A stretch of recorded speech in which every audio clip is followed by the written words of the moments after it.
Emphasize impact, girl, you know I like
Hello and welcome to Blue Burby One's channel. I'm your host, the Blue Burby One, and we're back with more Lego building action in the makers and crafting category. A little bit of a departure from what we're used to here. We're used to some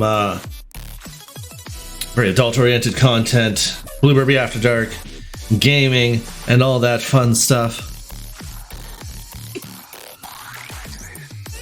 But today we're going to do some other nerd shit, and we're going to build some more of our Imperial Star Destroyer. And to give you guys an idea of where we're at, let's see if I can pick this thing up without destroying it. This is where we're at so far. This is the size scale of this thing. 4,500 pieces or more. I think it's 4,800 pieces. Question that gets asked frequently. I can't remember what side of the box it's on. 4,784 pieces. 4,784 pieces in this absolute unit. All right, we're gonna shove this up out of the way for a minute. More than a minute, for a few minutes. Let's go up out of the way. We're gonna grab our spares bowl. There goes the spares. We got the microphone adjusted so that I should be able to talk as I build. And now I gotta find all the step 4 bags. First one, Lego rattle porn. Step 4. So we're gonna be building the back right, the aft right under plating.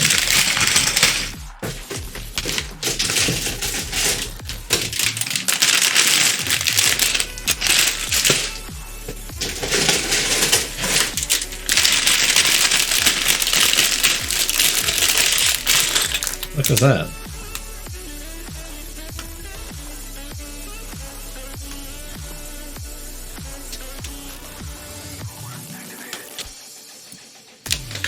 I did do a little bit of fixing on the instructions now, so now I can in fact page up, page down, so I can get rid of the mouse. But I can now browse my instructions with just my Stream Deck. You know, it's the little things. It's the little things in life, you know. We're gonna continue to learn and build here, and you know, by the time we get around to affording the Lego Titanic build, or the Lego Eiffel Tower build, we'll be good to go. The Eiffel Tower build would require a very different setup. I'd probably still do like some of it in this setting, but like the height of it would require more cameras. I think that's ultimately what's going to change here after this build is these cameras are too close, right? So this is good. Like, I like these two cameras. And I like the instruction camera, but I might want like another angle that's like a wide angle that comes down across this way that sees more of like the overall build. And maybe modify this camera here to be looking straight down over top of what's actually going on, and then have another one looking in, maybe, I don't know, and then you might need a producer at some point. So now what we do is we're going to zoom in here. So we're gonna grab this. And the reason I'm doing this is I need to count these. 1, 2, 4, 5, 6, 7, 8. By 1, 2, 3, 4, 5.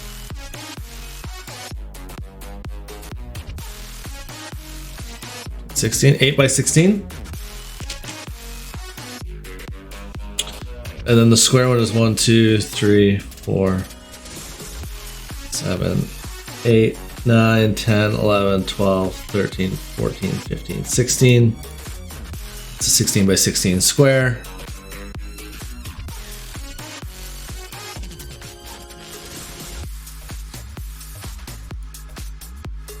I go back to 62 by 6.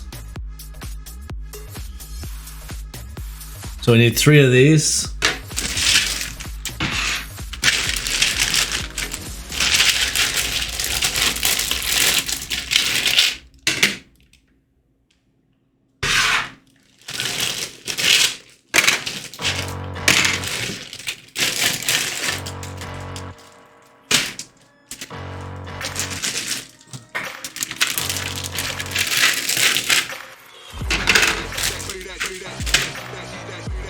Oh, I need 3 of those.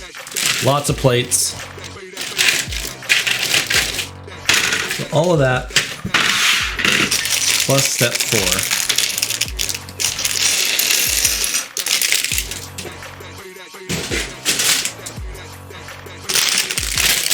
Just to remind you, this is what I'm opening right now. Builds 1/8 of the plating and none of the upper superstructure of the pedestal. So think about that in terms of scale. Okay, we're gonna grab a little 3-bite. This guy. And this is where it's gonna start to get real fun. Having fun. You're my special friend.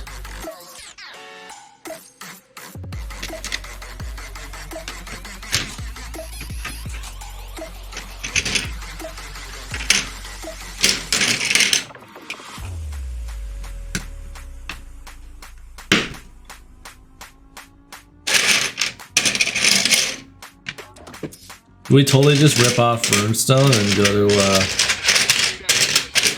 Mushroom Burby. Somebody's got to take over that Runestone energy, right?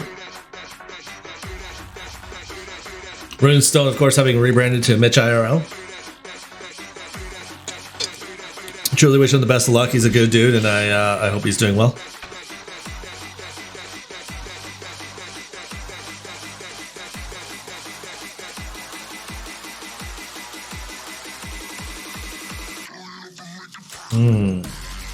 Okay.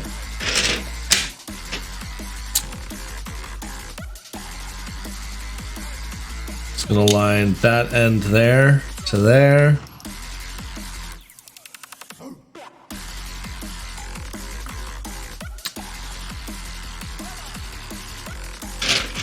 Two of these. That looks like they're gonna go like that.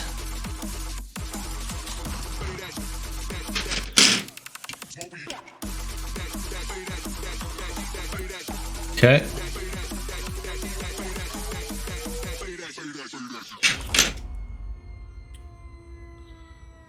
Okay, so we're gonna flip this over.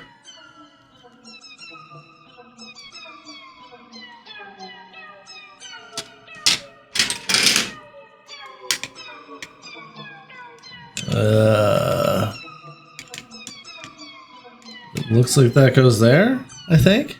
Yeah, it definitely intersects there's a groove here. And it's gonna tee that line, that joint.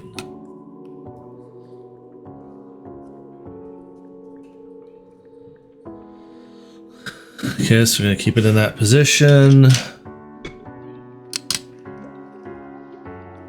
Red piece. This actually might go a little bit quicker than I thought it was gonna go. This portion.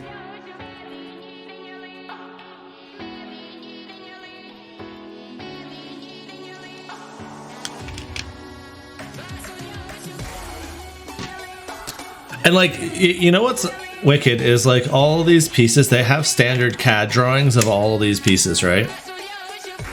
So these Lego instructions are built 100% in CAD, I'm sure of it. All the models are probably designed in CAD.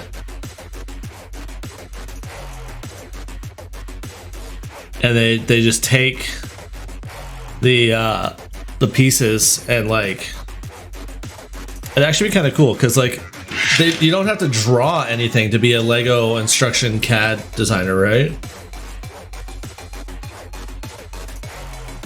You're just taking standardized pieces from the whole selection that they've got and putting them where they need to exist and in which orientation.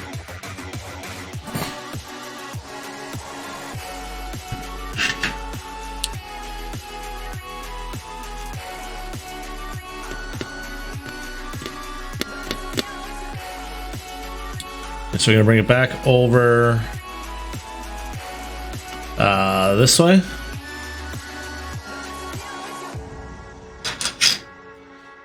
This piece here. It's gonna go here. Then we're gonna put a vent grill here.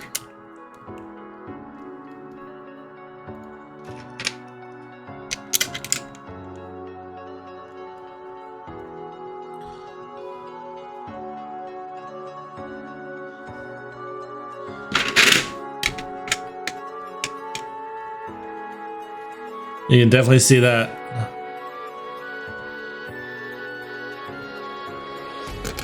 Death Star wing shape starting to come together there.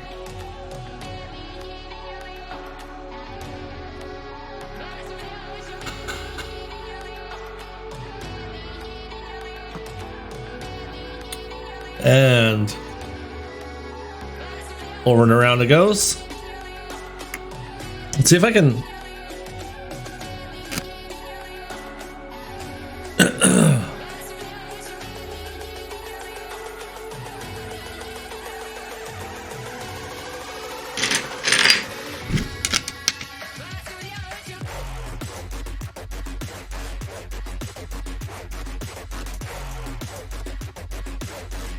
It just looks so good, and there's like these auto cannons on the side. Just these like fucking quad cannons. You can see the quad cannon there.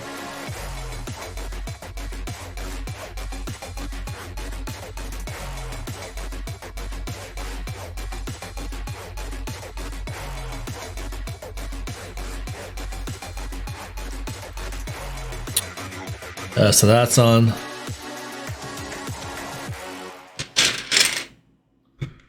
And then it's like a yellow piece here. I swear, like the only reason they use colored pieces is to make it easier to see what you're doing in the instructions. They just break up that monotony a little bit where they can. Neon fucking green.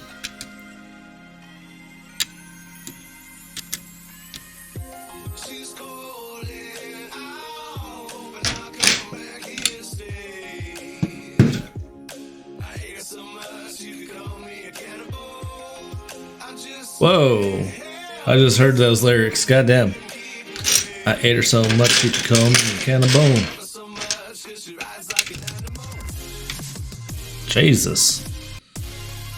Not the, not family-friendly music at all. Whoa, okay. I need 1 and 2.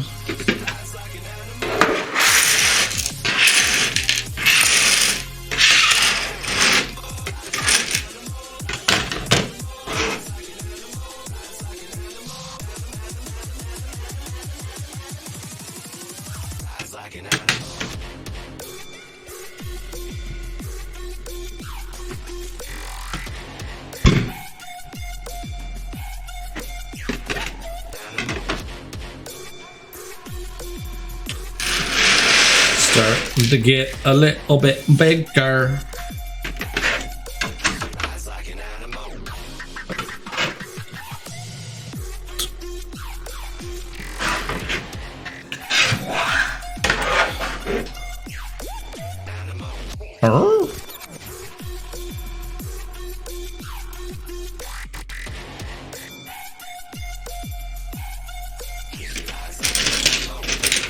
It wants to be very clear with me that I need to put this here. Oh, I see why it's being... So it is this piece, and it is going to go with the row of dots along this edge.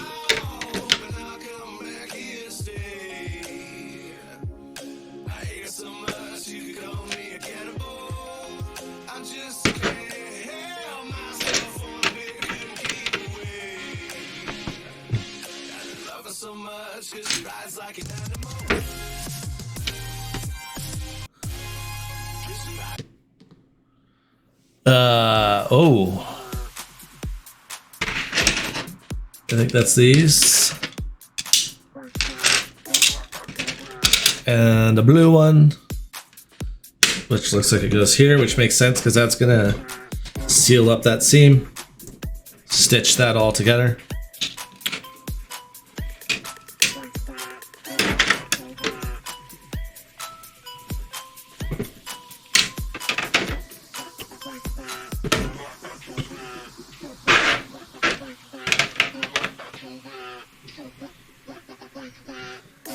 My kid's into Lego, and like when he can build Lego, he makes a lot of mistakes still, and like I get frustrated because like he'll be like, where does this go? And he'll put it like, it'll go over here, but he'll start putting it over here, and I'm like, did you look at the picture? He's like, yeah, I'm looking at the picture. I'm like, okay, so where's the piece go? Like, no, I get so frustrated. I get so unreasonably frustrated.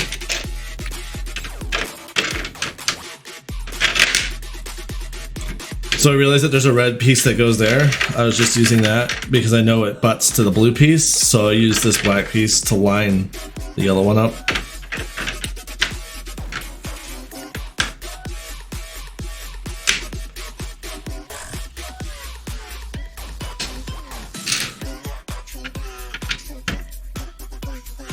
There we go.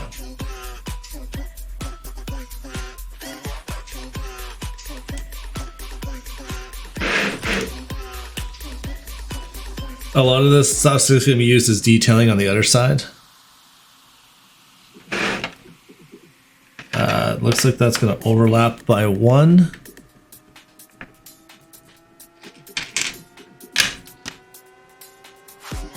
And that. And that's going to go there.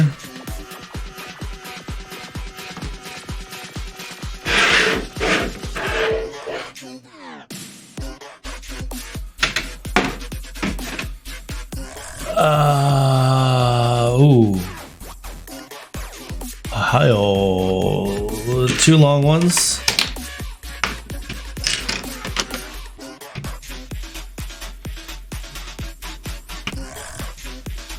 They're gonna line up with the existing plates.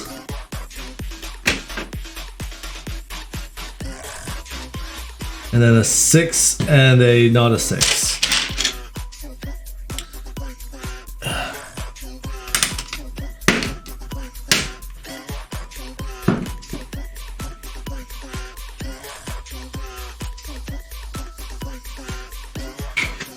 Okay, square panel is gonna go here. Who lives on a pineapple under the sea? SpongeBob square panel.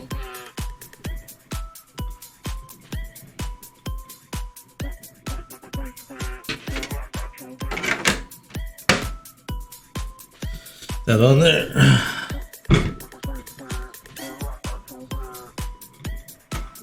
Yeah. See that a little bit there.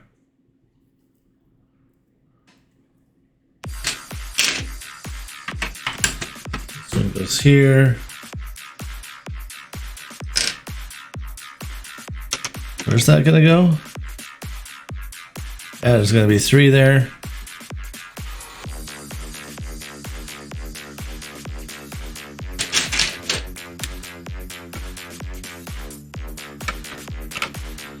Square. Come on, get in there, fucker. Straight.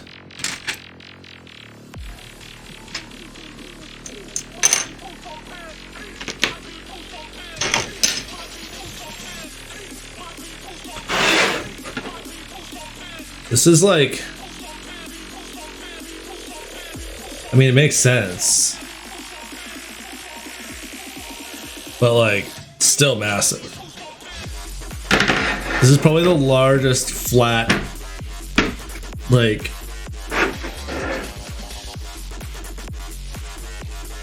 this is the largest flat piece I've ever assembled.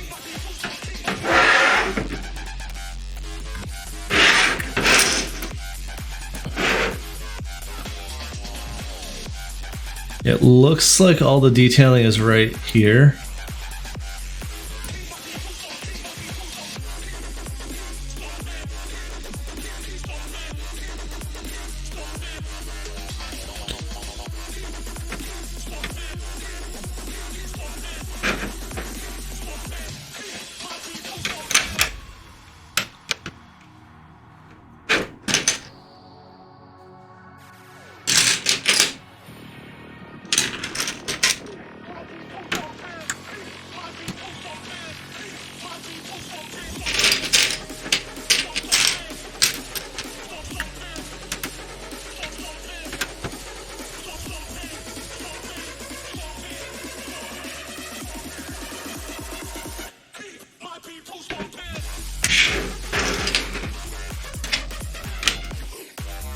End of the blue. Along the stitch line.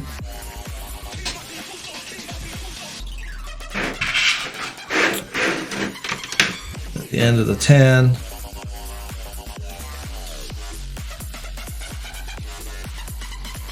Oh yeah.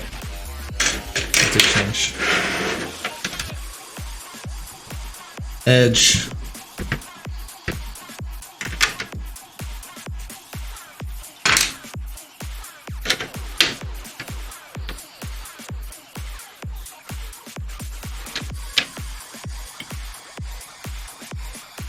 Yeah, that's right.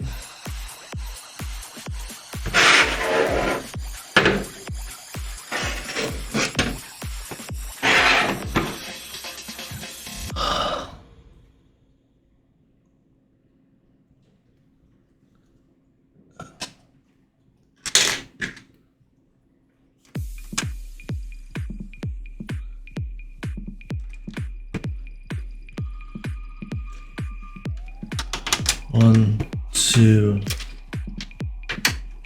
three.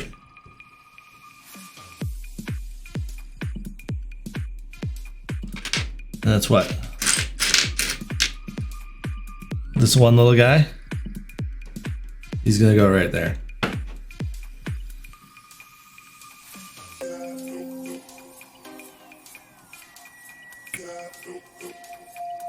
Okay then.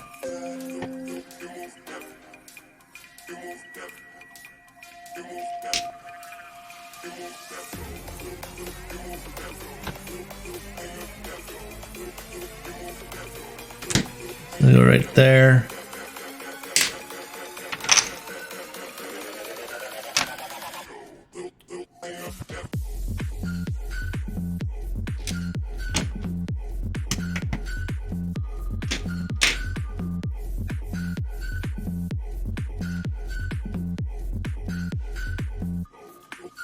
Oh.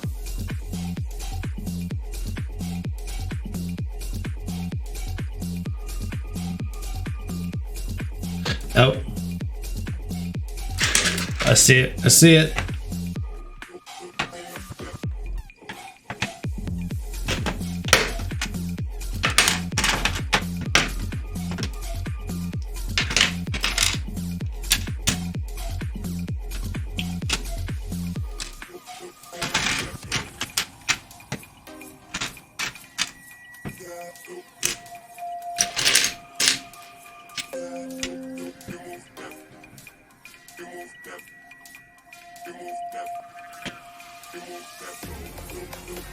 Jesus. Okay, 7 of those.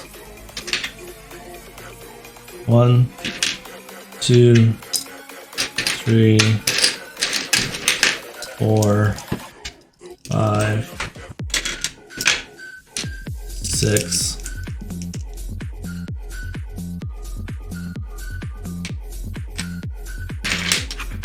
7.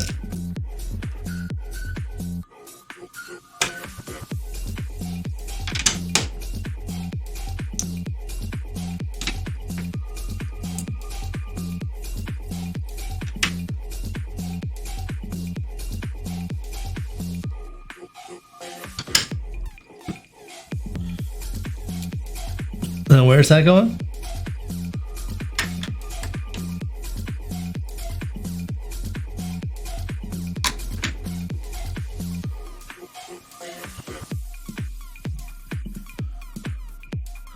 Three grills.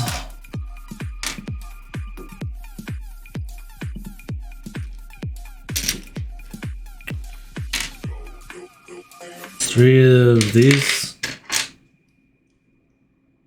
3 of these? It says 3 of these. I only have 2 of these.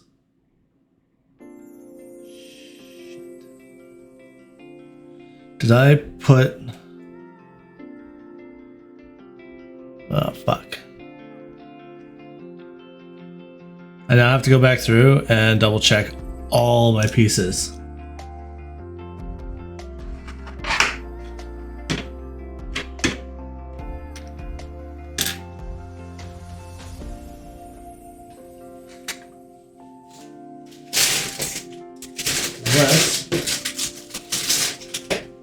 There's one.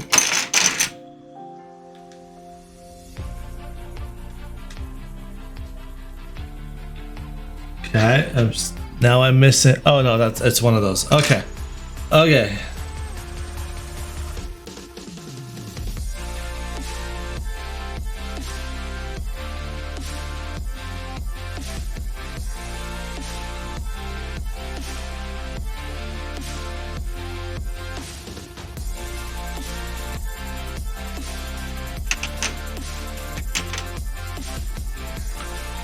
Where are we?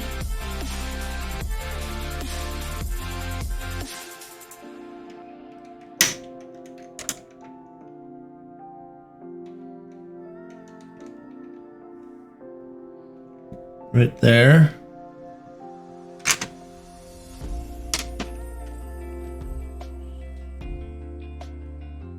Right there.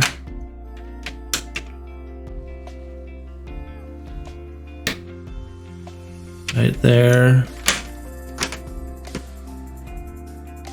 Right there.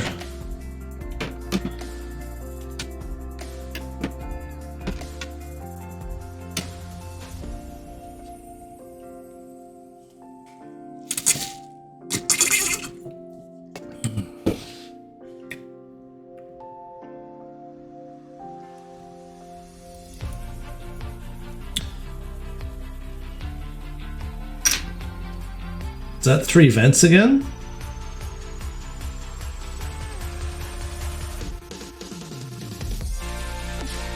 Certainly looks like it's 3 vents again.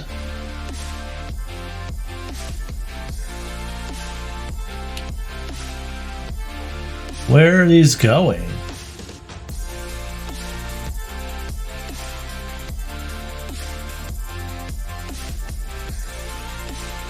Oh.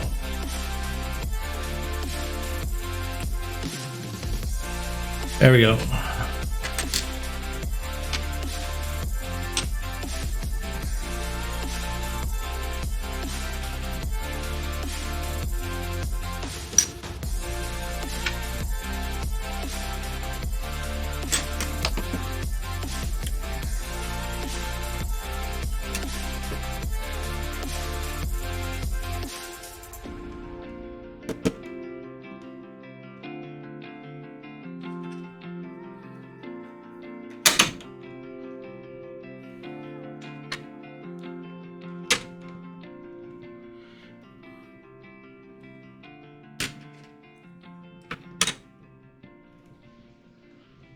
That.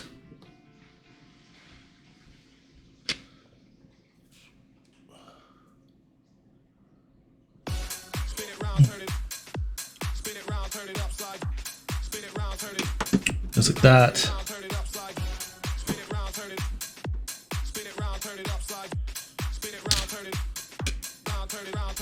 Like that.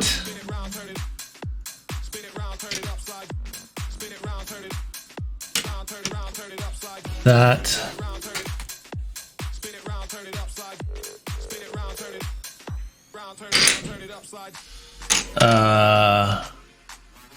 Yeah.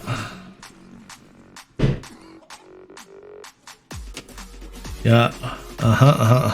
Ooh, not that one.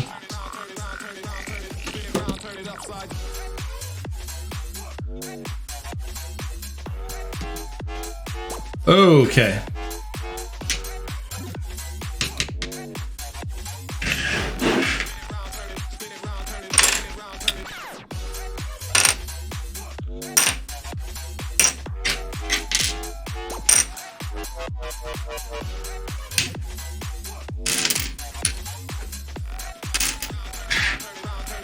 Okay.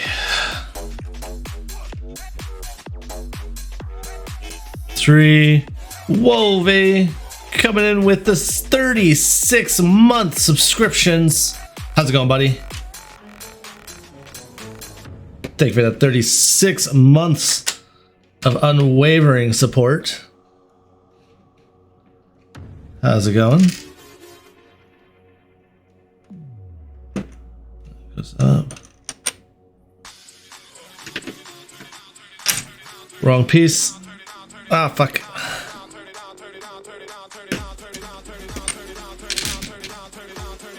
That's wrong. That's right. Go.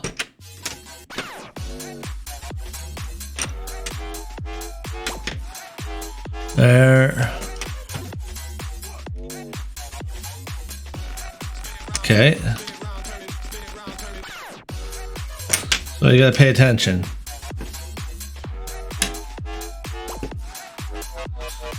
I think that looks right.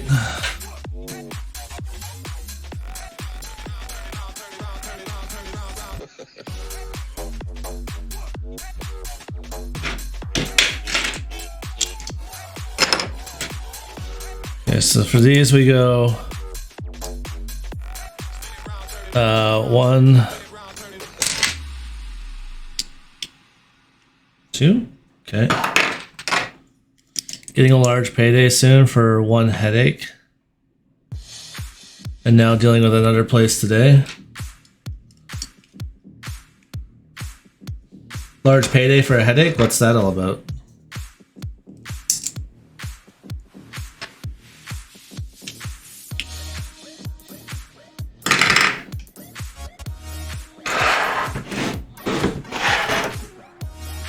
I will take this.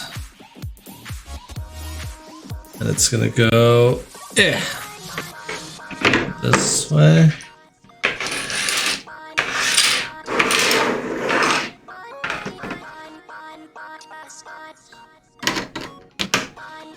So 1.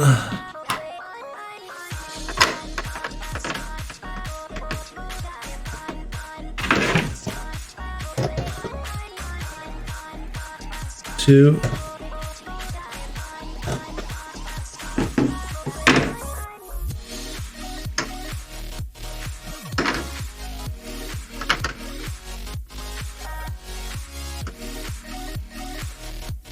Oh,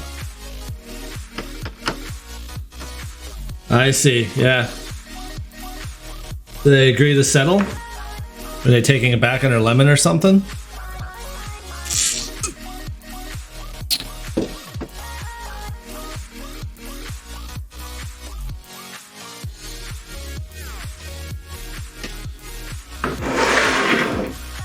Two of these. Do that, do that.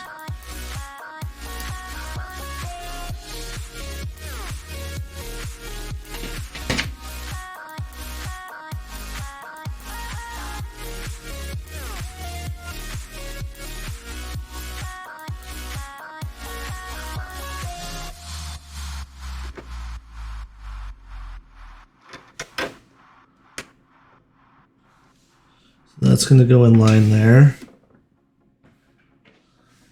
Now where's the other one going? Oh, could you have been less specific?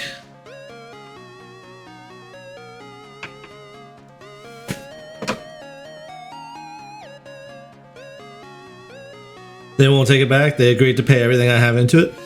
Oh, that's nice. That's good.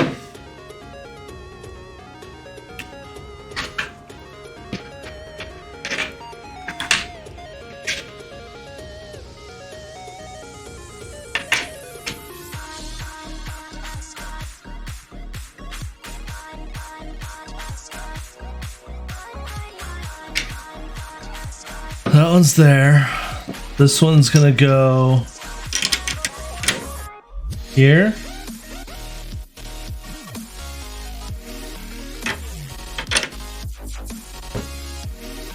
Let's go in there. Let's go in there. Let's go in there.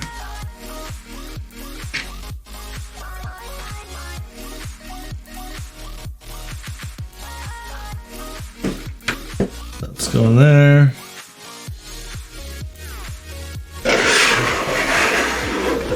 Huh?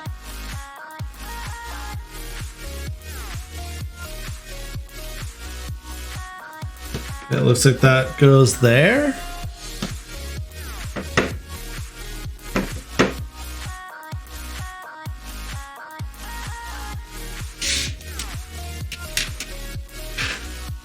And then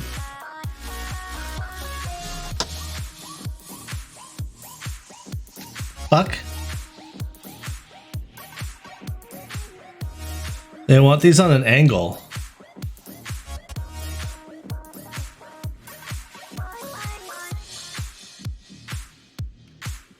Don't know why.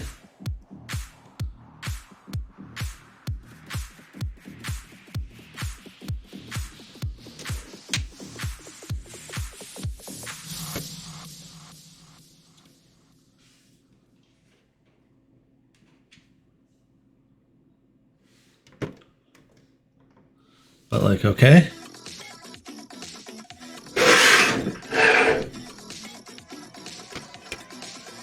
Oh.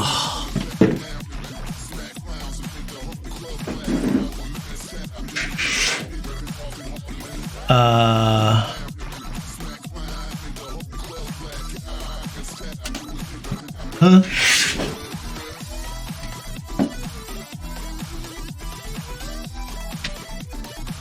There's a couple extra pieces here.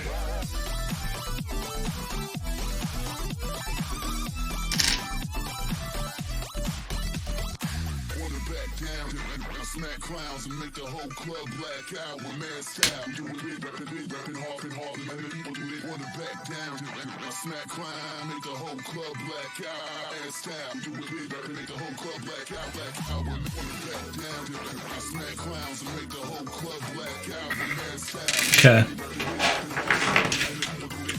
think these are spares.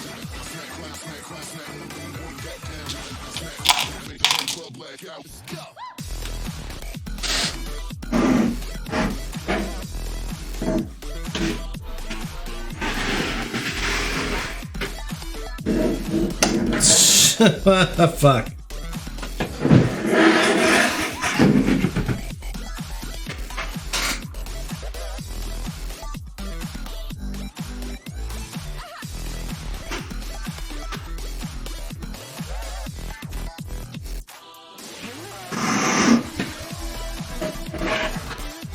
Okay.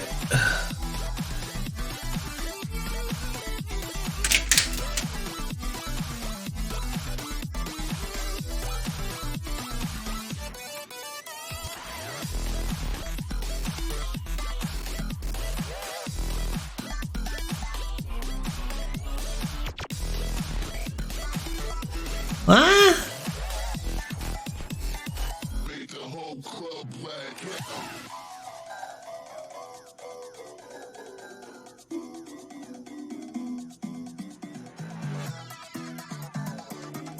Really?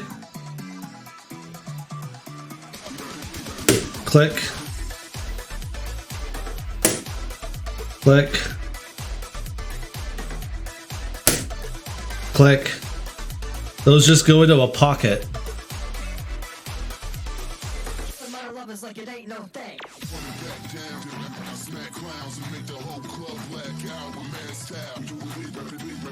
Okay. What the fuck?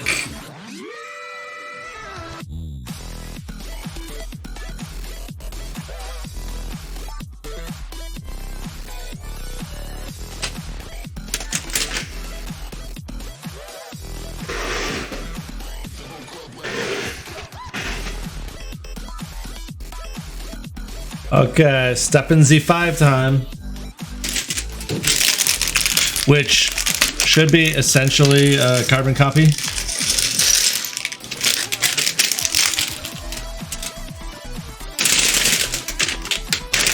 Three and three, yeah.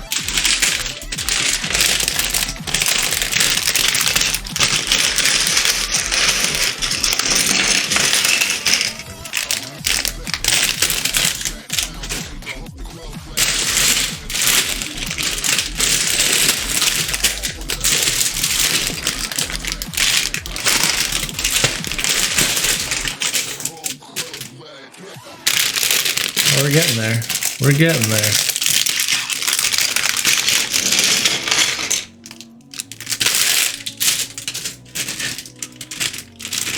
I need 3 of these.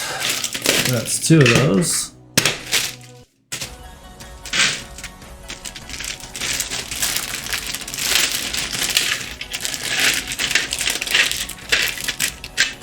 That's 3.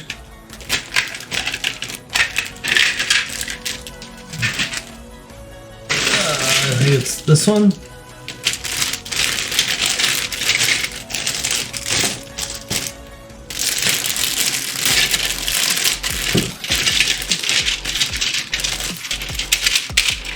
I think they were 8 by 16.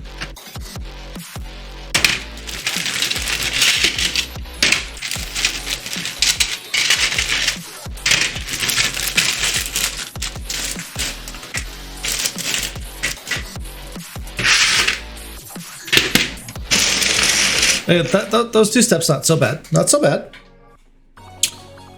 Long way to go still. But God, that feels just precarious. Like, I'm gonna tell you guys right now, there is nothing holding that up in the middle. The only thing holding that up in the middle is a little resting pad. So, what's holding that up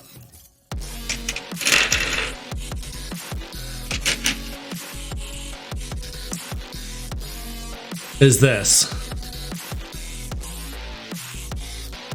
So that slides over, like, it just slides over. And that's what holds it up.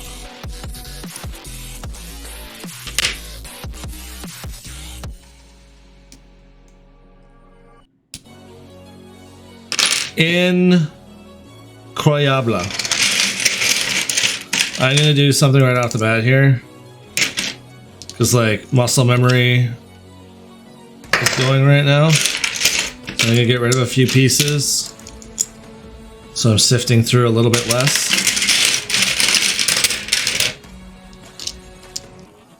Because we know the mounts are gonna be the same.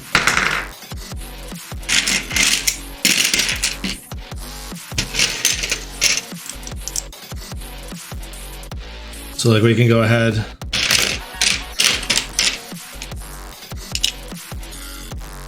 2,500 miles ago, I got an oil change at a shop. No one says I need brake pads. They were metal to metal yesterday.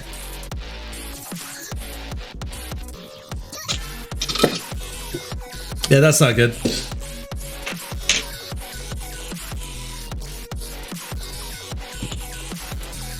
These we know are going to be like this. We can go ahead and prep that.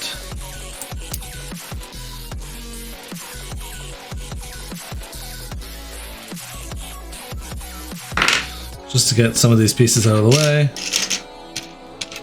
I think these had a blue piece underneath them.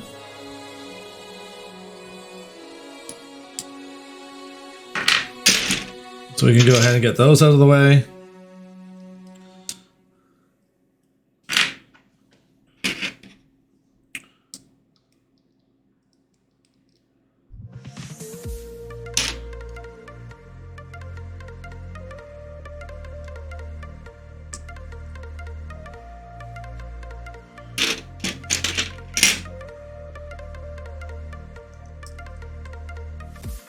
I know that's going to exist just like that.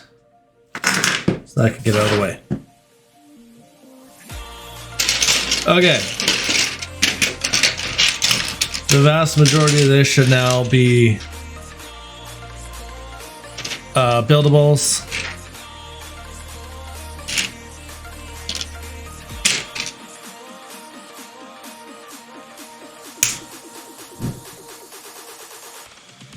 So like that.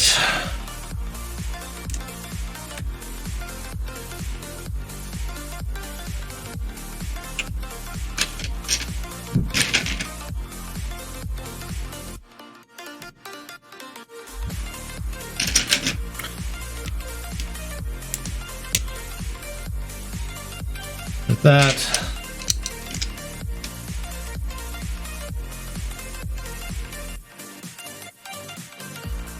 That.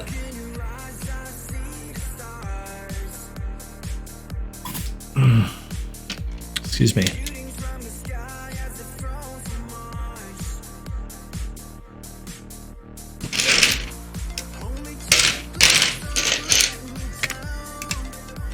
I'm telling you, doing this on Adderall, whew, the way to set a speed record for sure. Did I already fuck that up? No.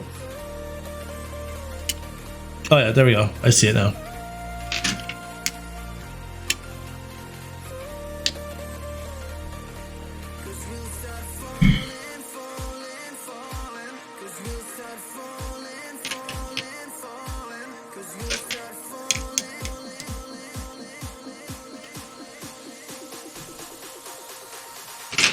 It's a dark one. And it's gonna cross the T. Patch it down. So you got Lego, Wolvie? You got the Legos? What Legos you got?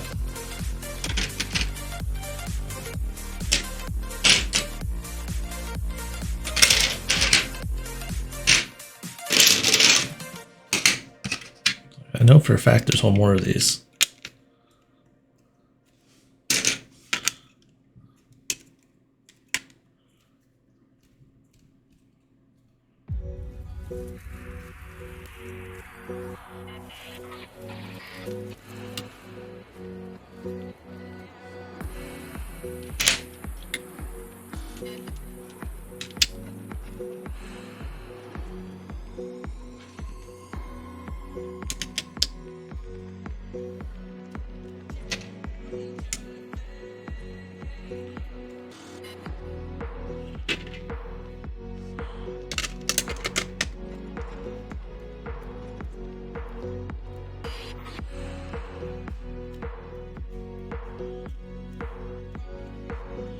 The build kits look cool, never picked one up.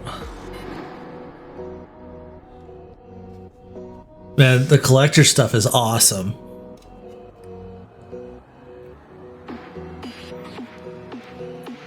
And then they've got like, they've got some pretty sweet Lego Technic ones, like They've got like a Cat D11 dozer. They've got like race cars and shit. And like most of the Technic ones can be motorized.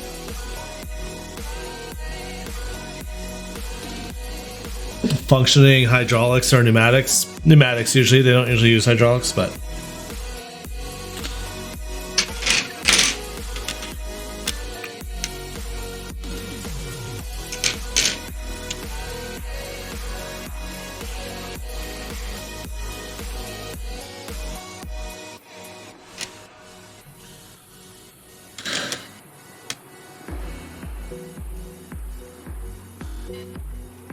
nope. Nope, nope, nope, nope, nope, nope. That's not where you go.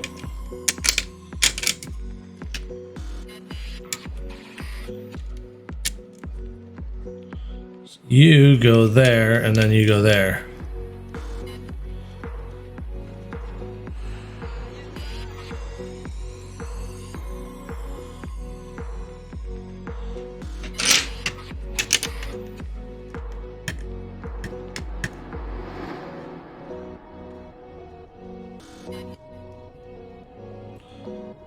Um,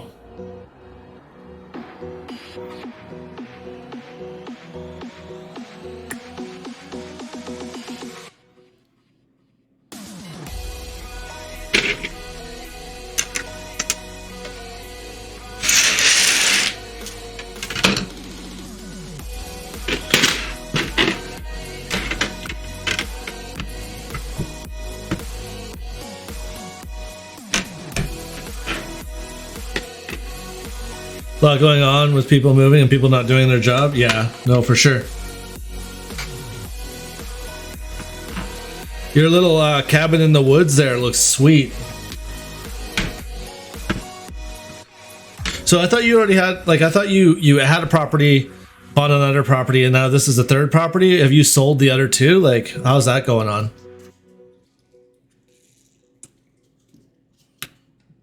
Are you renting the other ones out? Like,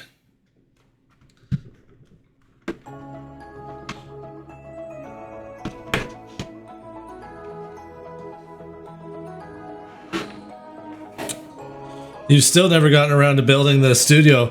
I think we've planned studios in 3 different places now. We still haven't built one.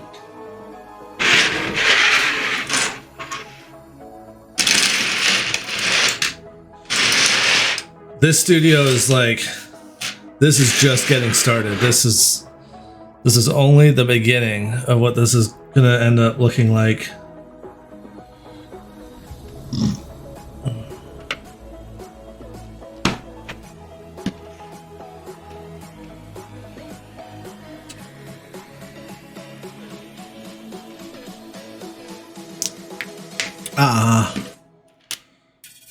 Sell for the profits? Yeah.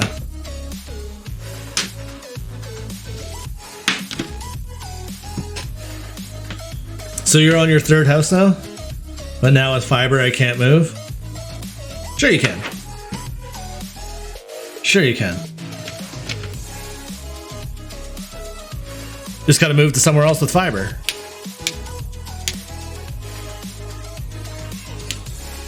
You gonna, now you got the fiber going, you gonna start streaming again, or?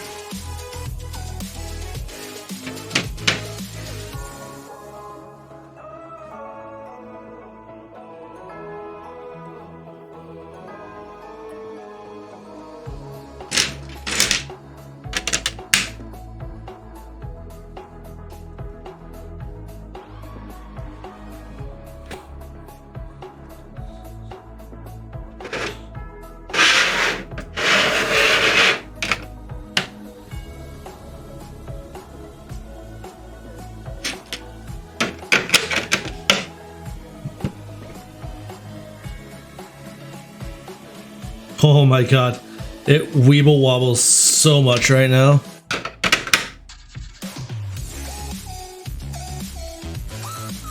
Nothing around, fiber.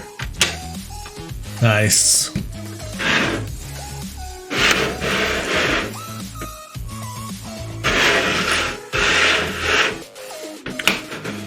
Okay.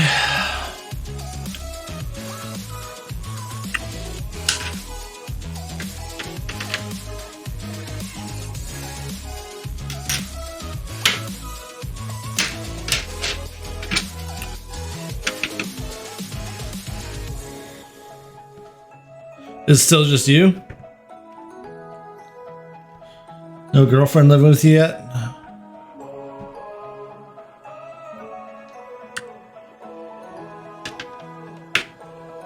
Oh, fuck.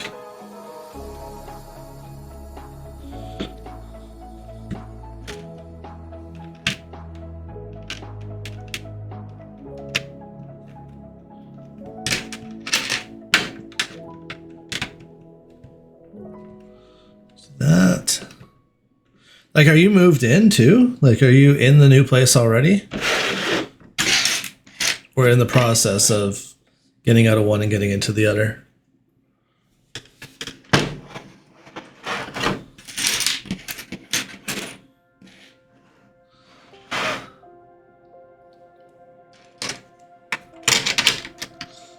That. We'll go like that.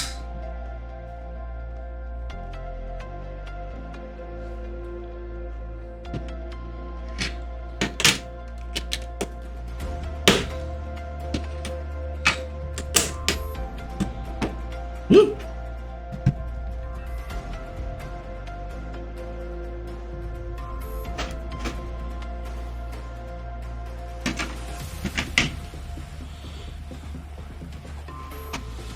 That was easy enough to see that that was going to go there.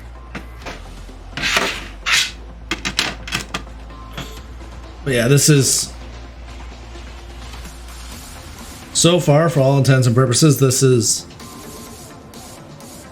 a carbon copy of the other side. Which makes sense. They're a symmetrical ship, right?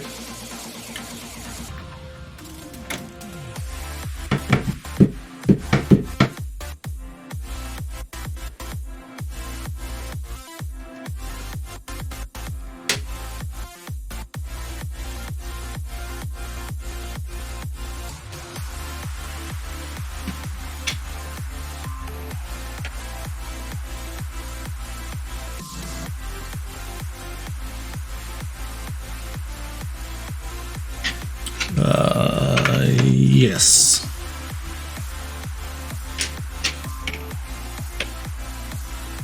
Yes, and yes. There we go.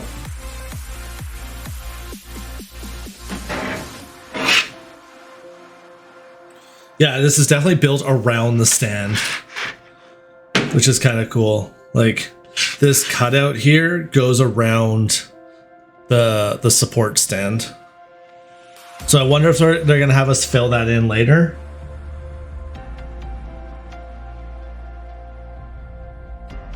I think this might be the bay that the Tantive 4, like you might be able to suspend the Tantive 4 from underneath maybe? I don't know.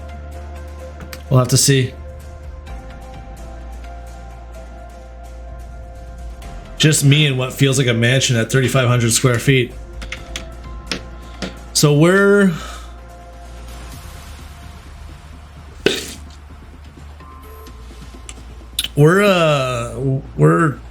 two people with two part-time kids in 2,700 square feet, and this house feels big. Like, there's plenty of space to get away from each other in this place. So I can't imagine being one person in 3,500. Is that 3,500 main floor, upper floor, or is that 3,500 basement, main, upper? Or is it a bungalow and it's like 1,750 up, 1,750 down? Like, what's the breakdown on that? Is there more space to develop, or is it 3,500 all developed? All in.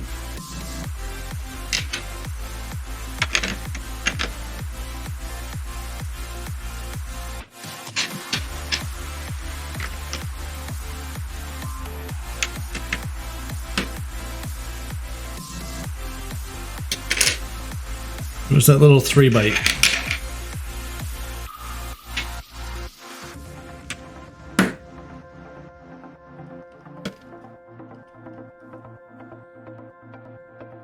My fingers sore from pushing pieces together. It's ridiculous. Ridiculous.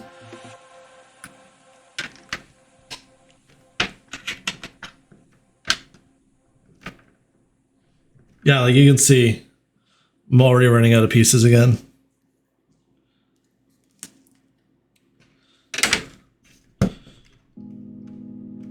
Doing the first half is always going to be harder than the second piece of the same portion.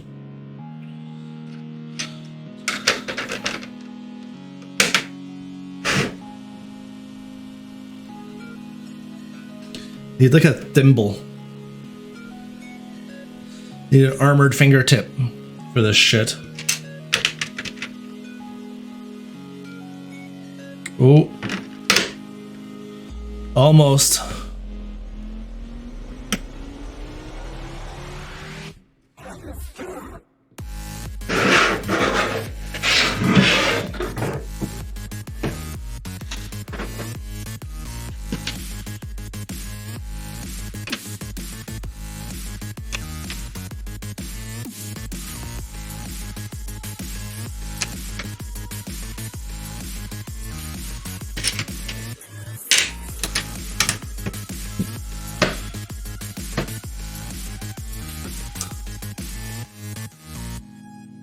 And then that one stupid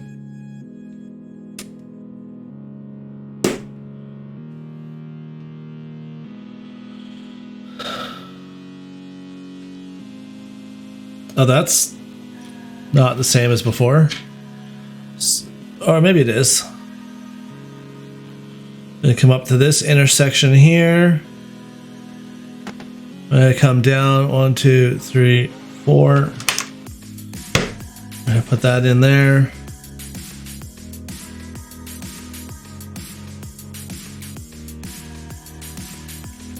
And we're gonna grab 7 of these. 4, 5, 6.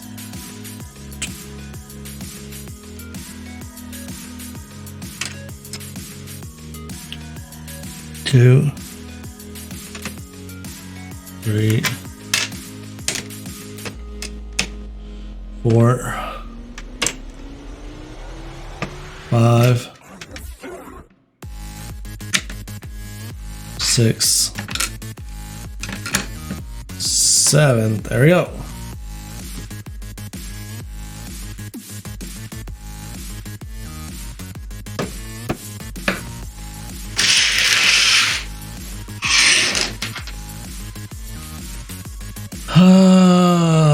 You.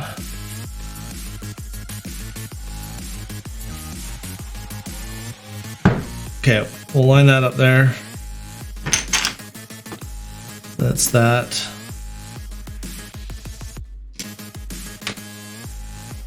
That's that.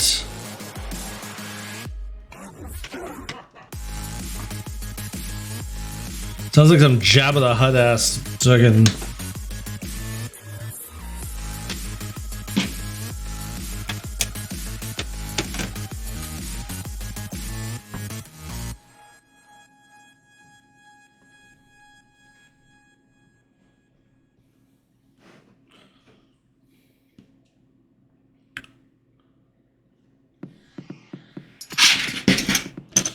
How's that go? It's gonna sandwich.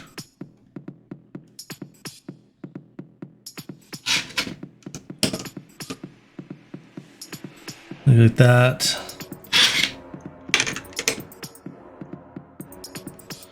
That goes like that. Then it goes like that. Yeah.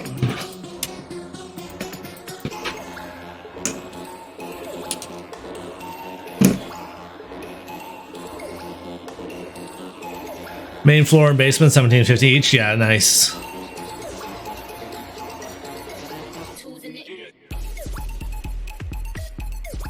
How many bedrooms in that thing? Or how many additional studios? Man can have a studio for each type of gaming. Standard gaming studio, sim rig studio, tabletop gaming studio, hobby studio, master bedroom, spare bedroom, pool hall room, hot tub room. It's making me want to play The Sims again. It's making me want to play The Sims again. Still gotta get back. My girls didn't finish up their career paths and mansion buying stuff. 15-foot ceilings on main, nice. Yeah, we've got vaulted ceilings upstairs, and we've got like 9-foot ceilings downstairs. That's nice. Makes it much roomier feeling.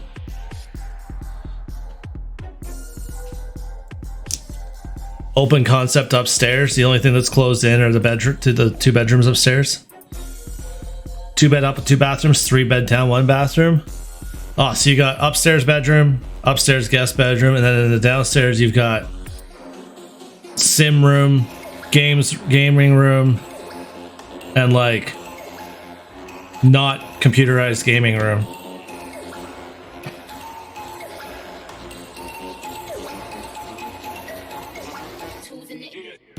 Like I could have turned this into the studio I'm in could be 3 small bedrooms if you wanted it to be.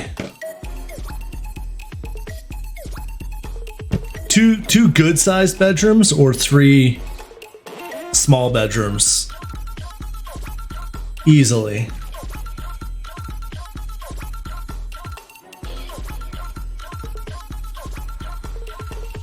I just got completely lost in what I was doing.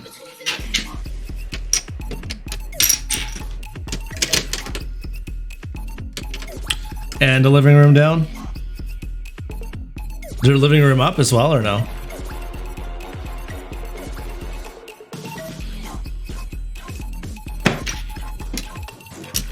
Family room, living room, den, whatever you want to call it. It's upstairs, obviously.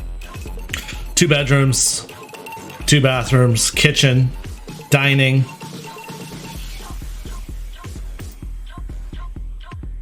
Downstairs obviously has a utility room. Do you have like a nice big utility room with like space for a bit of a workshop down there? Like we've got a massive utility workshop room. Like I've got all my pews in there. We've got storage in there. We got a workbench in there. Tons of room to work on the electrical panel and the mechanical. Yeah, our mechanical room's nice. You could move basement laundry in there if you wanted to change the upstairs laundry to like a better mud room. But I like main floor laundry, so we're keeping the main floor laundry.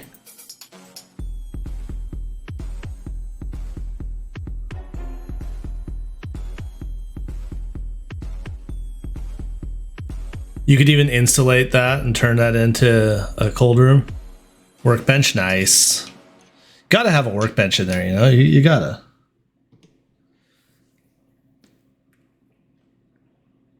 Bah. Burby. 2 hookups for laundry, nice. Ours only has the 1. But like I say, it'd be piss easy to put 1 on the basement. Piss easy.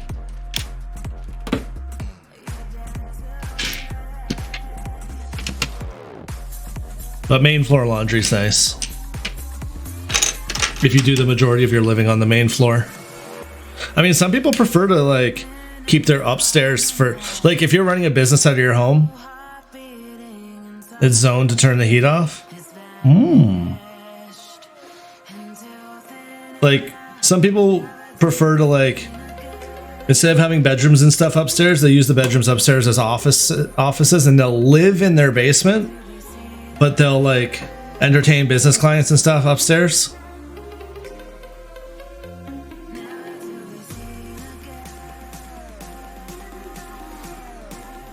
Like our old neighbor had one of the upstairs bedrooms right at the front of the house set up as a for massage because she was a RMT.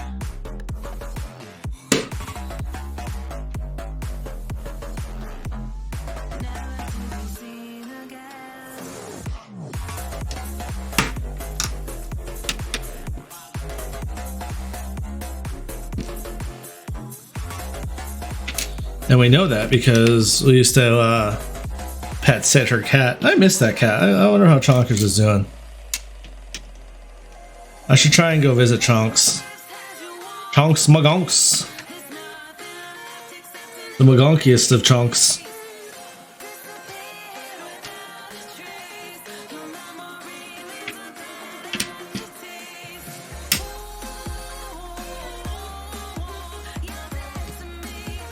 Ah, here we go. This is where all that pre-build is going to come in. I want to do more floor heating zones. I don't have any in-floor heat in this place, but as we go and live in this place, we're going to redo a lot of the flooring over time. As I mean, some of it's needed now. Package drop out at the end of the driveway. One room was computers. Nice.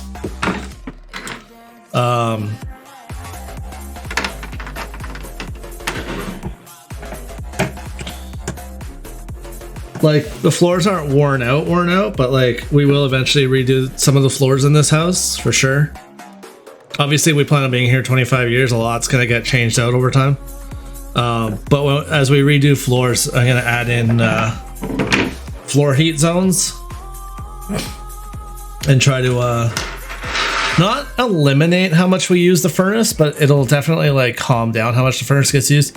Like we're gonna put an in-floor heat zone in front of the garage door, like not the garage man door into the house. We're gonna put in-floor heat. I might put in-floor heat into the garage. I don't know if I'm gonna heat the slab or heat the garage or how I'm gonna do the garage heating.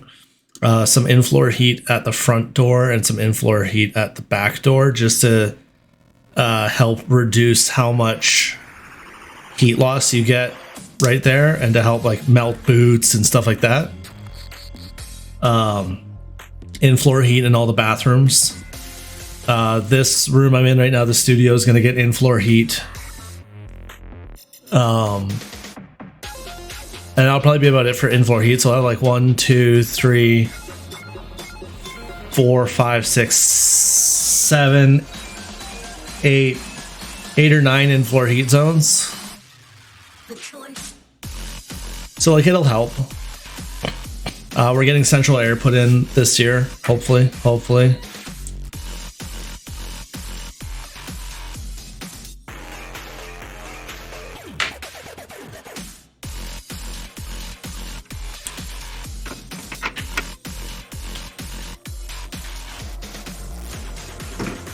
We're waiting for the snow and ice to melt on the roof to have our roofer come and just double check some stuff up there.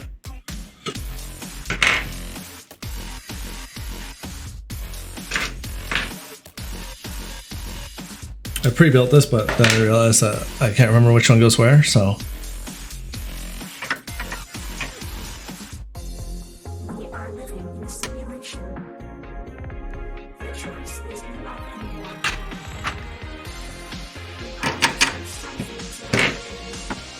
Geothermal, nice. Fully geothermal, or do you have forced air gas backup?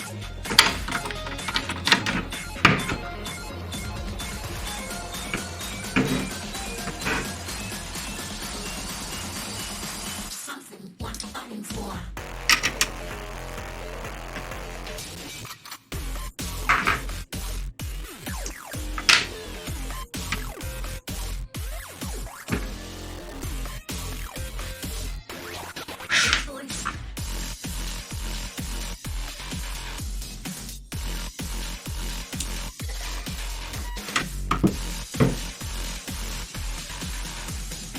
Ah, fuck, I gotta figure out this piece again.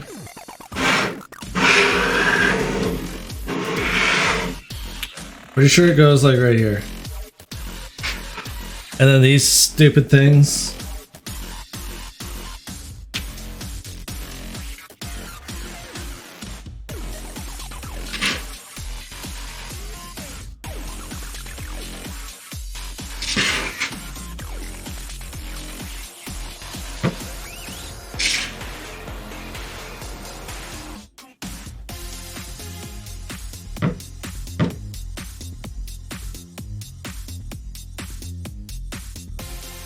Okay. Like this wasn't even used in any of this so far, and it's, I don't know why. I really wish I knew how Lego decided what were going to be spares.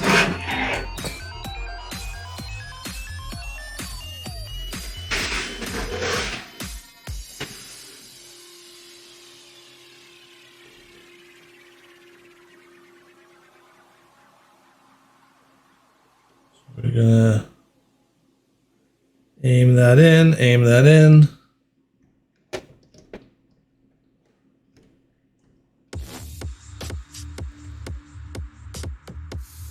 Full geothermal.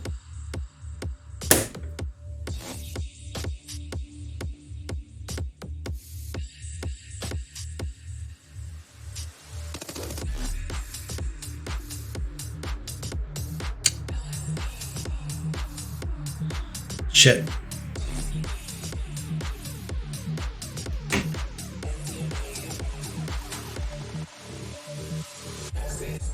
Shit.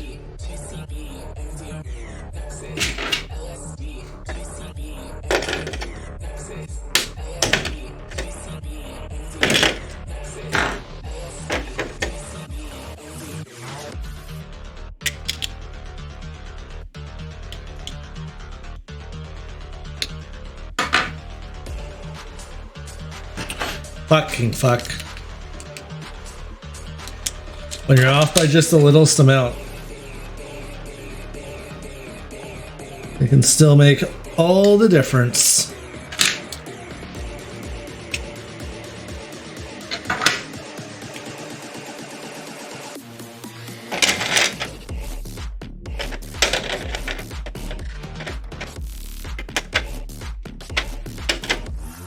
And now I gotta build this with it floating.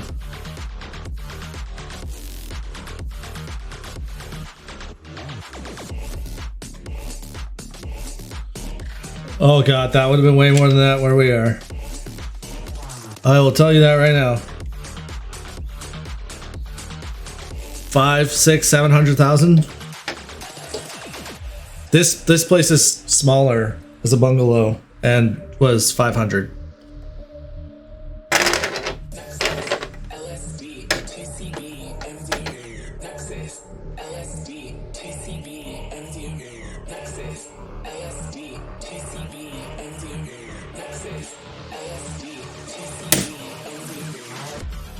But our market can be a little ridiculous.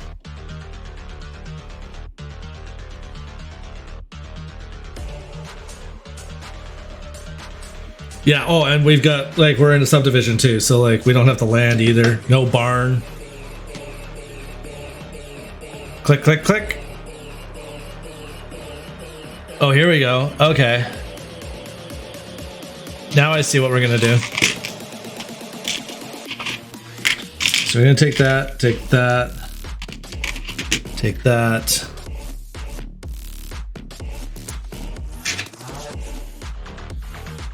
And take that. Okay, so there's a tie-in on the back here, so hold on.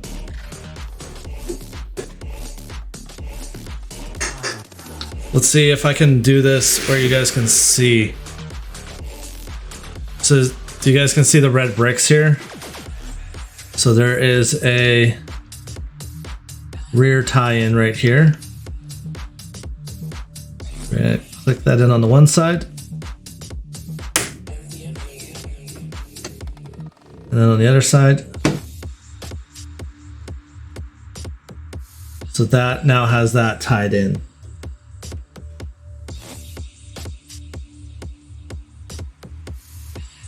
So that's going to tie the back together. And then what's step 6 here going to be? Looks like step 6 is just completing this middle section. Like step 6 is going to add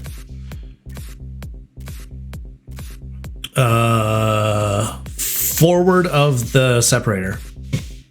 So it's going to add from here to here in the middle.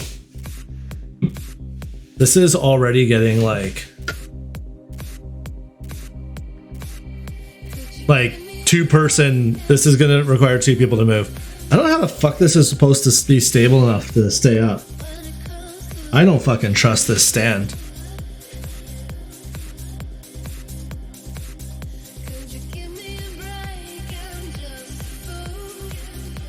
Fucking, we've been being told we were getting fiber for fucking years, and we still don't have pure fiber.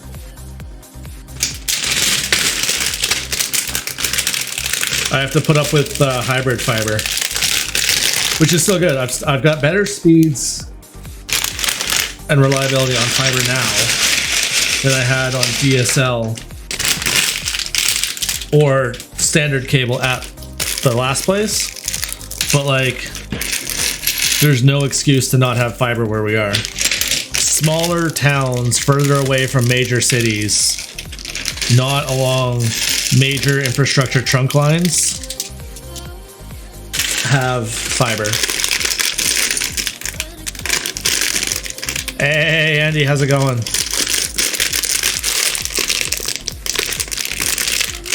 Yeah, like, stupid. Absolutely insane. I've taken to just shitting all over the cable company or the fiber company on Facebook and the internet. I've been like talking to our mayor, talking to the town, and just being like, you guys need to fix this shit. It's fucking terrible. This is bullshit. You guys are all getting fiber and I can't get fiber. Horse shapoopy.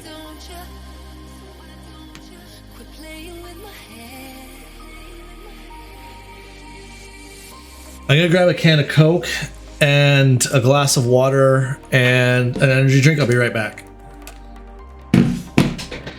Oh. Oh.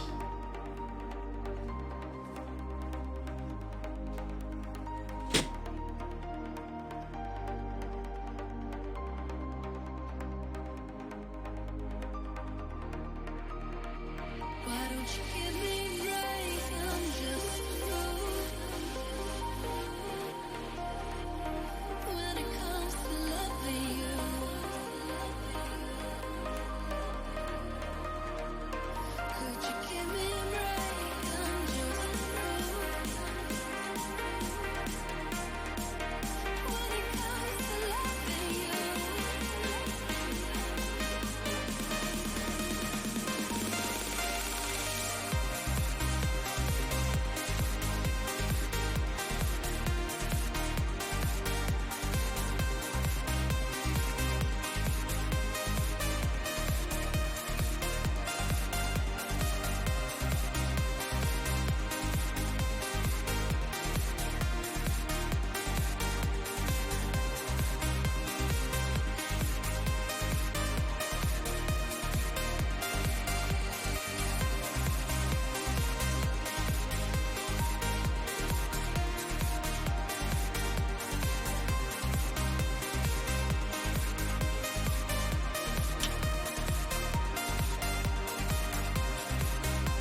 All right.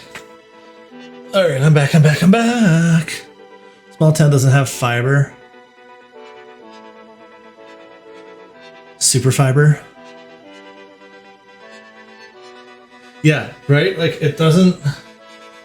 Well, okay, so here's part of it. Like, I get some of the logistics, right?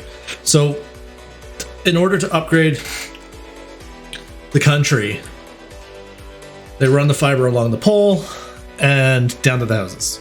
Easy. In the towns, they have to pull fiber bundles through underground chases, which means they have to make room. So they have to pull a chase, upgrade a bunch, rip that out, pull a chase, upgrade a bunch, rip that out. It does take time. It is harder work. It is more expensive. But like, you open up a much larger customer base, for fuck's sakes. It doesn't make sense to shit all over your large customer bases in favor of smaller rural customer bases that are going to pay the exact same fee overall. So like where we are, we have TELUS and Shaw. Shaw is cable, TELUS is phone line. So TELUS offers DSL, dedicated service line. I think that's what it stands for. Which is high speed. It's good. You can get up to like 150 Mbps on DSL. I think you can get up to 300, maybe not. I don't know. Anyways, you can get up to 150 for sure. And they have that to everything in town. And then to some of the newer neighborhoods that were built in the last 5 years, they have fiber. But what they haven't done is upgrade a single fucking house outside what's been built with fiber to fiber post building. So we just don't get pure fiber. And what's nice with TELUS Pure Fiber is if you have a TELUS Pure Fiber connection, you are fiber to your router. So it's fiber from the router right back to the internet service provider. Right? All the way. One fiber. All the way. So you can have symmetrical gigabit up and down. You can have symmetrical 2 gigabit up and down. Doesn't matter. You can do 10 gigabit up and down if you want to pay for it. They don't give a fuck. It's fiber. Shaw used to run coax data lines, obviously. What Shaw's done is they've upgraded their neighborhood boxes fiber to the ISP. But I'm still running on coaxial to the neighborhood drop and could be running trunk line from the neighborhood drop to a subdivision bunker, and then from there it's fiber. So I still I've got gigabit internet, but I don't see gigabit speeds, and it's asymmetrical. So I've got gigabit down, but I'm like 150 up. I think DSL is 300. Or 300 over 150. I'm now 1,000 over 150. So my up is significantly slower. And the reason for that is because they need to throttle it somewhere, because I have to share my neighborhood line with the next door neighbor and the next door neighbor and the next door neighbor and the next door neighbor, plus the TV signal. So it's all coming in on one line to everybody in the neighborhood. It's bullshit. It's complete bullshit. Because fucking TELUS could just pull the fucking lines. They've been given billions of dollars by the federal government to upgrade this shit, and they've upgraded nothing in the last 4 years. They've been given something like $1 billion or $500 million in the last 4 years, or over the last 4 years, to upgrade internet, with a huge chunk of that coming during COVID, and they haven't upgraded fuck all for anybody. Not a single fucking house in all of TELUS's service area has gotten improved service the entire fucking time. Where's the money? Where's the money? I don't give a fuck about the money going to the Ukraine. I don't give a fuck about the money going into snow plowing. I don't give a fuck about the money. You know what? I know where that money's going. It's going from our country to another country, or it's going from our municipality to a snowplow guy. Like, I know where the money's going. I don't care if it's being spent inappropriately once it's gone. I know where the fuck it's gone. Where the fuck did the money go, tell us? Why did my bills go up? My service went down, and you got $500 million. Like, where the fuck did the money go? Right? Like, where the fuck did the money go? And then you say, how come my cell phone bill needs to be $100 a month and I get limited data? And they say, do you know how expensive infrastructure? I know exactly how fucking expensive infrastructure is. I, as a taxpayer, have been paying for it for the last 20 years of my fucking life. Not a fucking penny of telecommunications infrastructure in Canada has been paid for with capitalist dollars. Not a cent of it. But they as private corporations will have you believe that it is. And it's like, okay, first of all, the vast majority of infrastructure was built on government fucking, like Bell Canada was a crown corporation, so it was government funded. Most of our telecoms companies were government funded originally, then privatized and sold off. So the government came in, built all the infrastructure, and then fucking sold it to a private company who now owns the infrastructure and bills us to use it. That's number one. And then all the upgrades have been done on grants and handouts from the government. So not a fucking penny of what I'm spending to support infrastructure is building infrastructure. And that's bullshit. And that's fucking bullshit. And Canada has the highest cost per gigabyte of data in the world. Canada has the lowest high-speed internet uptake rate in the developed world, the lowest fiber availability in the developed world, and the highest cost for internet access in the developed world. And the excuse is, look how big the country is, look how expensive our infrastructure is. Look at the United States. They're smaller, marginally, but like population center to population center, they're in line with us. And they can do it for a quarter of the price without government handouts. So get fucked, TELUS. Bring me my fucking fiber. That's my rant for the day.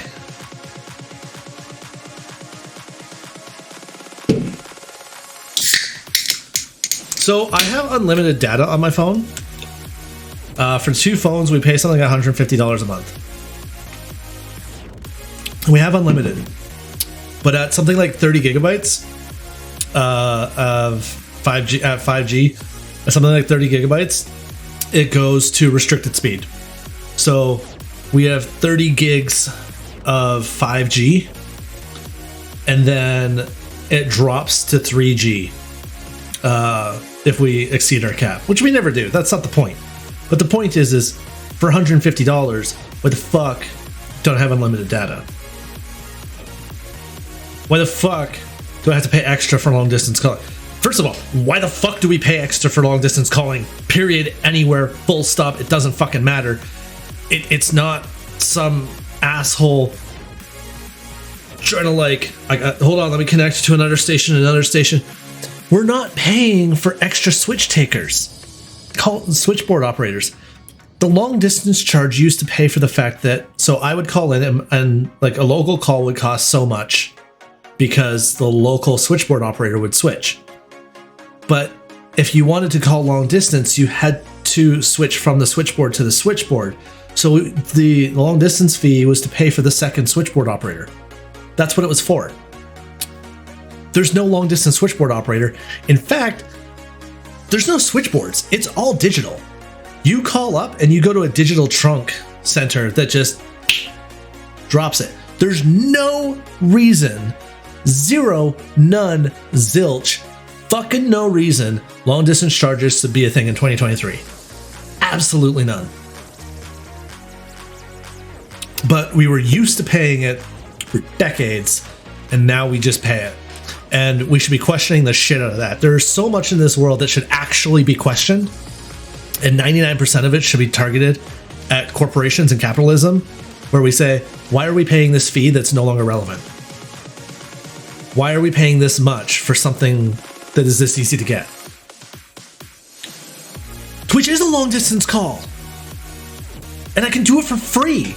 I can hop on Discord for free and voice video chat with a friend for fucking free, but they want me to pay long distance to make a phone call to the next town over. But I can talk with somebody in Japan for free. That's fucking horse shit. That's what's wrong with the world. That's why capitalism sucks.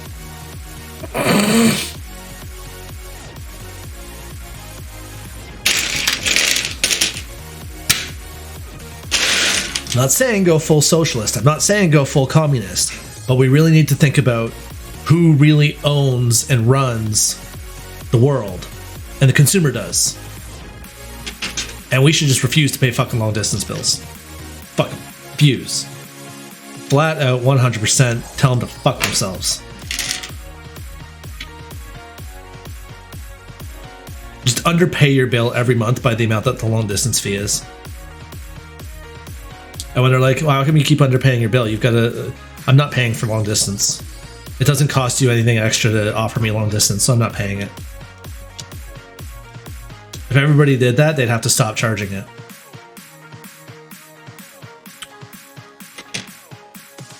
But people will sit there and they'll fucking justify that shit. And they'll be like, well, we only pay long distance. You're just poor and you don't want to pay long distance. No, I'm fucking realistic. And I don't want to pay for something that doesn't cost the company anything to provide. I'm okay with paying for value-add service. Long distance isn't value-add service. Call display isn't value-add service. Voicemail? Voicemail is value-add. They have to maintain data server to hold voicemail. That costs money. Fair. I'll pay for voicemail. But voicemail is fucking included on every phone bill now. Well, you don't pay for voicemail, but you pay for a fucking long distance. Why? Why the fuck why the fuck is voicemail just a thing, but we don't pay for long distance? You know why? Because if they charge for voicemail, people would just put voice recorders on. And people started doing that. People were like, well, I'm not going to pay the phone company to have voicemail. I'll buy an answering machine and it'll just pick up automatically and record the call. So there'd be an app that would bypass that. So they won't charge for voicemail because people can bypass that easily. So from now on, don't make long distance. If nobody makes long distance phone calls and pays for long distance plans on their phones, because they all just go to Discord instead and use their data that they're already paying for, guess what happens to long distance charges? They go away because the phone companies go, we're just going to offer the service for fuck's sake. Because we want people to use our phones and not use Discord. Because people will stop buying don't buy voice plans. People will stop paying for voice plans. You know what I mean? Like if we would smarten up as a society, and I'm not talking about Canada or the US, I'm talking about the world. If the world smartened up as a society, we could force corporations to do incredible things for us. So, you know, there you have it. There you have it. That's my opinion on the matter. I think it's a good opinion. I think I'm a smart person. I don't know. You guys might disagree. It's okay. You're free to disagree. I'm not gonna kick you off the channel or hate on you or anything, and you're free to openly disagree in the chat, and we can talk about it. I might get passionate and I might get impassioned about it, but like that's just because I care a lot about the fact that I think we get fucked over by capitalism and corporations a lot. And you know, most of us work for corporations, and yes, corporations pay the bills and corporations pay my wages and everything. But every corporation could be improved and still make money. And still make money. That's the thing. The corporations could be improved and still make money, and workers could still make money. And service would be better.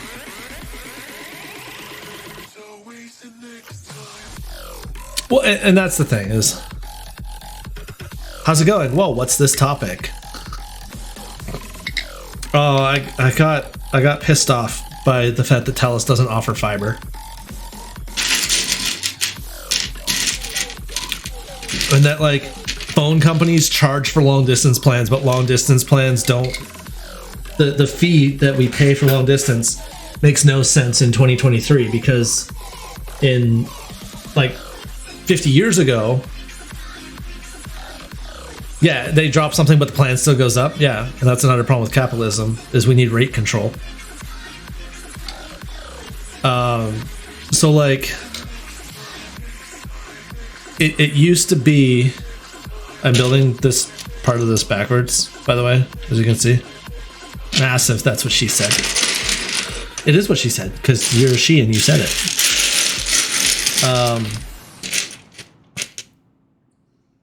Oh, I know. I'm already looking at it like fuck.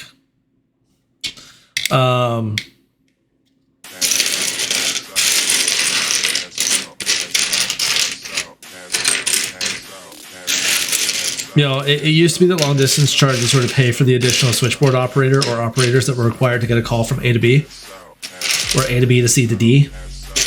But with digital trunking, there's no additional switchboard operators. There's no switchboard operator at all. So in theory, it should be significantly cheaper to run a long distance phone call now than ever. And you can just avoid paying long distance altogether and use like Discord. So it doesn't make sense for phone companies to be charging us for long distance plans, but they still do because we're used to it and we'll just pay it blindly. Which is why when the gas prices go up to $1.50 a liter, $5 a gallon, whatever the fuck, right? €3 a liter, whatever the fuck the gas price is in your area. When the gas price goes up, yes, gas prices are volatile and they'll do this, but they'll do this, and they'll always go on an upward trend because the more they get us to pay during a crisis, the more they know we'll pay during a non-crisis because they're like, well, we had them paying $1.60, so they'll be happy to pay $1.30. And then they'll be like, oh, well, that we had them paying $1.90, so they'll be happy to pay $1.60, right?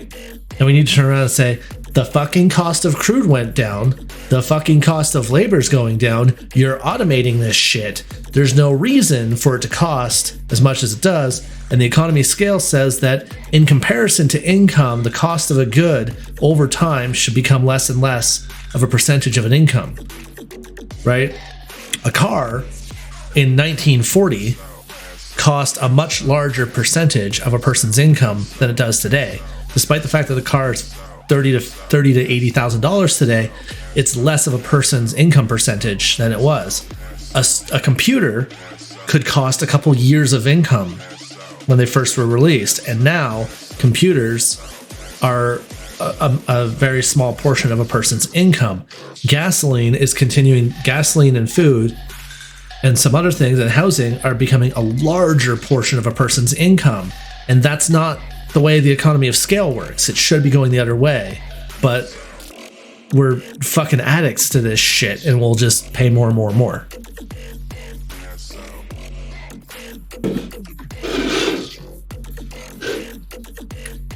Should have been an economist.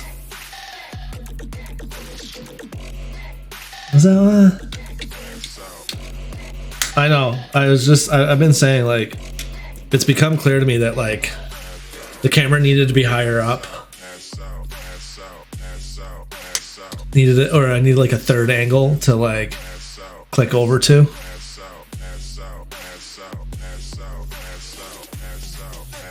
Yep, exactly though, right? Like that's exactly what I'm talking about. What gets me though isn't the price of gas. What gets me is the price of water. So people will pay up to $5 for anywhere between $1 to $5 for half a liter of water in a bottle, right? Water. 75% of the world, we're 70% water. The world is 70% water. The water runs the world. Water's fucking everywhere. A half a liter of water in a bottle can be anywhere from $1 to $5, depending where you're getting it, right? Chilled or unchilled. Doesn't matter. I don't give a fuck. I'm not paying for the chilling. I'll take a warm bottle of water. I don't give a fuck. I just need hydration, right? So we pay right now $1.29 for a liter of fuel, but we'll pay $2 to $10 a liter for water. And that is insane. That is absolutely insane because it's not like we're, going out into the middle of the ocean and sinking a fucking drill head and, doing the world's most dangerous job to get water. We're putting a fucking pipeline into a spring, pumping it out, throwing a little bit of chlorine in it, throwing it through a quick test, and then bottling it and shipping it out. and it's fucking water. It's fucking water, right? We don't have to distill it.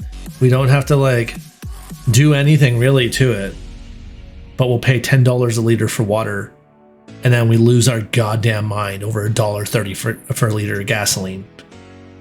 And think about all the work that goes into gasoline. So there is an economy of scale that's taken place in producing a liter of gasoline for relatively cheap. But the problem is that it's been that way from the get-go. That economy of scale hasn't improved. Oh yeah, it's gonna get stupid here again. It's gonna get stupid here again, and I'm gonna be thinking to myself, I should have bought a fucking hybrid. And you know what? All I can say is I hope I get some overtime so that I can fucking pay for it.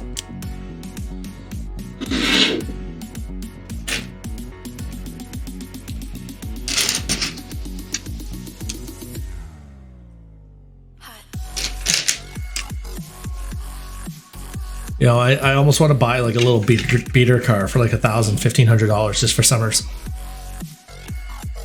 Like just a little shitbox summer car and park it in the winter.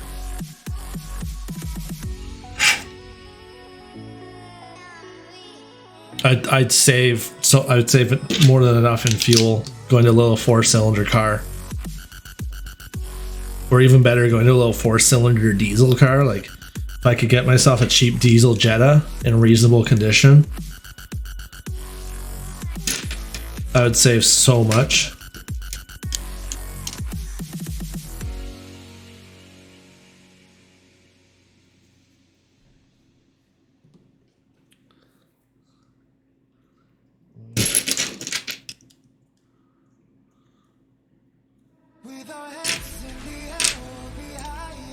Get a little fucking Suzuki Swift. A little Sprint.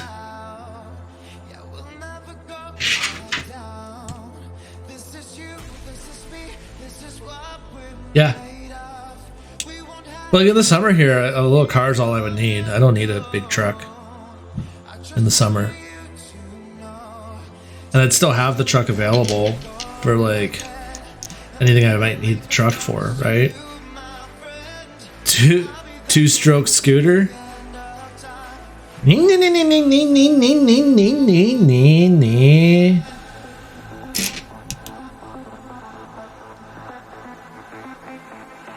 No, I definitely need a car. With our weather and the distance to work, I need a car. It would need to be a car. They've got little 3-wheeler fucking enclosed scooters in Canada now, though, that are like fucking 49cc. They're hilarious. It seats 2 and can fit like a backpack in the back behind the seat. And it's basically like a little 2-stroke, 2-cylinder fucking scooter with a car body installed on it. And they're somehow fucking street legal, and they don't need a license plate or anything. Like, fucking hilarious. But I would not feel comfortable in one of those on the highway, I'll tell you that right now. Probably be great for like commuting around the city, but I don't know if they can get up to 120 kilometers an hour. I don't know if I'd feel safe in a 3-wheeler at 120 kilometers an hour.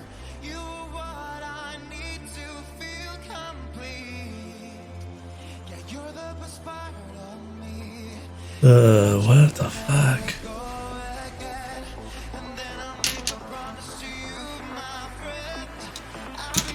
It's longer than that. It's gonna be that one.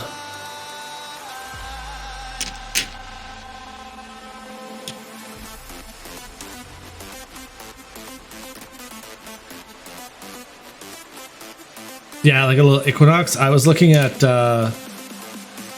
Hyundai Santa Fe or Hyundai Tucson plug-in hybrid. I could commute to work on electric only, plug in at work, and recharge over an 8-hour shift, and drive home on electric. And I could plug in at home and recharge overnight, but I would still have the gas available if it didn't charge, or if I leave work early. if I'm going on a road trip out to my parents and I've got to drive 13 hours, I can still just fill up when I need gas, as opposed to like having to worry about charging it up when it runs out, right? Little plug-in hybrids. I think plug-in hybrids where you can run electric or gas or hybrid mode are the way of the future. Absolutely. It's the best balance between infrastructure availability, distance, heat output, etc., etc. Like that, I think that's the way forward. And I will have one eventually, for sure. Maybe not like a little one. I'd rather get a truck, or keep my truck and get a plug-in hybrid.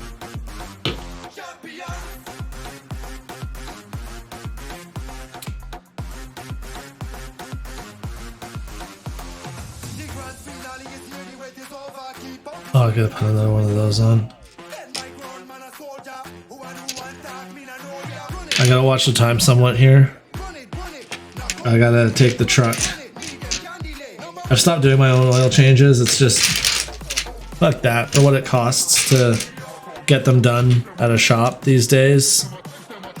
I pay the same amount to buy all the stuff, and then I gotta do the work too. Fuck it. Let somebody else do it, put it up on a hoist, get eyes on everything, and then they can fucking give it back to me, report, and I can do all the mechanical repairs myself. But it needs a tire rotation, and it's a free tire rotation as well, where I get the tires put on, because I don't have a tire machine. So, gotta get that done at 3, and then I'll probably rest, relax, and sleep the rest of the day. Back to work tonight. And then this will get finished. Hopefully I can finish it next week, because I've got less appointments and stuff next week. So I can probably get, I mean, it's an average 16-hour build. It's going to take me longer than that because I'm talking and distracted and shit. But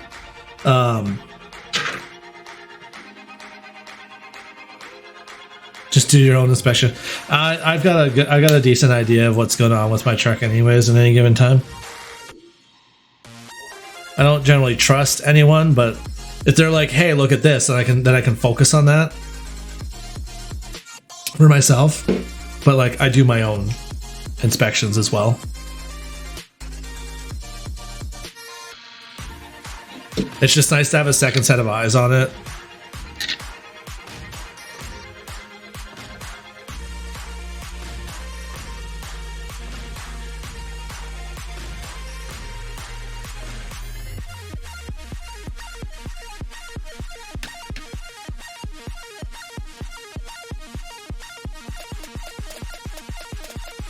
I really wish I had known that I was going to have to make 2 of those, for fuck's sakes.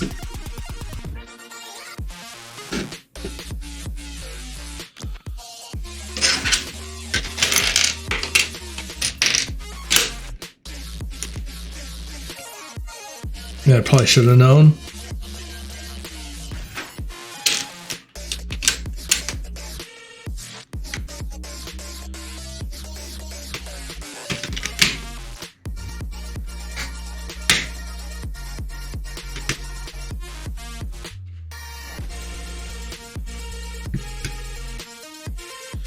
We can even just do this as a box of stream. There's one more step in this box. Then I got 2 more boxes. Just complete a whole box per stream.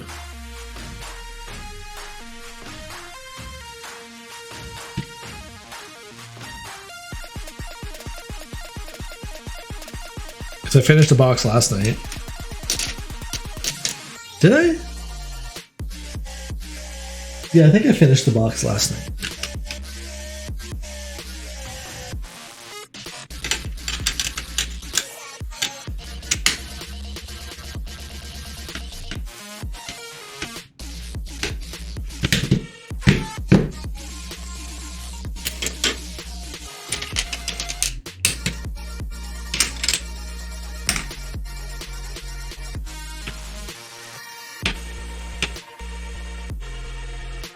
What do you guys think about Clarkson getting canceled again? Were you guys fans of Clarkson before? I like Clarkson. I mean, I like Grand Tour and all that.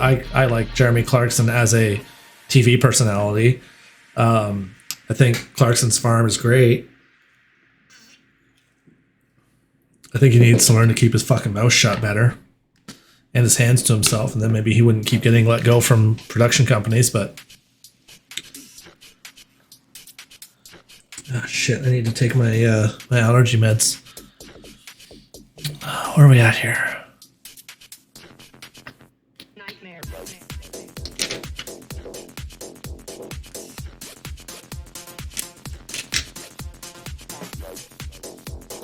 I don't know if Mish is home and listening. Mish, if you're home and listening, can you bring me 2 allergy pills from my prescription? If not, it's not a big deal. I'll grab them later. But I could get a full dose in by night shift if I take them now.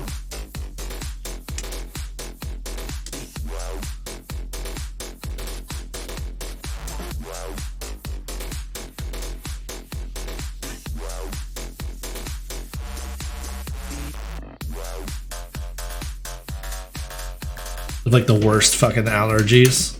You guys can see it on my arm, I think. Like, I'm a little itchy there, so I scratch and then it gets all like hivey. Just awesome. Awesome. Oh, this is why they wanted me to build it. Okay. Duh, because this is going to be a mirror image. Obviously.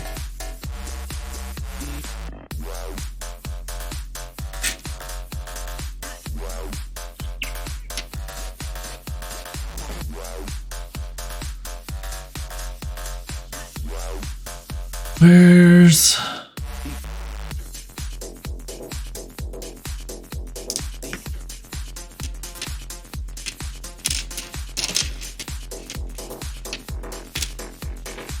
There's 2 types of flat places. So they've got 2 types of flats now. Okay. They've got the standard flat. Right.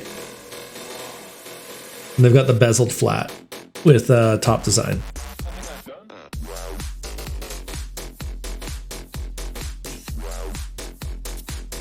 Drop ceiling cables have somewhere to go. Nice. Drop ceilings are nice. There's the one downside with this place is it's got finished ceilings. That's okay. I forgive it. I didn't build it. But it does have easy enough ceilings to work with. Because it's relatively wide open and it's got such a big utility room that like cable chasing shouldn't be a problem in this house. The only shitty thing with having to do cable chasing is like sometimes you gotta open up a wall just to get it through like the floor if you're going downstairs. But like I'm gonna install access points at some point here. But we've got Wi-Fi 6 or whatever the fuck now. So I need new access points because my access points don't do Wi-Fi 6.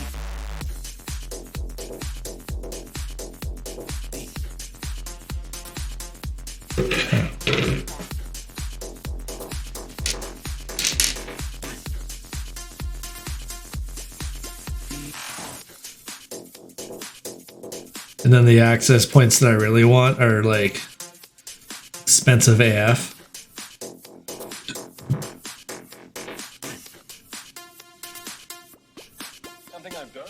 Where's this piece? I don't even see anything that remotely looks like it could be the piece that I need.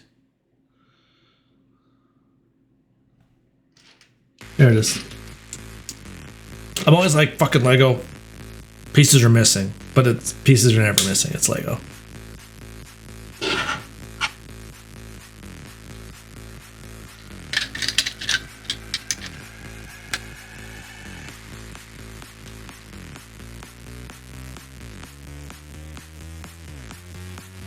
Does it matter which side goes forward? Feels like that. Oh, this is gonna go. Okay, so hold on.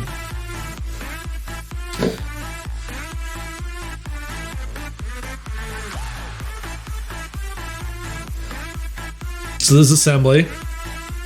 right? Front, and in the picture, obviously the front, I think are facing the same direction. I don't know. Anyways,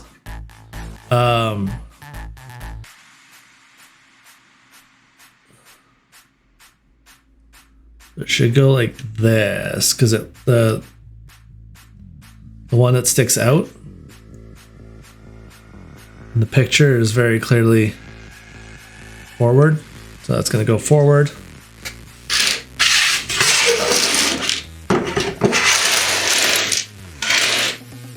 So that is not, in fact, where the Tantive 4 gets sucked up into the Star Destroyer.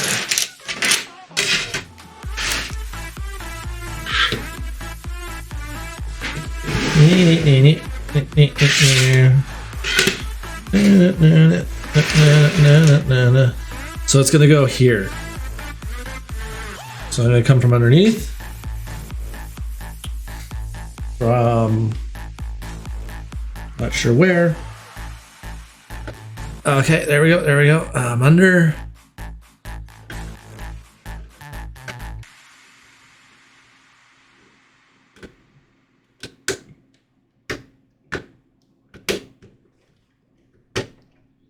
That's going to clip up into the skeleton there.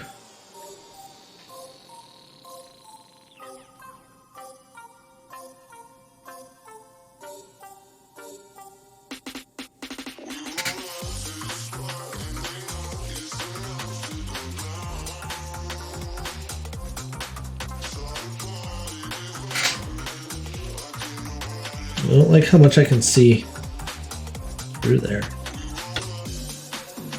Adjust that angle.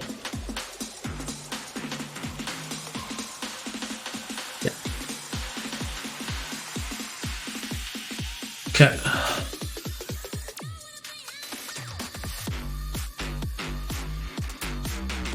I just want to zoom that back in. So what's this going to build? Oh, you guys can't quite see it, eh? It's some kind of thing.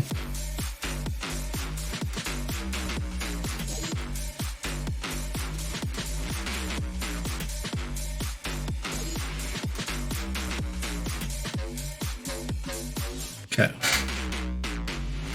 Push this. That's getting so heavy.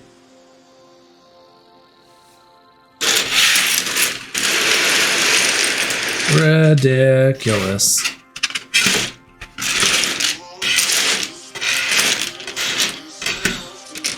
Okay.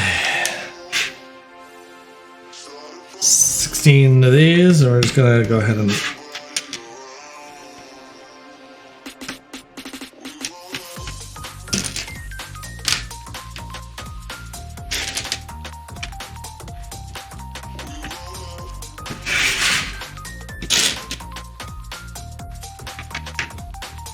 these have the groove in them.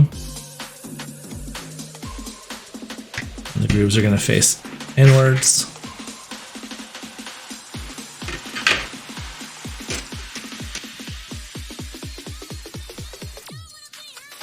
Again, this is all going to get uploaded to YouTube. Rant and all. I'll probably do one that's an upload direct to YouTube. And I might do another one where I take all of it, edit it all together into one chunk, edit out all the non-building time, pour through it and find all the non-building time that I can find, and then smash it all together, and then time compress it from however long it ends up being down to 1 hour, and then from there add like 30 seconds to a minute of B-roll of just like the image of like the thing, and smash that in there as well.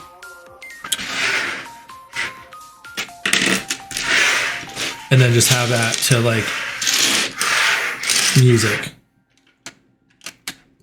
So that'll be on YouTube as well at some point. Paid for the editing software, might as well use it, right? Right?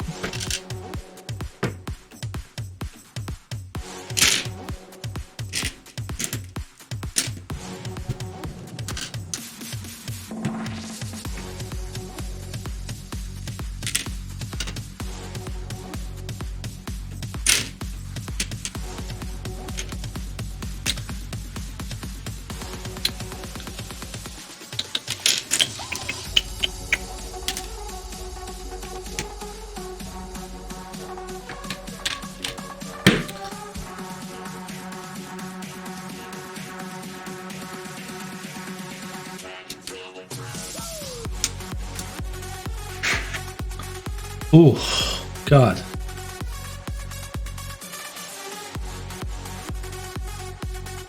You guys can't see that when I do that, eh?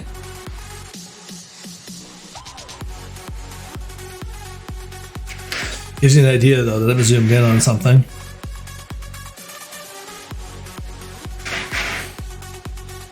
Okay. I'm gonna go 1.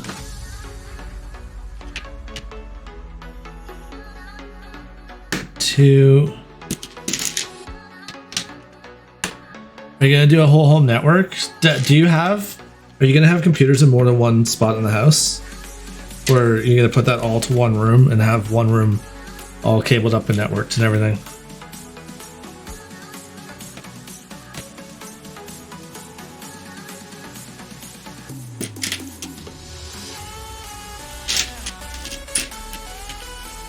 I think you could do some really cool shit with that.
Of those. Ridiculous.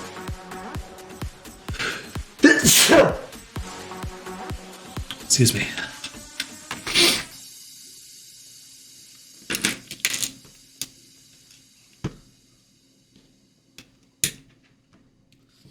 Computers in one because they're massive rooms. I can have one end desk PC, the other sim. Not sure about a server. Could use a room closet or a mechanical room. Yeah, if it's drop ceilings, honestly, just put it in the mechanical room, right where the fiber comes into the house. Put all of that right there, and then just run it out to wherever it needs to be. And then, like, do you do like how do you do your TV? Like, do you run like I run Chromecast in all the rooms, so I get all my streaming by the Wi-Fi's. But I'm tempted to sail the 7 seas and put NUCs on each little mini computers on each TV and run them by Ethernet back to a server, and then just have a download server storing up content, like just searching for. Like, just enter in the shows that you want to watch, and it'll find them, download them, or you can just go watch them from whatever room you're in. So yeah, like, you don't need Ethernet to every room if you don't want. Oh, you do have wired Apple TV though? Yeah, then I mean, you can run Ethernet to each of them, and then run that back to the server room. I mean, even my Chromecast Ultras, I could get the wired adapter and run them back.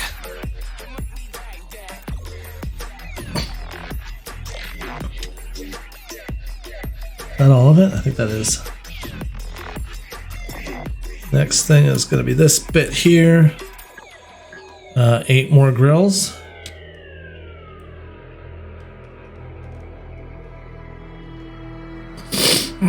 Downstairs will be all wired. Yeah, what are you gonna do with those extra rooms, man?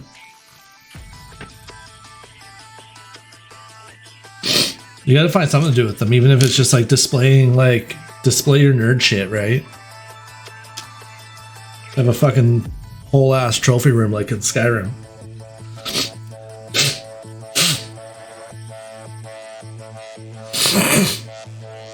You got drop ceilings, man. It wouldn't be hard to wire upstairs. You just gotta find where your wall sits and just go up to the nearest outlet. So like go to an outlet and drop straight down from the outlet, right?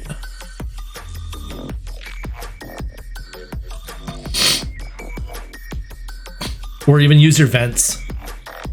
Technically, if you're going to use your vents, you should get plenum rated Cat 7, Cat 6 at least, but I mean, in a house, it's not going to make a difference and no one's going to tell you not to. I keep debating whether I want to run plenum rated or just fucking run it and get it over with. Because plenum rated is more expensive because it's like fire rated. But like honestly, with houses these days, plenum rated or not, fucking whole thing is going up. Nothing's really gonna be up, just the TV. Yeah. I would run a single upstairs drop to a centralized upstairs switch anyways, just so that you've got the ability to add a media computer to the upstairs TV. I would run one cable right to your main upstairs TV. And let like, well, it depends. Like, I don't know if you answered or not. Do you have a living room? Like, do you have like a room upstairs that people like obviously you're gonna have the TV in the bedroom, but like, do you have a living room where like if you have guests over, you could sit and watch TV upstairs or no? Because if you don't have that, then there's absolutely no point for sure. That doesn't go there.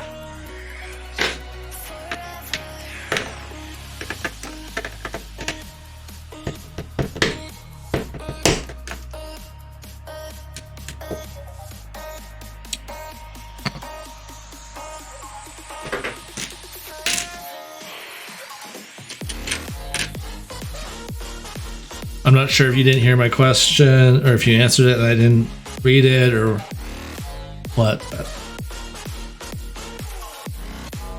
think that's that.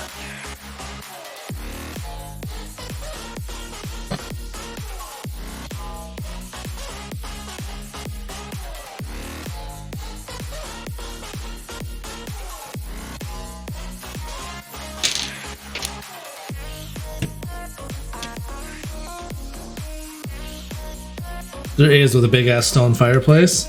Yeah, I would run one run of Ethernet to there if it was my house.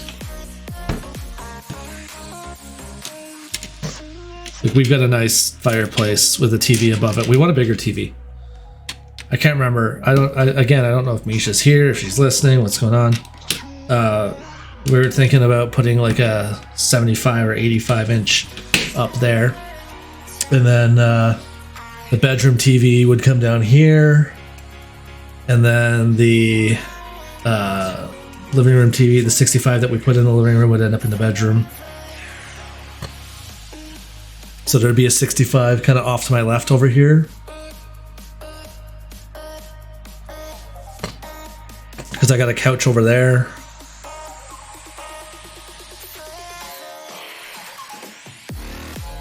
Worried about insurance with a fireplace? Is it wood or gas?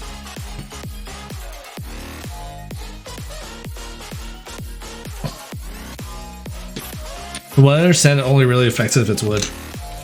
They don't usually give a fuck about gas fireplaces.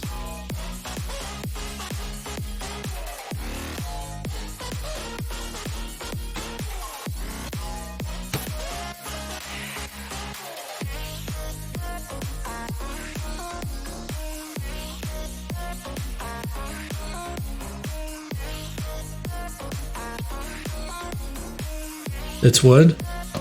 I mean, it depends.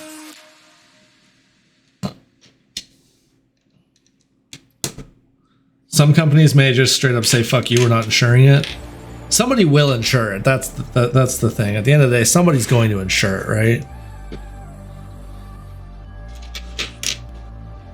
Somebody's going to insure it, and we know that for a fact because there are people out there with them, and they have insurance, so...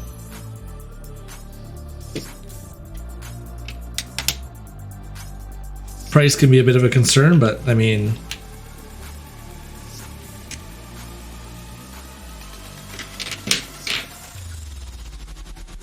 I don't know that insurance is my primary concern when looking at a house, to be honest.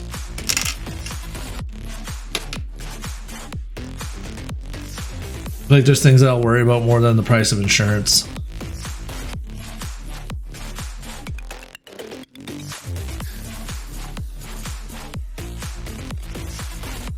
What you could do is you could remove the log assembly. You could open it out, like clean it out, and you could install a gas log assembly.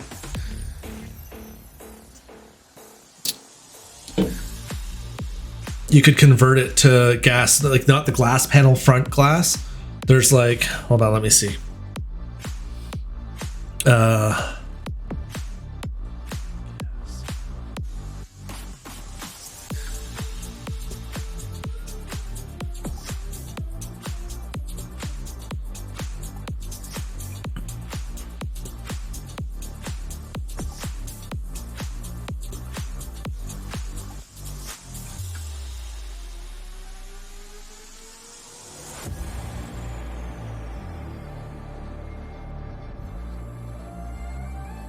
Like, you can get gas logs.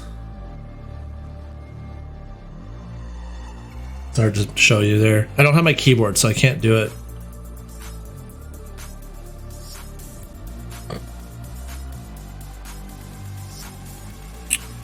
Fuck off. Fuck off.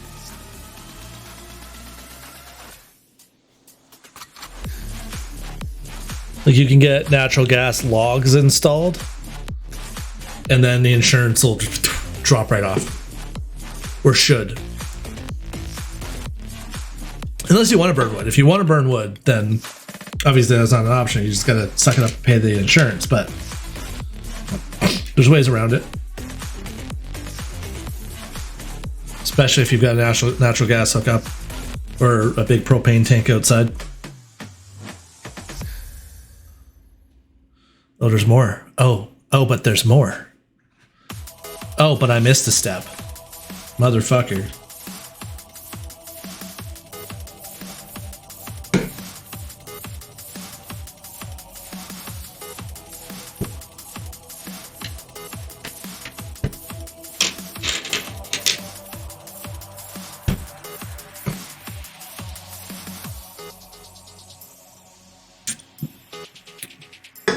But I feel like talking to the insurance company and asking if you convert it to natural gas logs without the glass plate cover, and then you could do the math and see, like, is it worth it to convert for the insurance savings and the longevity and cleanliness, etc., or would you prefer to stay wood and pay the extra insurance and have the atmosphere and comfort, right? Because there's pros and cons to gas and wood, right? Personally, I would prefer a wood fireplace to a gas fireplace, but I have the gas fireplace. But also, I don't know that I would want a wood fireplace in like a long-term living house. I feel like I'd prefer like a wood fireplace in like a cabin or a cottage setting.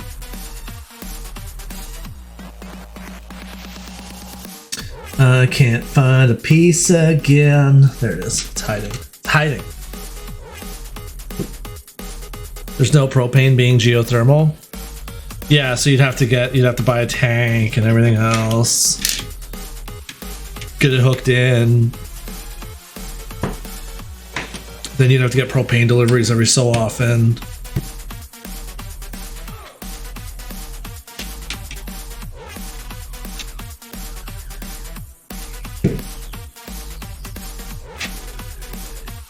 Like, that's all costs that you'd have to consider and be like, what's my rate of return? Like, at what point does the insurance amount versus the installation amount even out? Do I plan on staying here that long to wait for that? What's the resale value of a wood fireplace versus will the upgraded propane one bring back an ROI on sale? And sometimes it's not all about ROI on sale. like I'll do an upgrade on a house, and I did upgrades on the other house that I knew I wasn't going to be able to charge for the work, but would sell the house quicker, right? So like you might not get an ROI on painting, but you'll sell faster if you painted. Kind of thing. There's that stuff to look at too. But I think you know what you're doing in the real estate game. Sure sounds like it. Fuck. This is your third property? I really can't remember if it's your third or your fourth.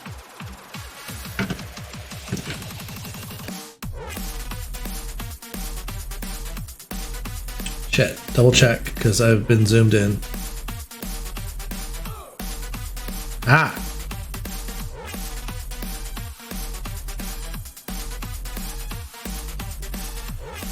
Double check. This is how we miss shit. We'll probably stay because I know me. I find the next great house. I'll move. Third house. Yeah. Hey, there's nothing wrong with that, right? Like.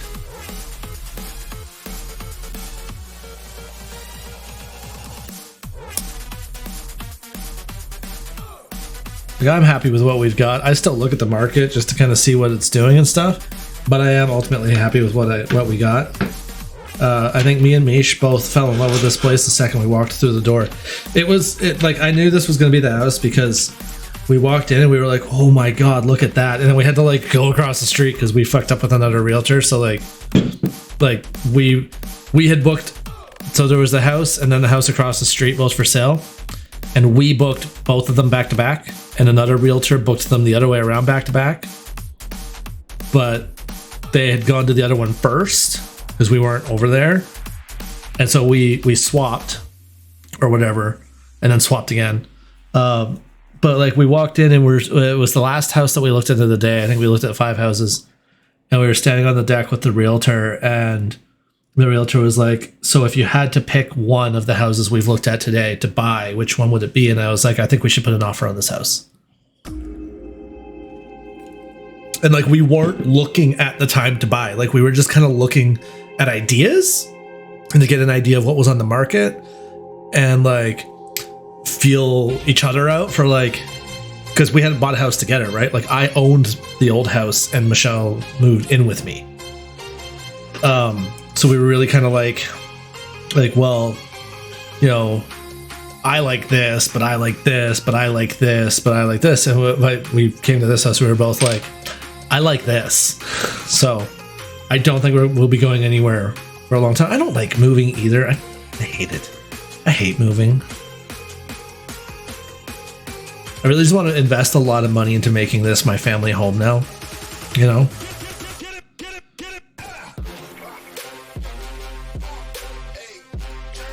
And then hope for a good return on it when I retire.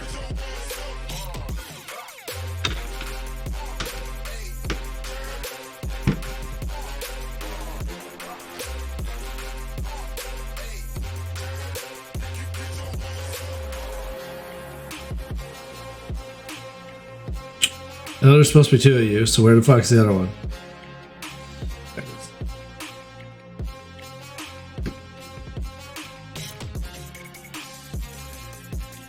Where did I miss a step now? Oh no, that's there. Okay.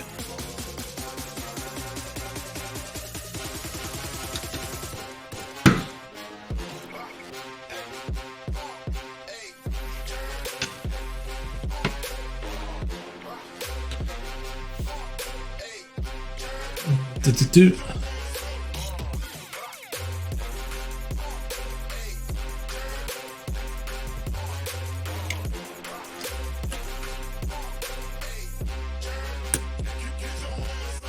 Yeah.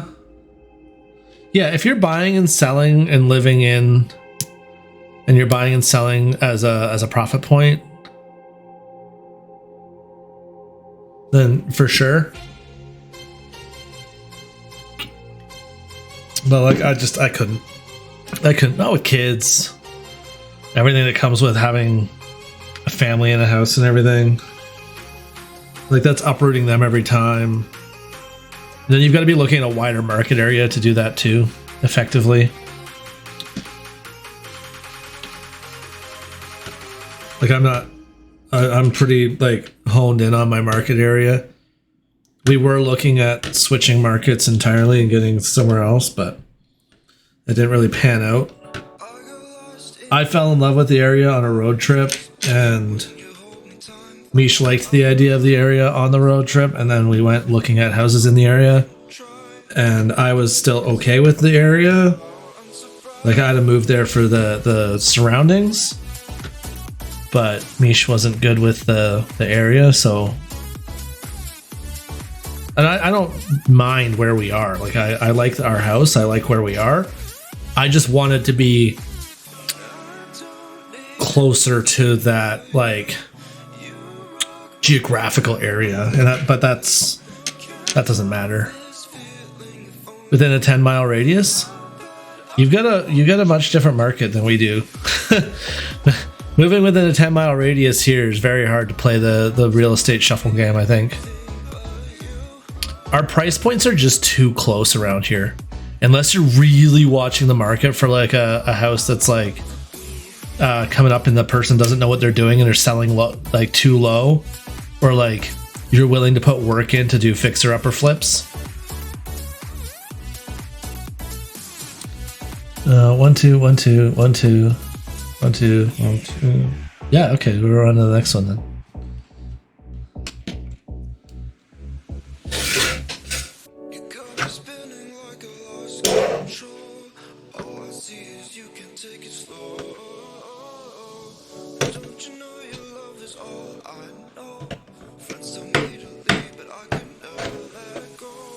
I mean, I can tell our markets are very different just based on the pricing. Although, I have to keep in mind, you said yours was 350. Hey Google, 350,000 US dollars to Canadian dollars. 350 United States dollars equals 480 Canadian dollars and 64 cents. Yeah, you got a pretty good price on that. Yeah. Our place is smaller and the same price when comparing dollar.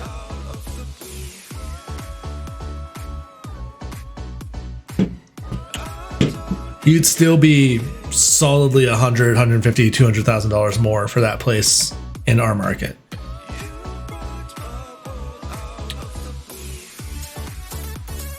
So that's this. That's this.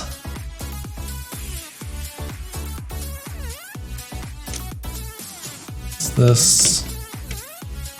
I have no idea what the fuck this is that I'm building right now, but it looks cool.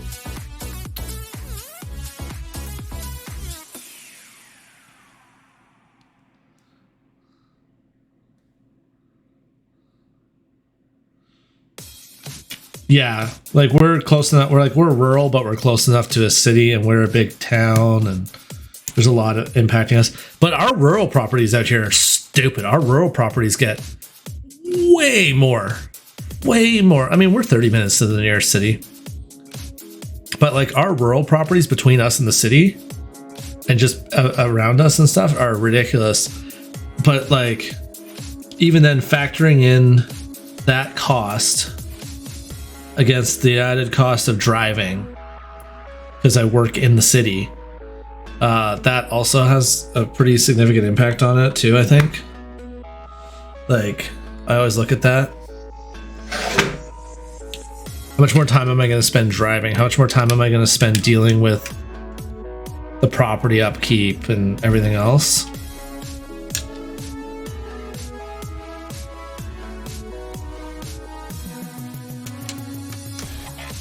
I mean, it would be nice to not have to worry about shoveling sidewalks and neighbors and shit like that. That'd be kind of nice.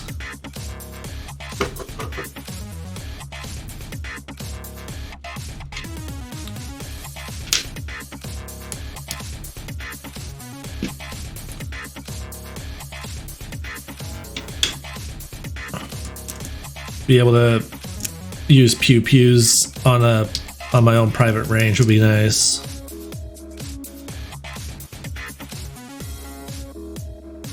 Blue Burby Ranch. Yeah, I know.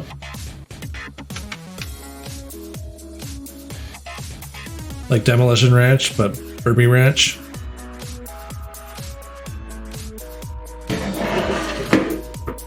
That's kind of our backup. Is like I want to buy. Like when I retire, we want to move to Vancouver Island. If we can't do that, then we want a custom built acreage home with enough land for us to like have like a little range and privacy and all that stuff. If we can't do that, then just buying a property that's got the space we need. No, even then, I mean, maybe we might consider in 11 years looking at the real estate market again. 11 to 13 years, considering looking at it briefly, but I really think I'd rather stay here for the 25 years and get the big payday, right? You put 25 years in, mortgage is paid off.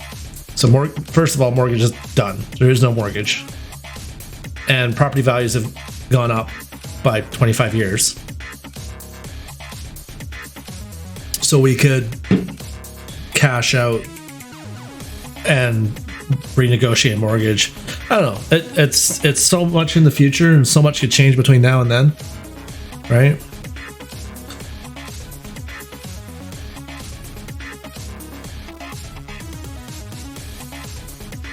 Okay, so we gotta watch that.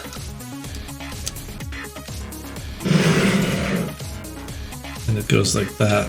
This is definitely like a bay of some sort, because those are fucking like windows, I think. Little guard booths.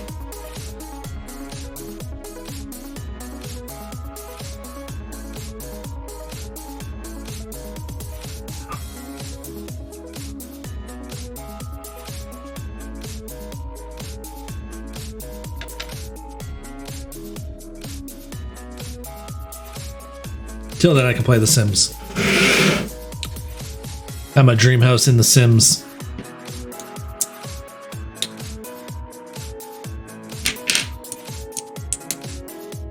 You seen Cities Skylines 2 is coming out?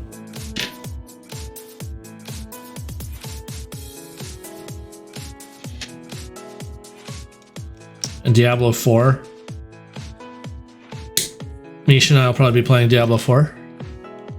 Or Misha will be playing Diablo 4 with her GBF. Fine. Fine.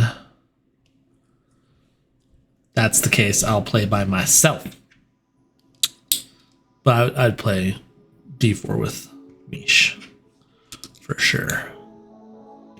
For sure. But first I need to refinish D2. Which I started. The resurrected version. And then I need to play D3 all the way through. Which I never finished. And then D4. So I don't know if we'll actually get... Mish will be done D4 by the time I fucking start it, for fuck's sake.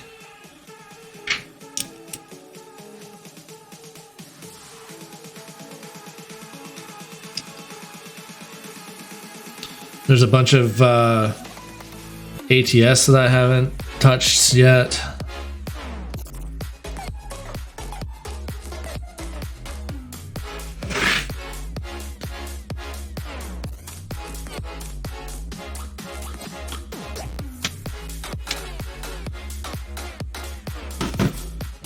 Stay here for a long time. When houses jumped to 100k, I decided to shop for a deal. Yeah.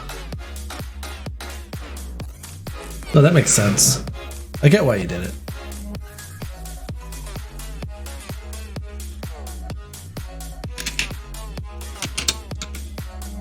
It's kind of why we bought at the time we did, right? Is I saw the way the market was going, and it was like, well, you know what? Now seems like a good time to pull the ripcord on the place we're in. Because the the stuff at the $600,000 range was coming down. So like, we probably overpaid a little bit for what we bought, but paid significantly less than somebody would have paid for it a year before. But we got paid way more than what our place was worth. Like I would say that the people that bought our place probably paid somewhere in the neighborhood of $35,000 too much. and it went to a bidding war to boot.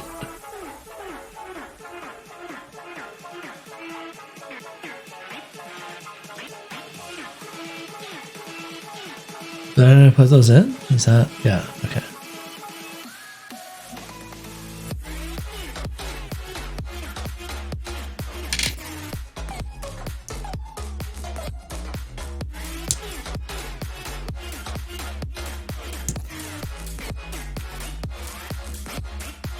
So like we ended up with a bit of a wash because like we overpaid probably about or a little bit less than what we got overpaid, right? So I'd say it worked out.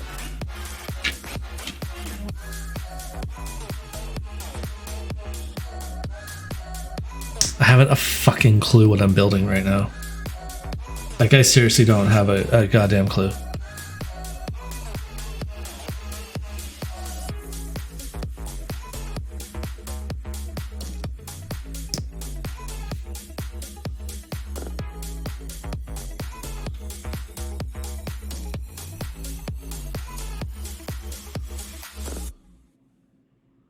Still seeing places going over asking, 40K over asking. Yeah. We might do some overtime in the morning. It's open overtime. We'll see. I'll see how my night goes tonight at work. If I've got lots of time that I can put in, I might stay for an easy like 4 hours of OT. We'll see. We'll see. We'll see. We'll see. We'll see.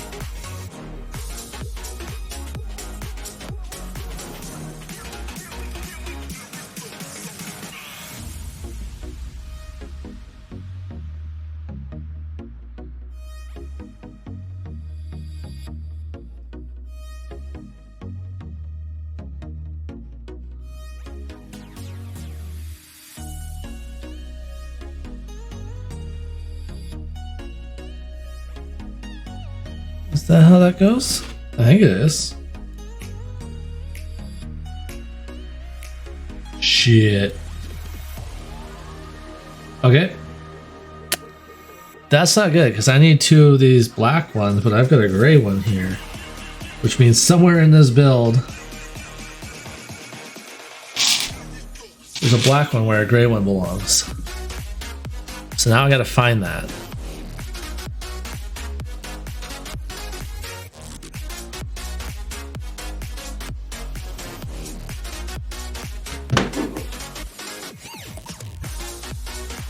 Found it.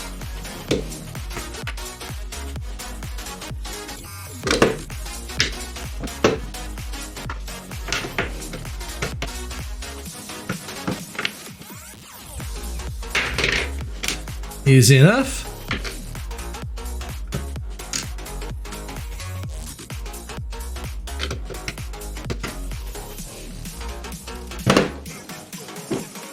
There we go.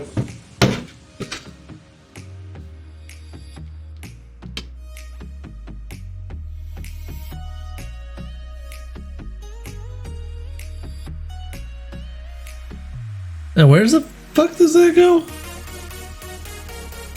God, I can't see that.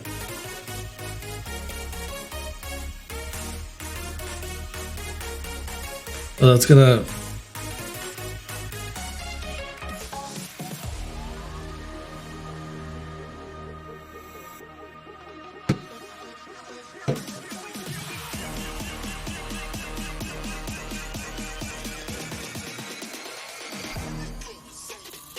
Yeah. Okay.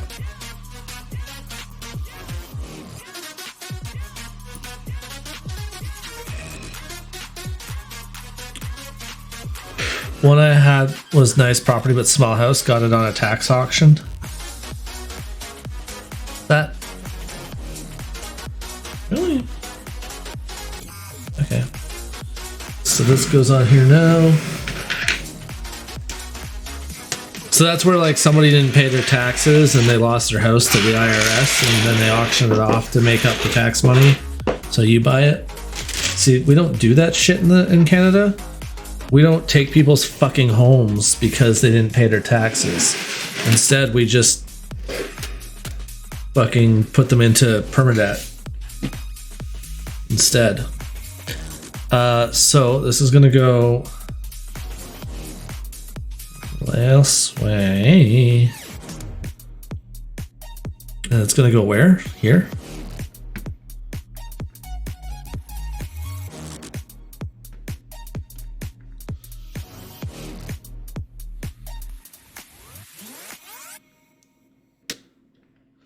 United States, land of the free as long as you paid for it.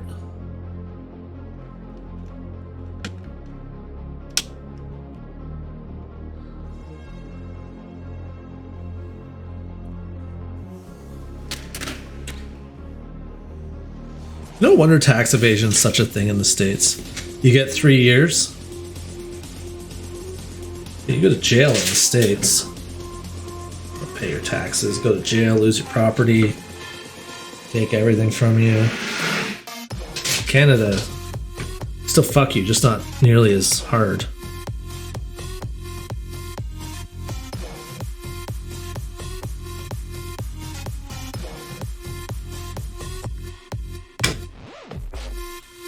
Okay, so that's in there now.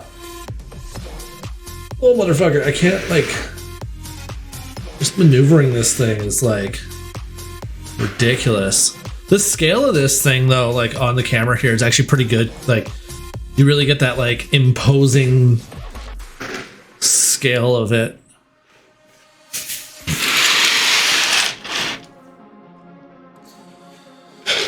Alright, we're gonna build this little tiny, whatever the fuck this is now.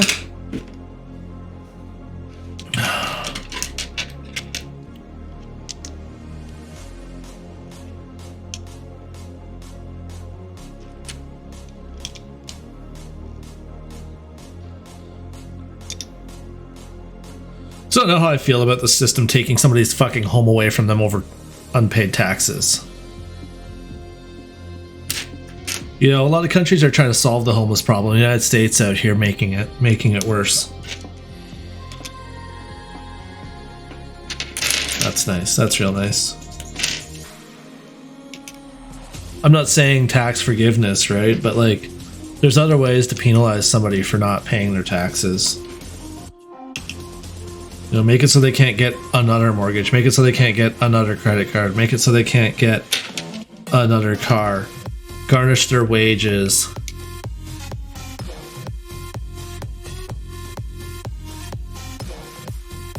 Like, I'm not saying that taxes shouldn't be a thing. I'm just saying that the way we collect on taxes needs to be reasonable. And when somebody can't afford to pay their taxes, then there needs to be a means of remediation in that situation where they look at, you know, reducing the outlay or whatever, right? Like, you don't get, like, there's better ways to handle it, that's all. Taxes should still be a thing. It's just about making them meaningful. But also, like, why do we tax the ever-loving shit out of people making, you know, $30, $40, $50, $100,000? And then we don't tax the ever-loving shit out of people making $1 million, $20 million, $100 million, $1 billion. It's okay for those fuckers to have tax havens, but when you can't afford to pay your taxes, you're going to choose between paying your taxes or eating. That's the asshole they'll throw in jail. That's the problem. That's the real problem with it. Corporations need to pay their fair fucking share and bear the responsibility that they have for creating the fucking problem in the first place.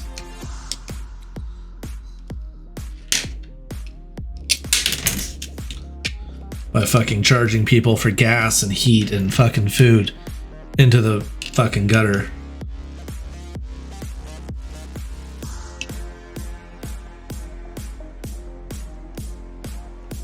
Fucking paid off homes, losing it because they couldn't pay their taxes.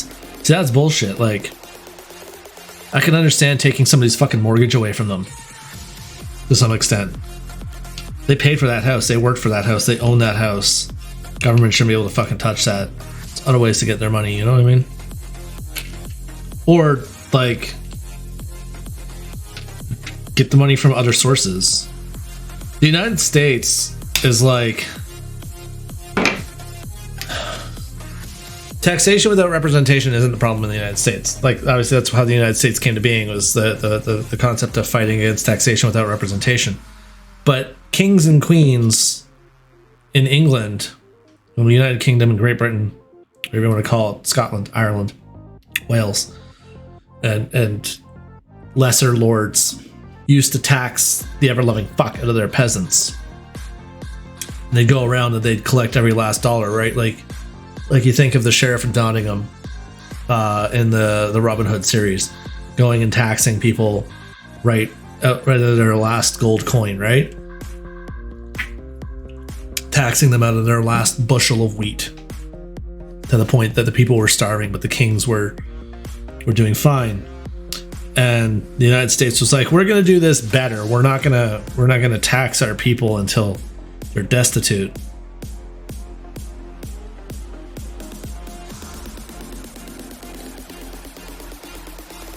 Considered an addition, Jesus Christ. But like, you know, now it's like, oh, we're gonna go around. We're gonna send the tax man around. We're gonna jail you. The United States became everything it hated. Everything it fucking hated. The United States ended up becoming everything it set out to change from England. You know, they did. Land of the free, home of the brave. Pay your fucking taxes or you're going to jail or taking your house. You sell it to some 20-year-old for fucking 50 cents on the dollar. No offense. Just saying.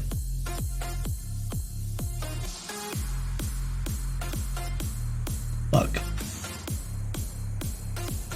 Filling that in? Is that what we're doing? Yeah.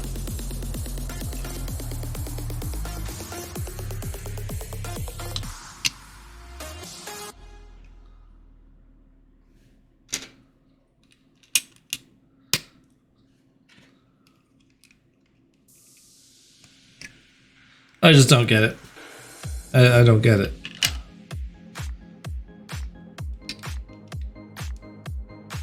You know, people will say, well, you're Canadian, you don't understand the intricacies. I'm like, oh, but I understand being a fucking human being, you know? I understand that. Take some fucking retirees home. They can't pay their taxes. You consider that they paid taxes their whole life and now they can't pay their taxes because we don't set up proper pensions? I've got an awful lot of extra pieces here. Because I didn't put them on. That's why, because I didn't put... What the fuck?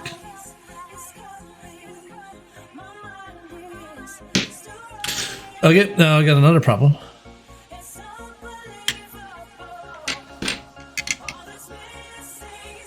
I have a short one where there's supposed to be a long one.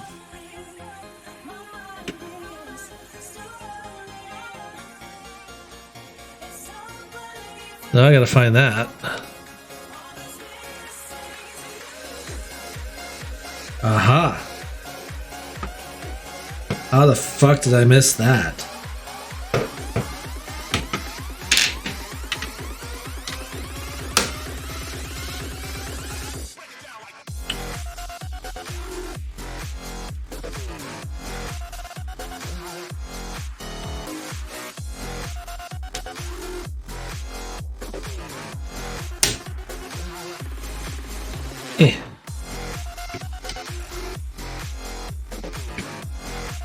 Holy fuck. Okay, come on. I can't see what I'm doing, so that's not helping anything.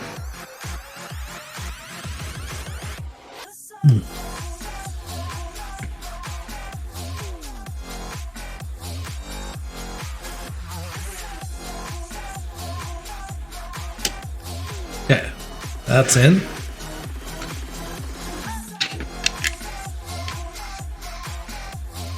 That's in. Okay, now this goes the forward bay.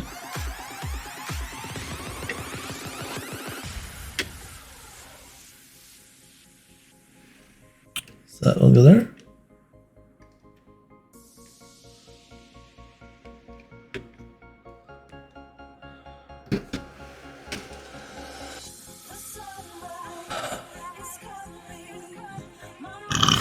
Excuse me.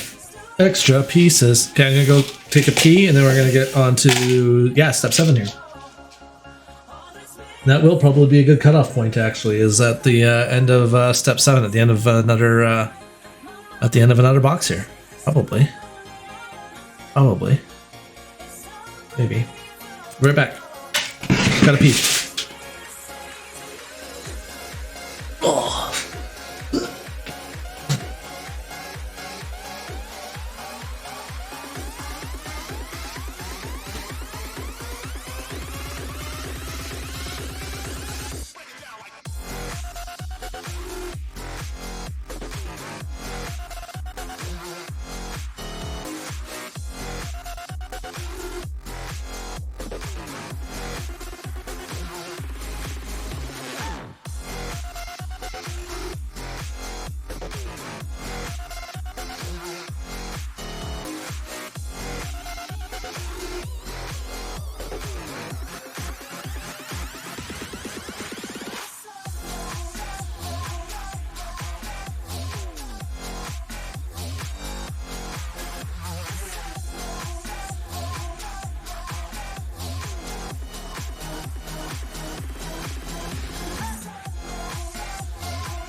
Push it, turn it, I can screw it, that's the way we like to do it. Push it, turn it, I can screw it, that's the way we like to do it. Push it, turn it, I can screw it, that's the way we like to do it. Push it, turn it, I can screw it, that's the way we like to do it. Push it, turn it, I can screw it, that's the way we like to do it. Push it, turn it, I can screw it, that's the way we like to do it. Push, push, push, push, push, push, push, push, push, push, push, push, push, push,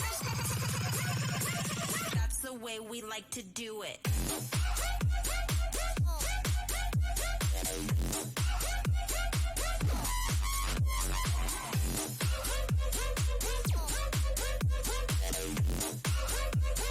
That's the way we like to do it.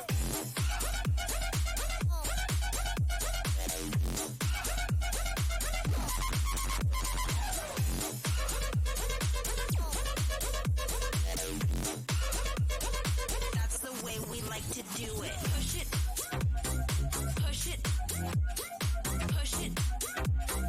Push it. Push it.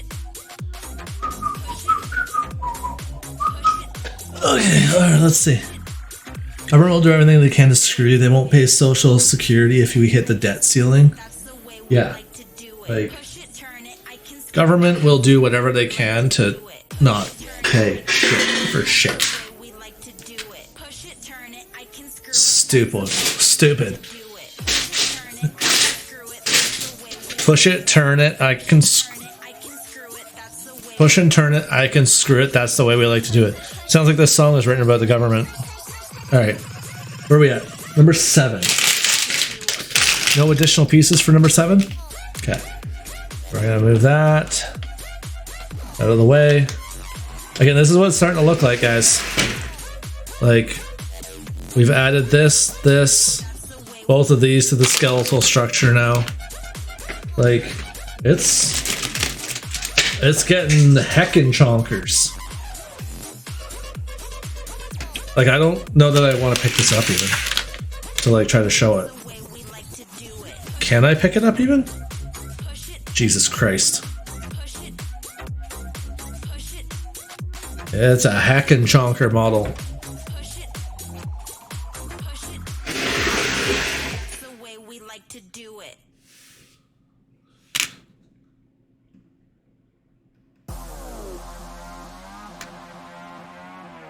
Okay.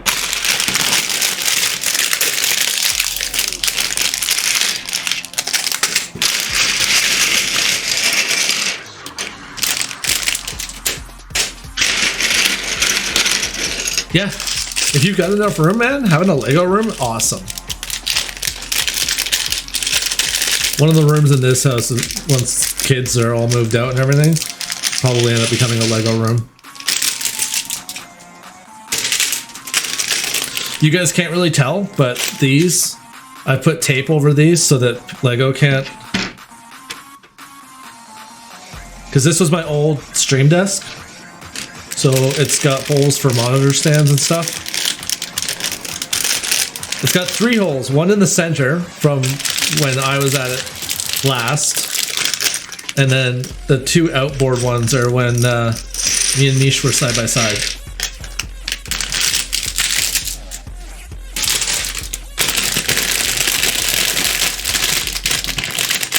We don't even know where the hell we're gonna put this thing yet. Like, it's gonna need a custom shelf. We haven't really figured out what we're gonna do other than leave it on this table.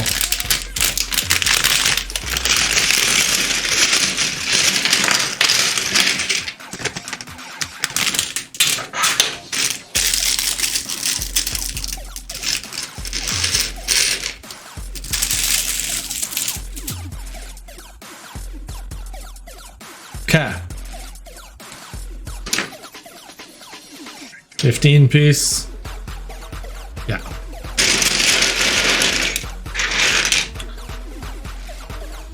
Oh, doubles. What?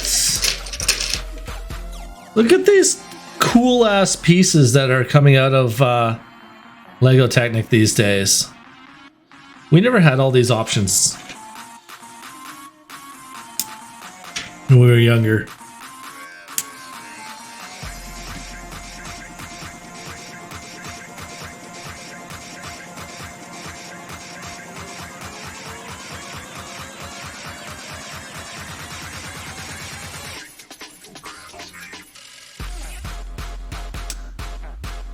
There's a Lego TikToker. I don't know if she's a Lego streamer or Lego YouTuber. I think it's Emmasaurus maybe. She's got like more than larger than a bedroom. Like, she's got a room probably the size of this studio that's all a Lego city. Ridiculous.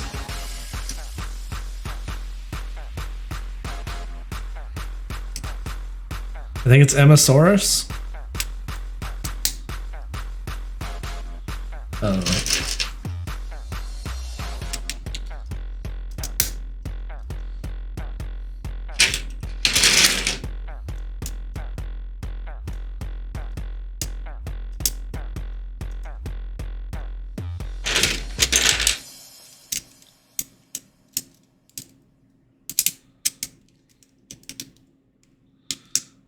It's definitely gonna be some time before I go back to another Lego stream after I do finish this model though.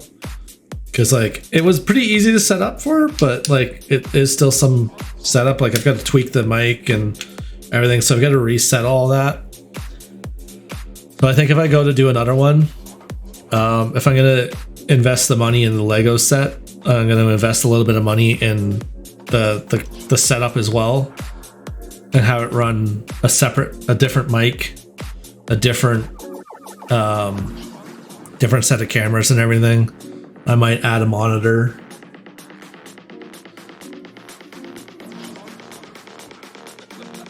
So that I don't have to fuck around with this. I might add a KVM keyboard and mouse switch so I can switch to a different keyboard and mouse, just like cheapies. But so I've got a mouse and keyboard here. I can have a tray. Hi. Hi. Did I do that right? Yeah, okay.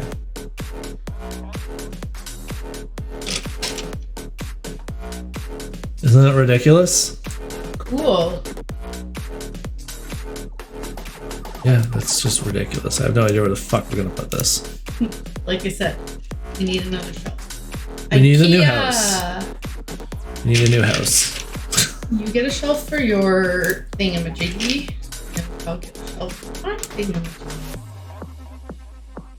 Yay! Hope it scans up at $11.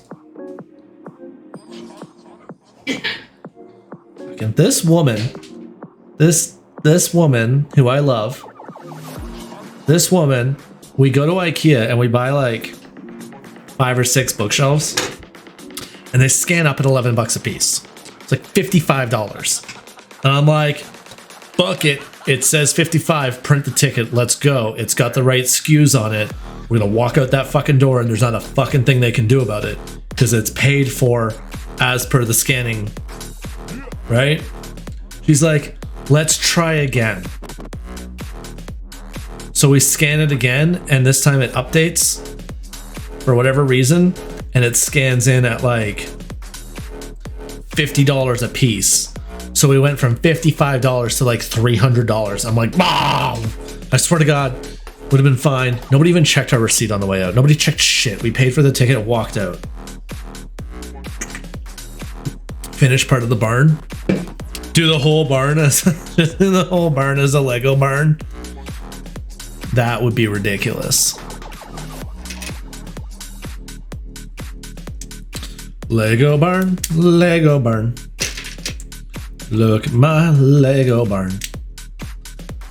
Yeah. Or I mean, yeah, just part of it. Just part of it's fine. That's fine too. It's also acceptable.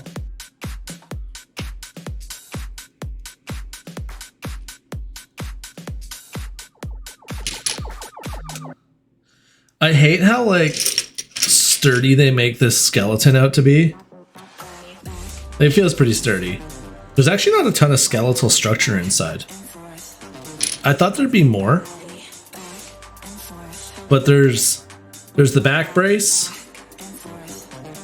main rib, front rib, and then there's like a spine in the center, and then like two girders down, and then there's like 1, 2, 3 vertical stabilizers, and then everything connects onto that. The stand itself seems pretty flimsy to me, personally. But like, they'll make like stuff like this so sturdy, and then you look at like how stuff attaches and you're like, oh my god, is this gonna hold?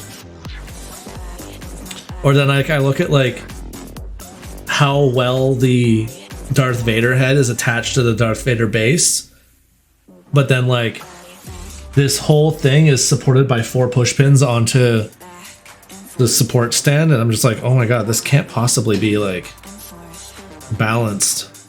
But it is. It seems to work.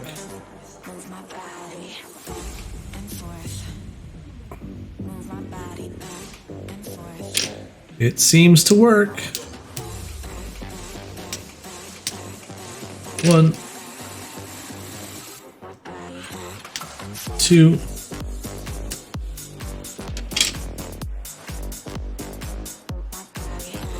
3. What the fuck is that piece? Where the fuck is that piece? Hey, fuck you.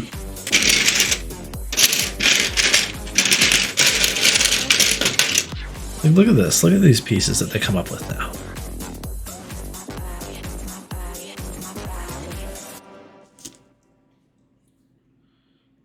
I could actually take the headphones off. I don't care about the music so much. It's kind of nice to have it there, but it's more so for you guys. So when I go silent,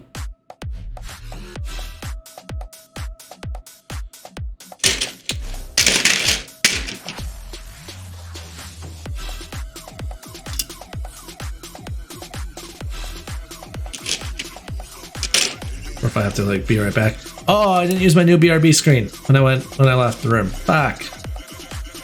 You dumbass Blue.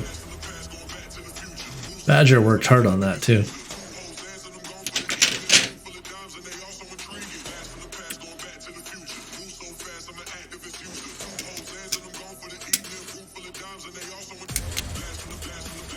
Next time.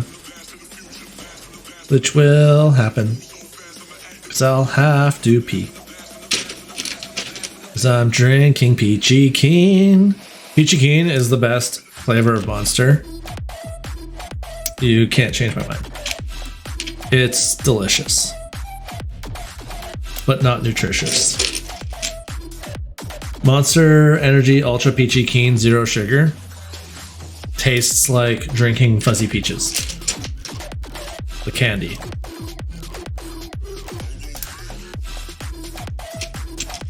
Like straight up. It was available in the States first and it's made its way up to Canada now. And it is like the best. We've got pretty good color matching, I'd say. Yeah, I think the color matching is on point right now. Obviously your guys' monitor calibration is going to come into play there, but I'm definitely recording color properly.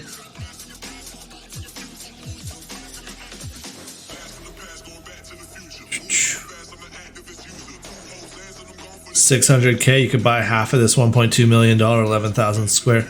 Half? 11,000 square foot house on 10 acres. But you want to buy a house with me? We splitting it?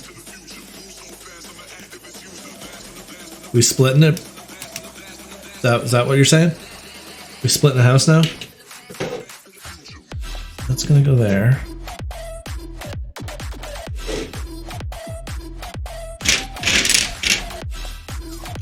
I feel like that's what you're suggesting.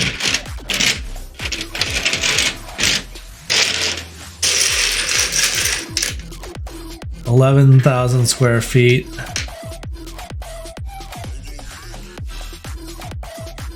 Might have a room for you. 5,500 square feet each. You realize I come with a family, right?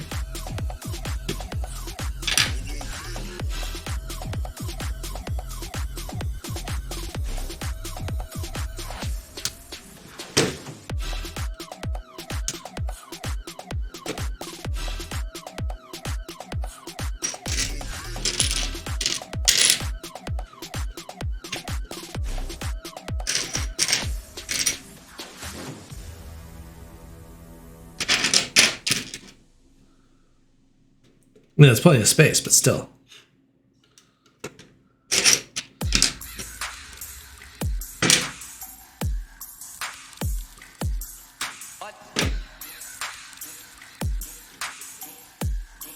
The 10 acres is pretty good too, because like we only need one range.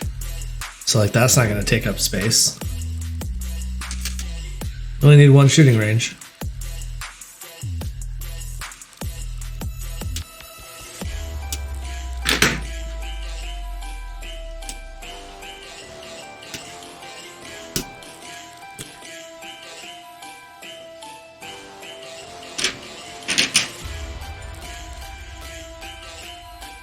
Okay.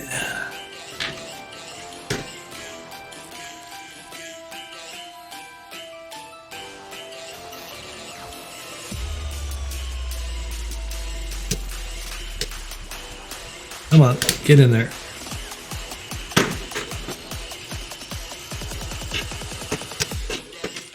This is definitely going like across somewhere. I couldn't really tell exactly where this goes, but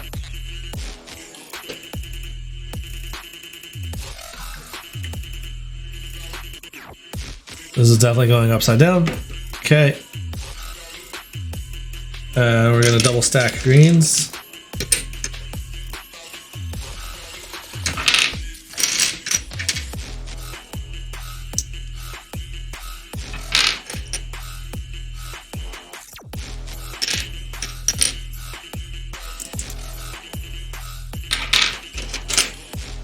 I saw a commercial building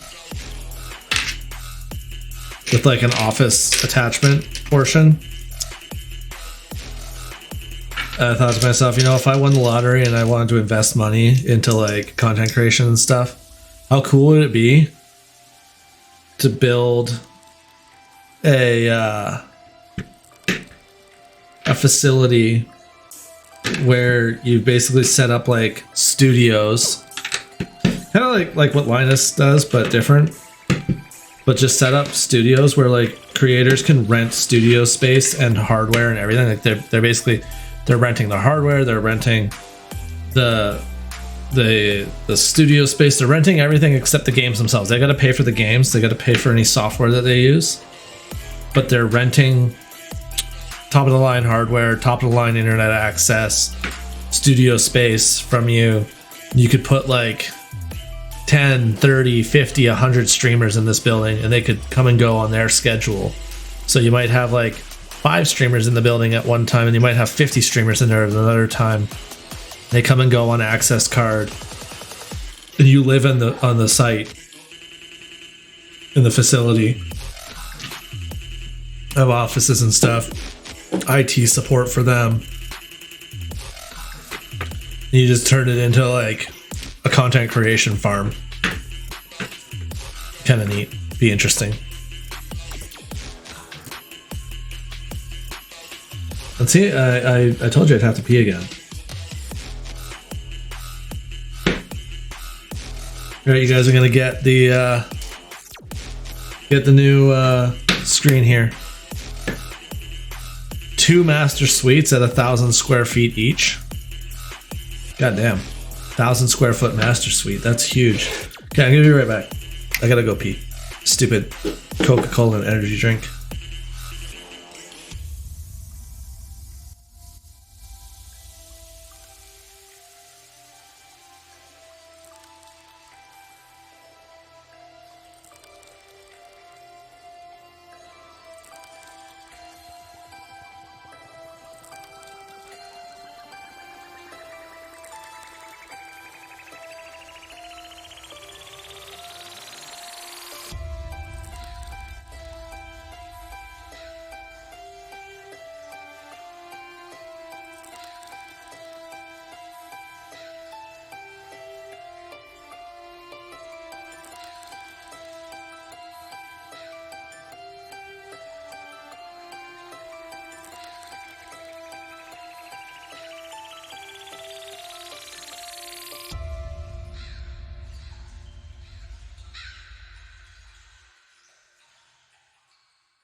I mean, that's one way to do it, each end of the house like that. It's a great way to be able to split up the house. Definitely designed to... I don't understand, are they designing that for, like, a his and hers master suite for, like, you know, those couples? Or is it, you know, generational housing? So you've got a master suite for the the one couple and then the younger couple are in the next master suite.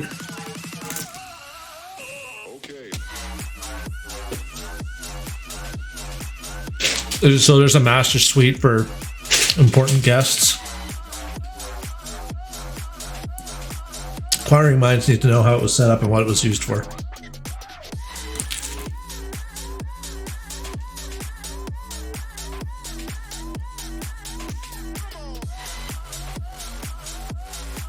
Also, I feel like when you get to enough of having money, right? A large enough household, that's the point where you have live-in workers or like shift workers.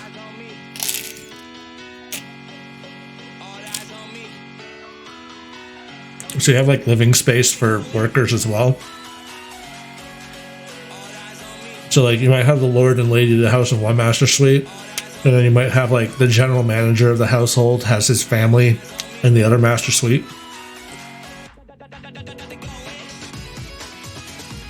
And then the staff might have a little bit of housing in the basement.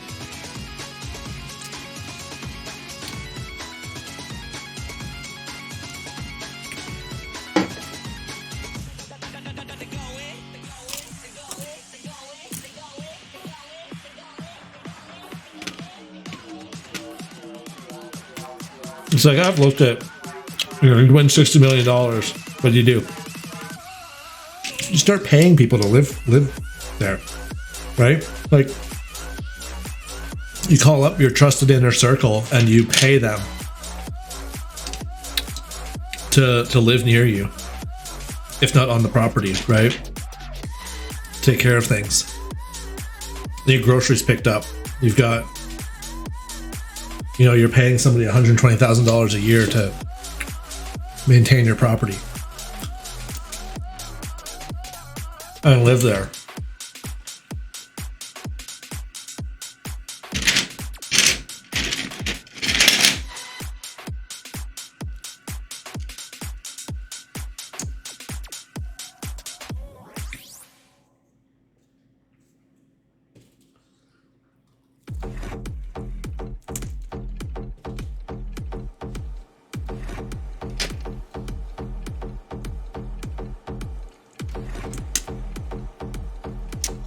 Like I look at some of these, like Casa Loma in Toronto, which was like a rich military leader's home, estate. This place is fucking massive. You'd have more than just like the family living permanently on the property, for sure.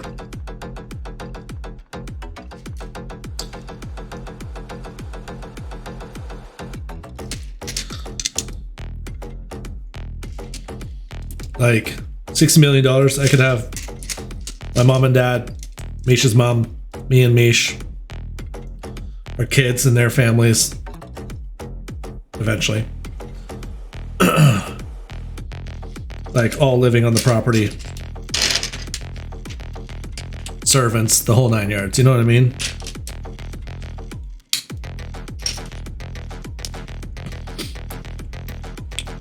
Play the lottery more.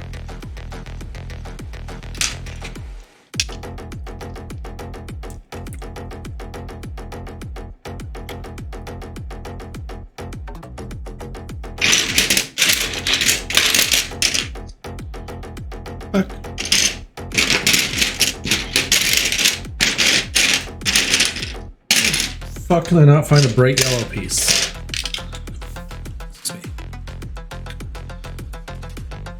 Okay. We're gonna flip this over.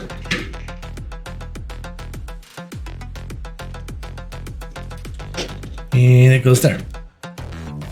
Boop. Okay.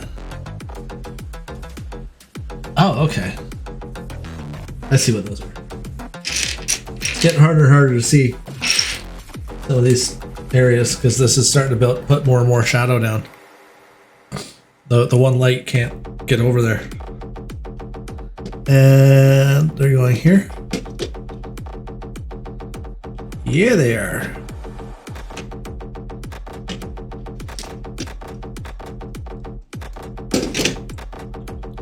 That's it? Okay. What the fuck? Okay. Okay. Remove that for a second. Because we're going to build this twice.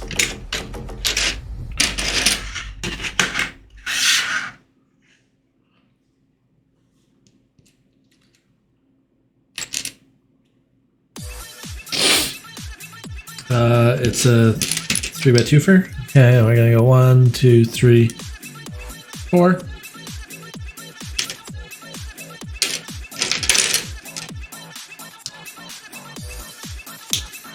Four.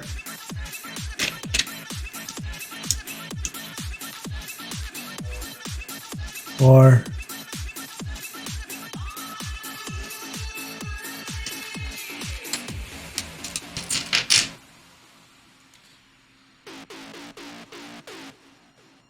Oh, that ain't right. How many is that? Hold on. 1, 2, 3, 4, 5, 6, 7, 8, 9, 10, 12.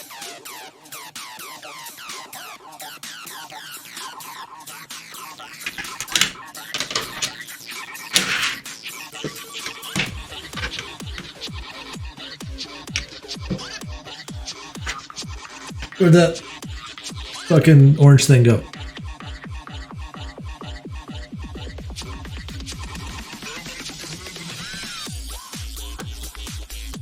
I'm gonna see my fucking tool piece thing. Where'd it go? Shit.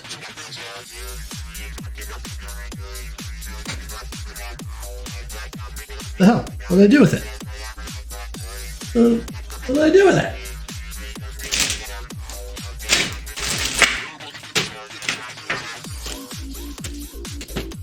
Where's the bleeding fucking remover tool? What the hell did I do with it?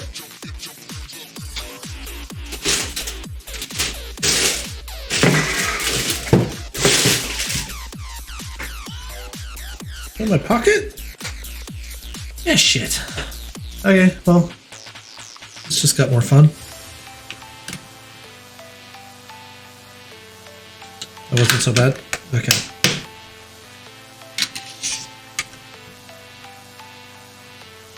And then what is it? It's this piece.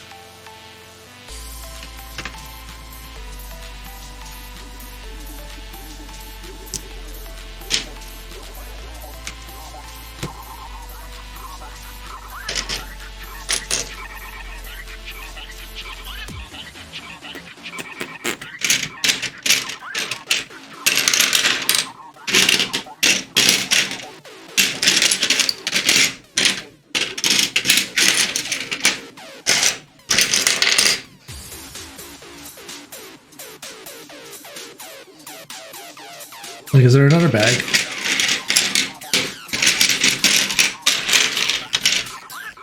Nope. One of them.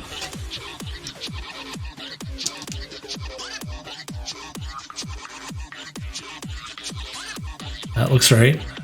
Okay, let's build that again.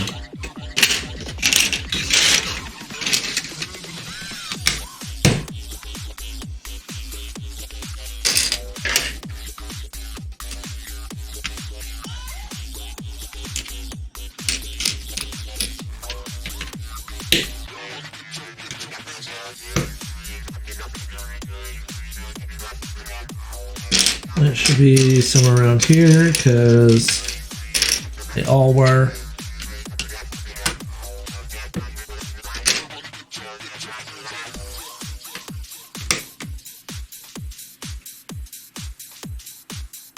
And then there should be one more. One more up, right there it is. Okay, and then there should be one more 4x4 partial flat. There we go.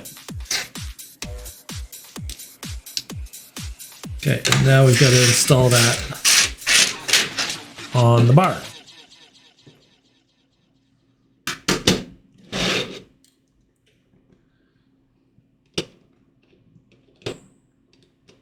So it says yes, no.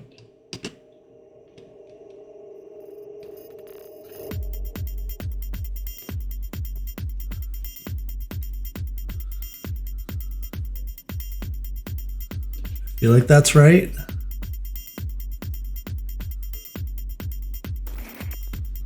That's page 221. We're gonna double check. It does show that it's got a 1-to-1 there, so we're gonna check that.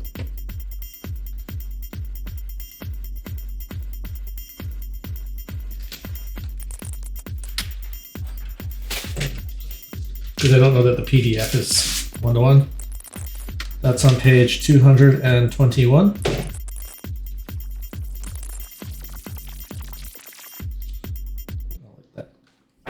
Sound of that sound.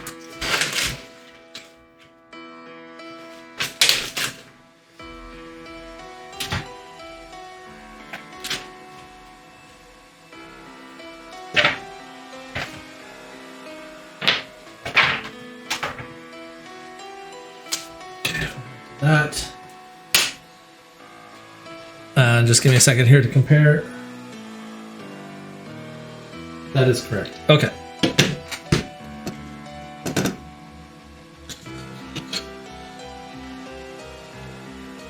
I was pretty sure, but I just wanted to make sure. See, the book is still useful. Oh my god, okay.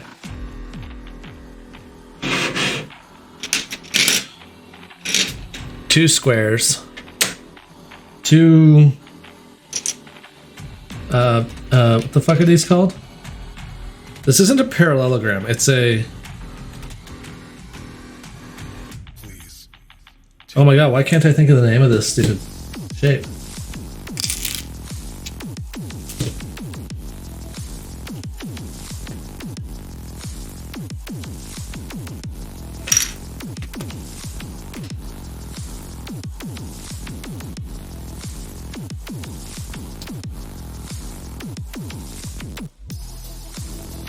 Four-sided shapes. Trapezoid. Fuck me. Specifically an isosceles trapezoid.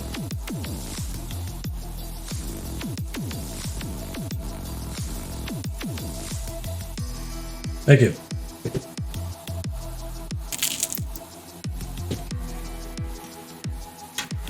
Two trapezoids.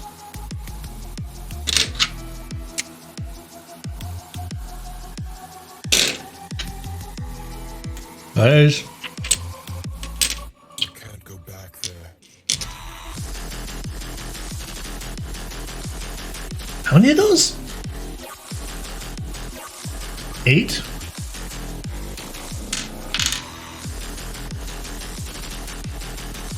Two of these. Okay. 1, 2, 3, 1, 2, 3, 4.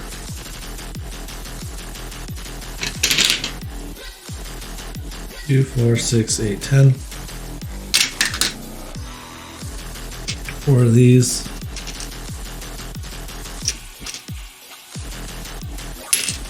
Oh. And 1, 2, 4, 5, 6, 7, 8. Okay. And then we build. 1, 2, 3. 1, 2, 3.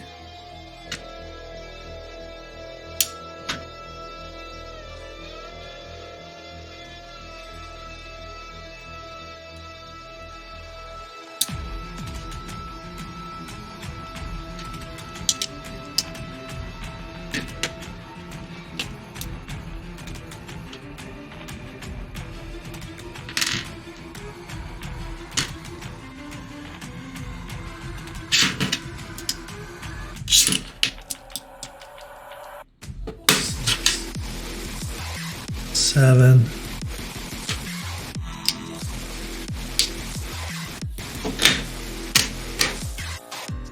Okay, and then they go where?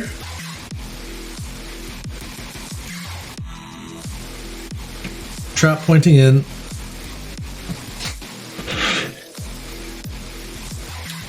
Trap pointing in. Trap being the trapezoid piece is going to point in. Okay, then we're going to grab 2 more flats, 2 more traps. I'm going to put them where? There. There. And there. There.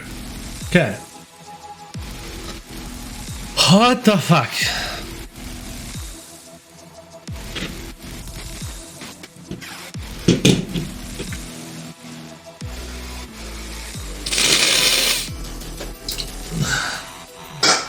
Turf that. Turf that. That's all good for now.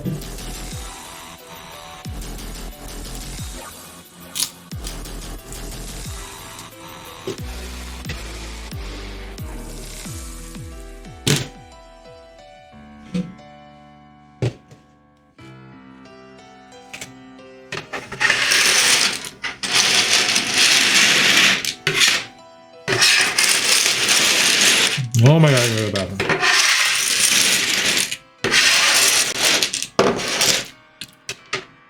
Bullshit.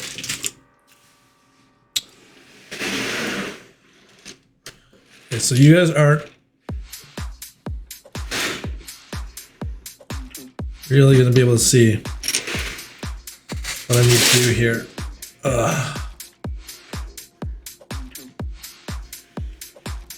Very well. But we're going to try. I'll put this like this. I turn that off for a second. Okay, and then this is gonna go.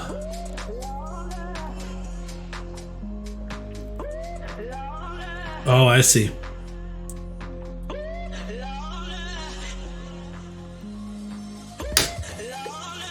One and two. Okay.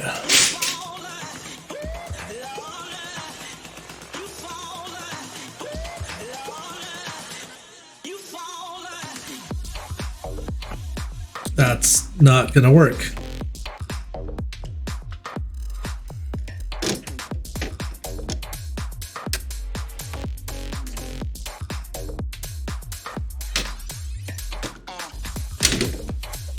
Okay.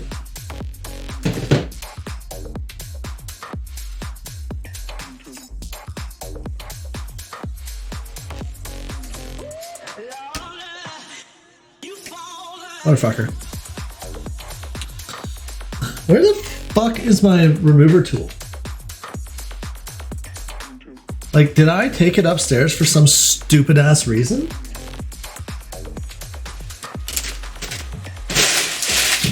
Did I fucking yeet it? Oh, I see it. That's not good. Okay, cool. It's under the table. But like, a ways away. So we're gonna do this.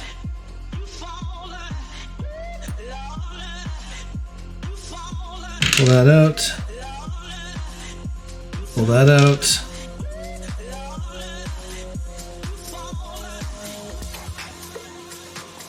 Yeah, these go in here.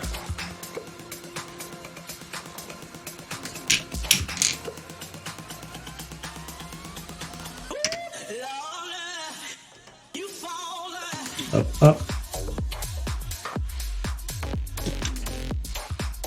That goes there. That goes there. And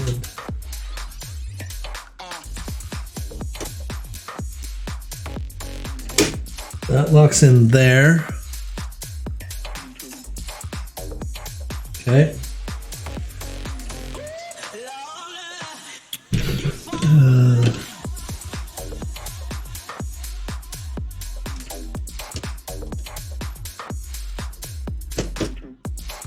That locks in there.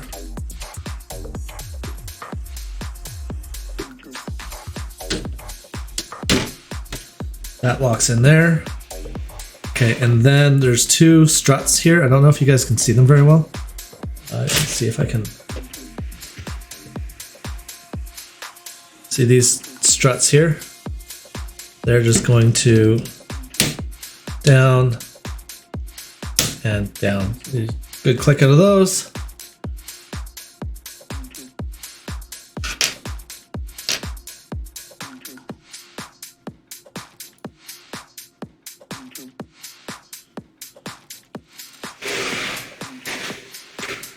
Then that can go back up out of the way. Okay, now we're building, I don't even know, some kind of deck structure.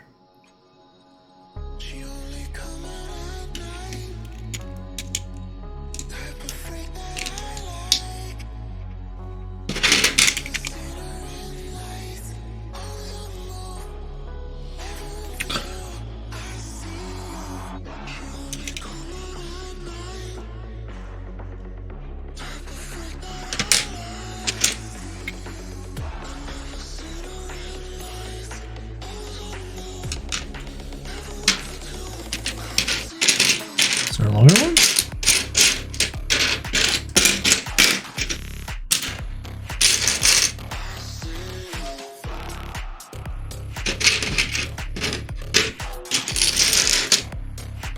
Is it this one? That doesn't look dark enough.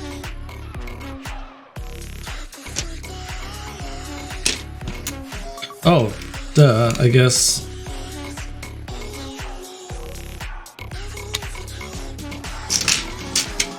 Orange spacer. Then this.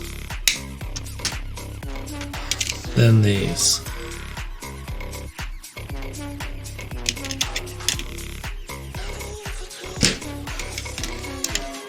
There we go. There we go. Got that sorted out.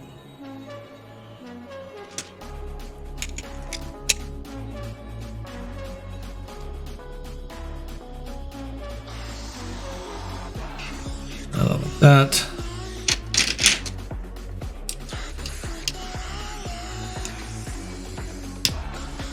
That one like that. And flip it over. And grill piece here.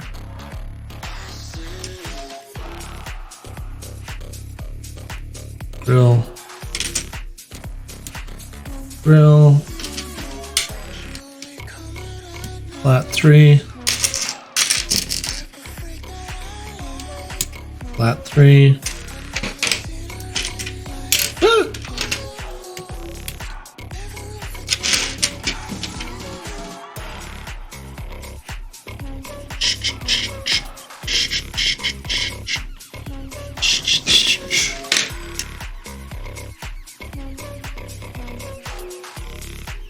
Oh.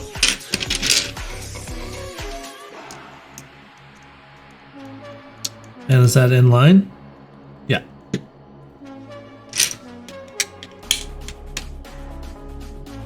Okay. So it's gonna go like that. That. Oh, this is definitely starting to form the shape of the. Yeah. Yep.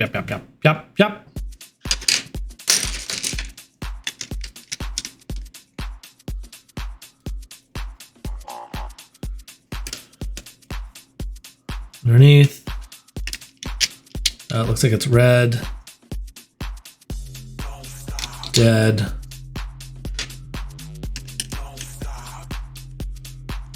Redemption.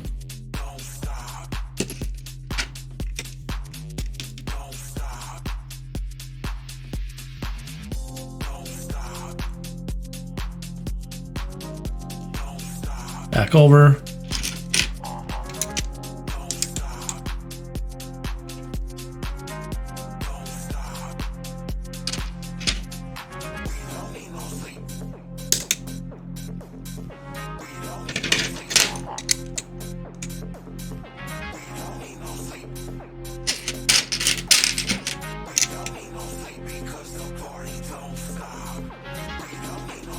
Back over.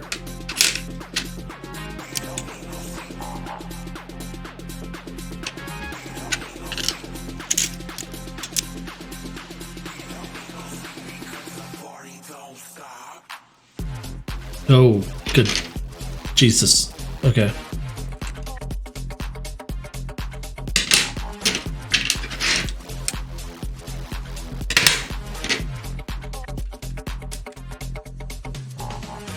That. It's definitely part of the backplating. Put this down.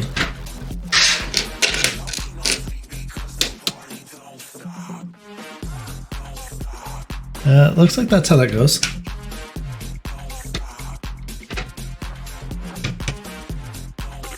Okay, and then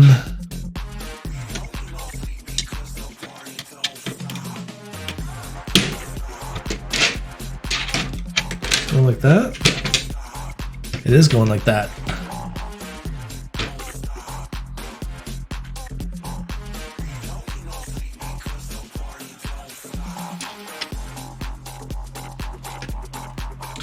And it looks like that. That. And then there's a bunch of these little hinge pieces, which also get used as locking tabs. A lot of these types of builds. Not necessarily hinges, but it's so that you can do modular snap-ins. Like, you know. Could be used as a hinge to allow a door to move. Or it can be used for two assemblies to snap together. If you can hear that.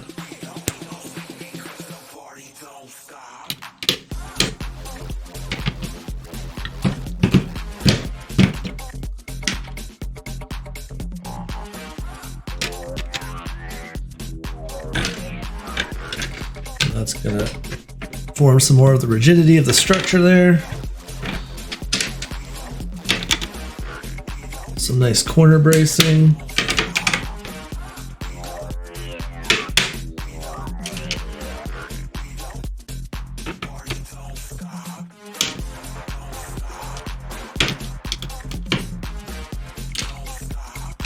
I also really don't understand why they use one piece versus a different piece in some cases. Like I'm looking on the back side there and like they had us double stack those two green pieces, but you could have done, well, I guess more click interface. I don't know. I don't think that makes a difference. Maybe it's for weight management. They use two thin pieces instead of one thick piece. I have no idea. Let's bring this back up though. Bring that back up. Back over here. I think we're on to the next page. Yep.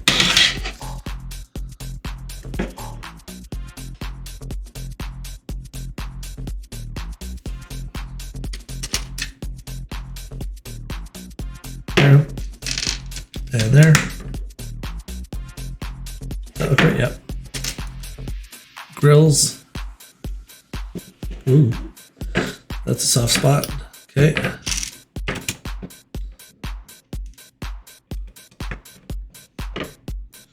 You gotta watch that.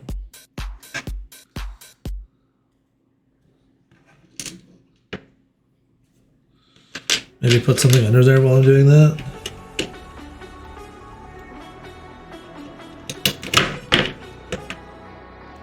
Just like a little bit of support.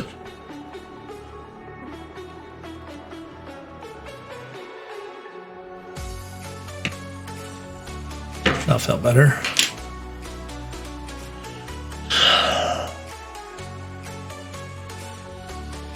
Okay.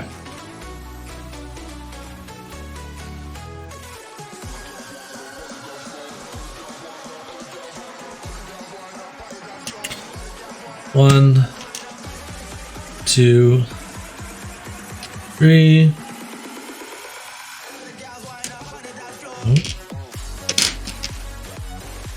Four.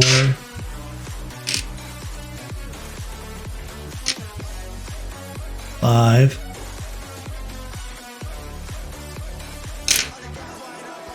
6. Okay, and then we're gonna go. So here, count down 3, put that in there. Put that right at the end. That's gonna go right down the seam. These 2 go here. And then this goes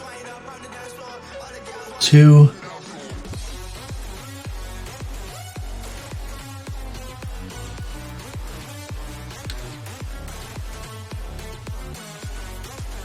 Okay. Go 2 smooth triangles, 2 rounded bumpy thingy fuckers. Need another smooth triangle. Where'd it go? Where's another smooth triangle, huh? Here, smooth triangle. There it is. That's definitely those little wonky thingies. On that. Okay, so we're gonna go 1. I'm gonna zoom in just to see that I got these in the right orientation. Okay, so they are facing out. So you can see there's a flat end and there's a semicircle end.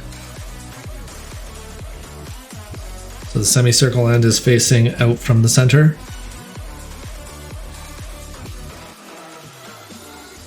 These definitely appear to be here.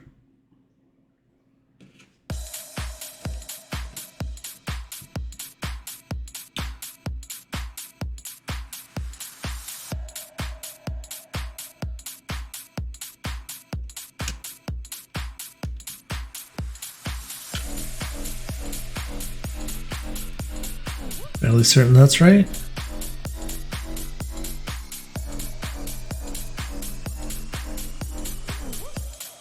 Okay, 2 of these. Yeah, they're going. One's going there. Other one's going there. Thor's hammer. That's legitimately what that is. That is Thor's hammer.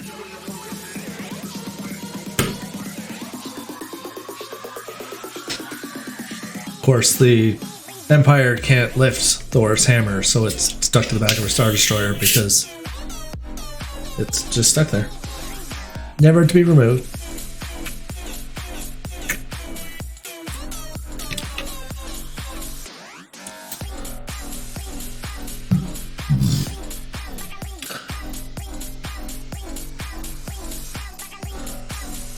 Okay. 2 beveled flats.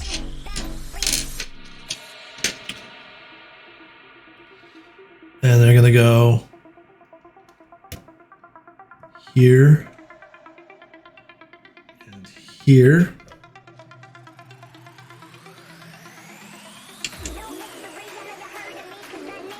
Here.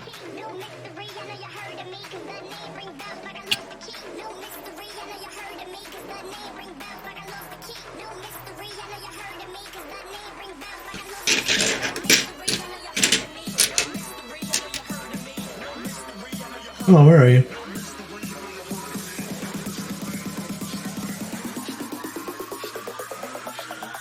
Really?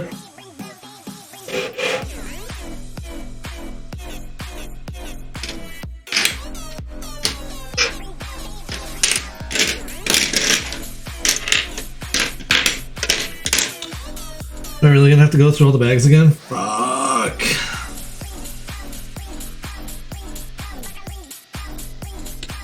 It's definitely supposed to be another one of them. There's a white. Nope, that's a full circle. Okay. Is it stuck in a piece? Like sometimes they get, you know, stuck in or to a piece.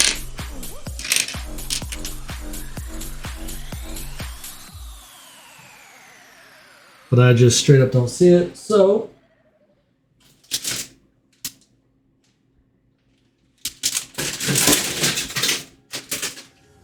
I said we used to be okay.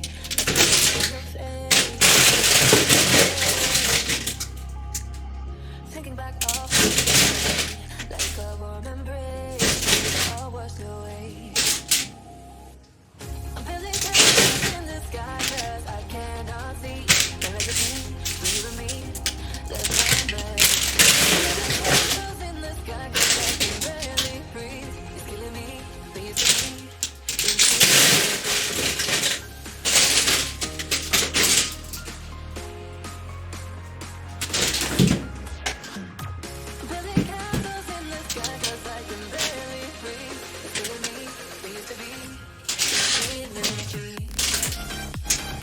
why it's important to check your bag. But I still don't see it.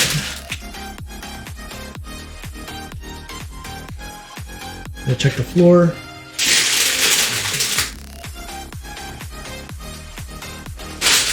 Not good. Just this one right now. I'm out of Lego after this one. I've got a fake Lego build, but I don't know that that one's going to be on stream. I've got a fake Lego Titanic, but I don't have any other Lego at the moment.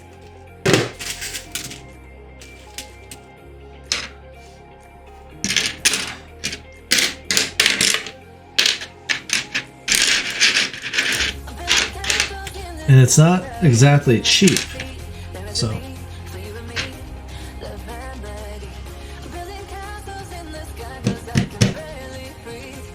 Hell. Might legitimately be missing a piece at this point.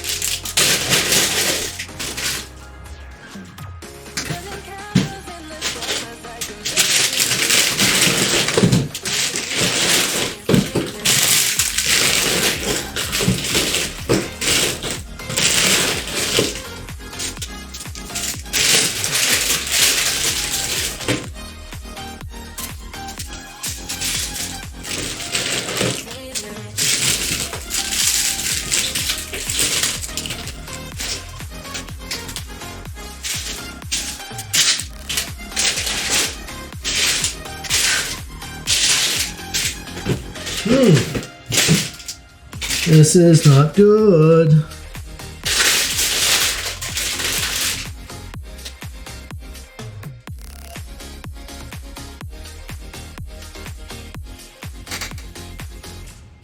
I mean, that got over there somehow.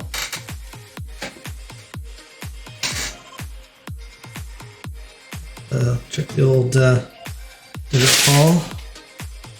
Is it there? Is it there?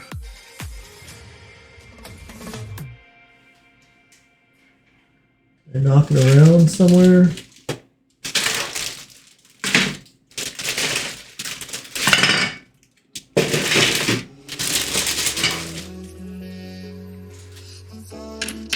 Huh. Like, I don't think that's a critical piece to be able to build the whole thing, but it's definitely like an artistic piece that I would like to find. Mildly annoying. And it is seeming like it is missing.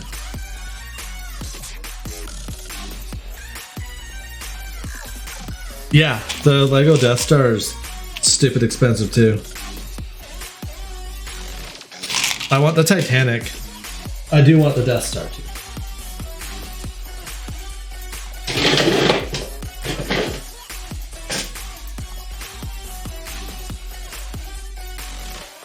Yeah, just stand up for a minute and take a look around my area. See if this is floating around. Also see if I can get at that brick separator. Is it in this?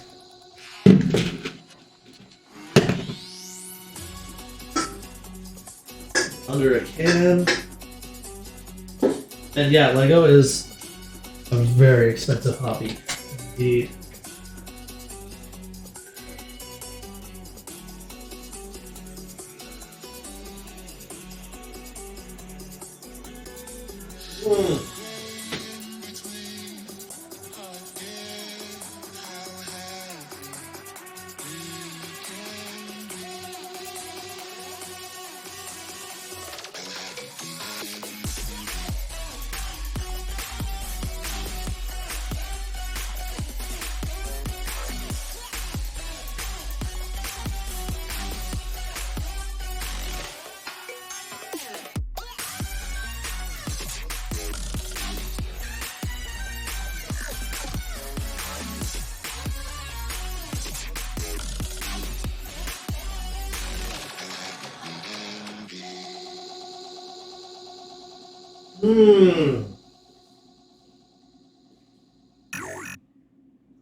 I'm just thinking, like, if it fell, Lego can certainly scatter pretty good.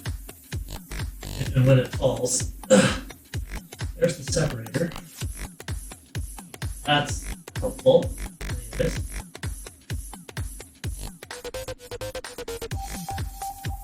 I'm not convinced that it's missing or that it fell. I've been through the bags. I'm not convinced that that's an issue. Minimize. Warning. The system has become unstable. Please input proper code and password. Doesn't appear to be in the chair. Very well. I'll see what I can do. Start a donation. Yeah, £200 for the Lego, £1,000 for use of the name Disney Star Wars, Blues Lego Room Fund. Yeah, right. Exactly. That's what it'll have to be.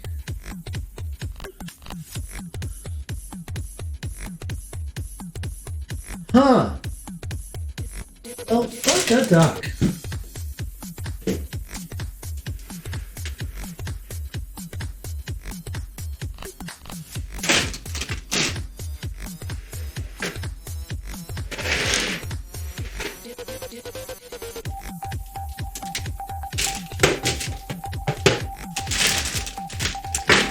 Where?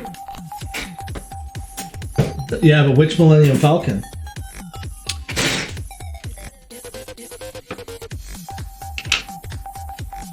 We got that now, so that's good.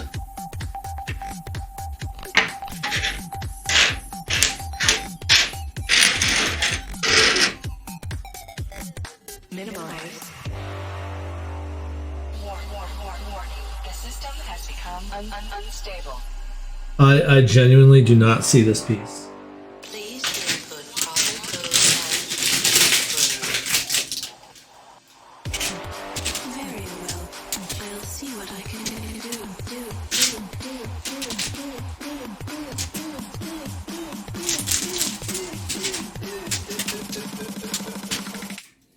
Minimize.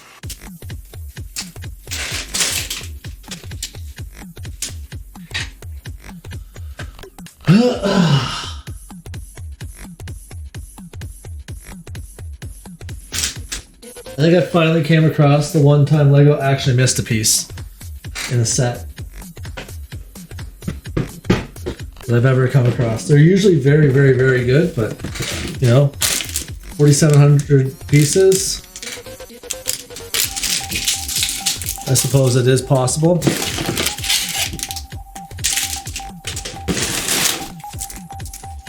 Now, of course, the other thing is there could be another bag 7.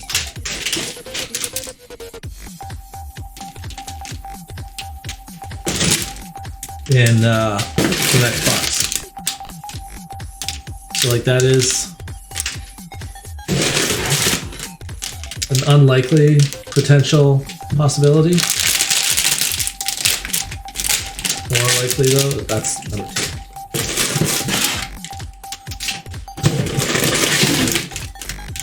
That's number 7. Okay. 6. Little clear bag. That's what it would have been in.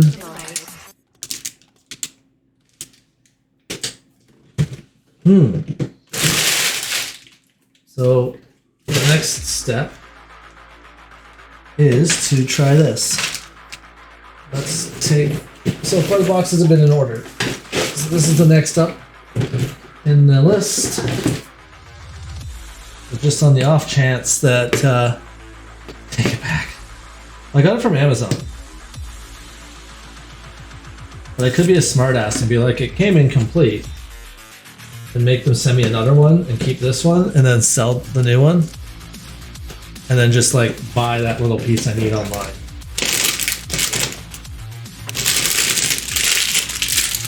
$11,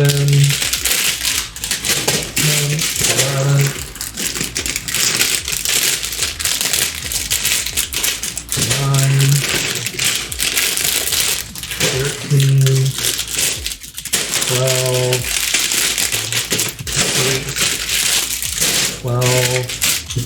14, 9, 11, 8, 13, 10, 14, nope. And it's definitely not going to be the next one, so. Son of a bitch.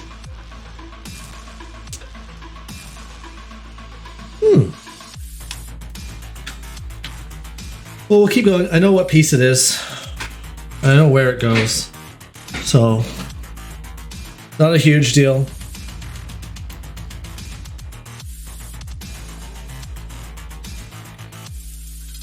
In the grand scheme of things, if we come across an extra one, we'll put it on. If not, no one will know the difference except us.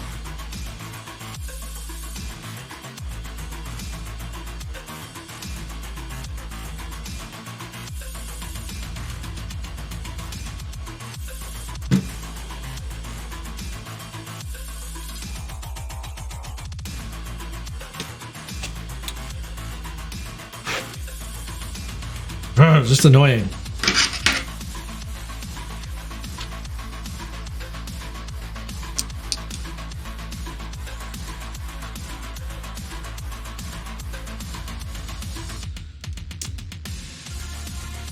Watch, like, I dumbass will come across it.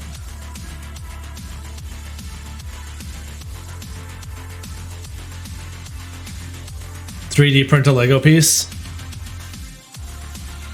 Sadly.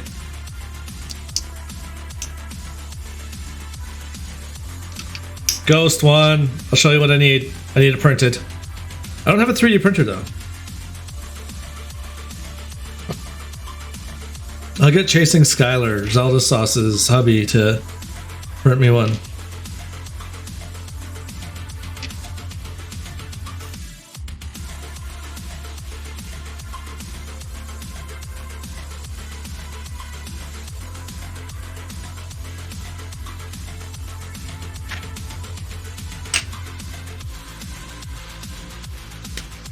That's just gonna be what's gonna have to happen.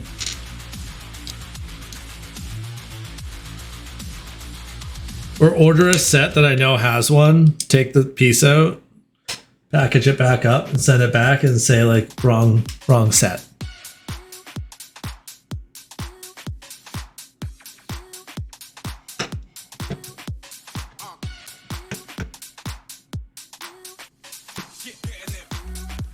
No, don't push there.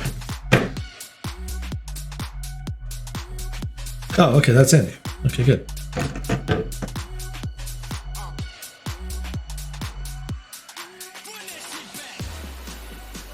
Oh my god. Okay. Cool. This is probably how I lost that piece in the first place.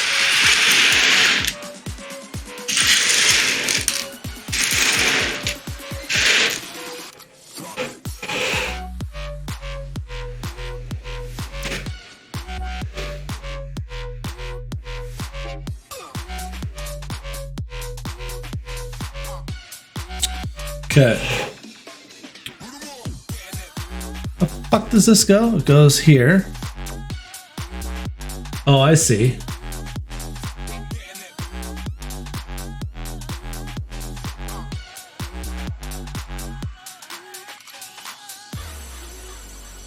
Ready to go. Shit. You gotta be kidding me.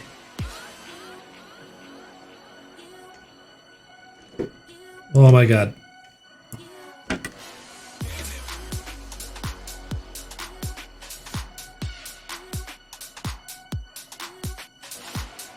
Is that in?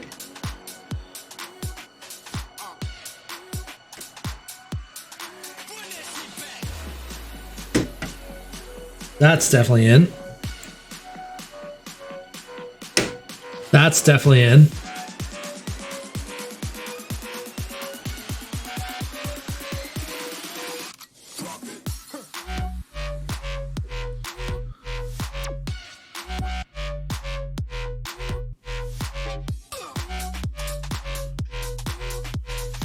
And then you want that to snap in? Yeah, okay. Oh, it does actually just clip in. Okay.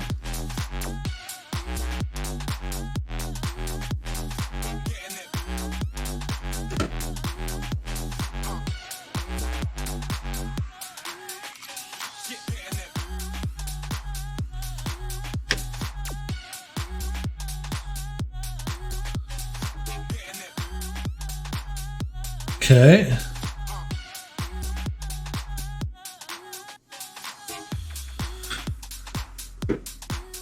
Now for the upper portion of that, and yeah, we'll definitely be done after this step is done.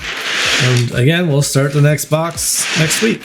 I think we can probably get through a box on Tuesday and a box on Wednesday next week, and then we'll be done. So it's gonna be a two week 4-part build.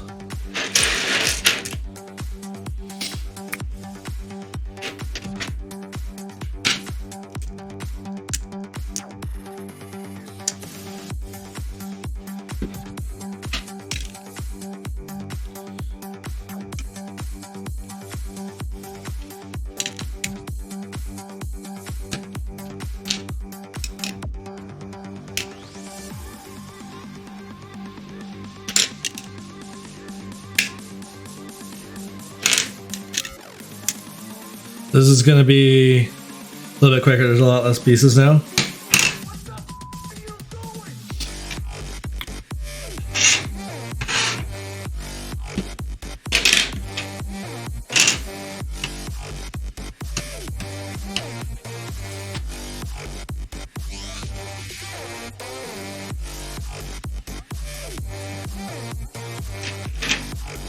I thought this was going to be part of the superstructure, but it's the back flap.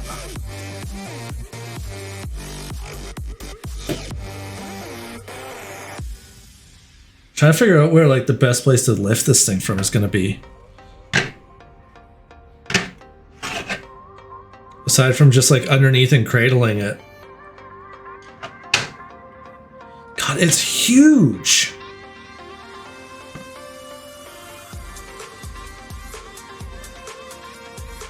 It is.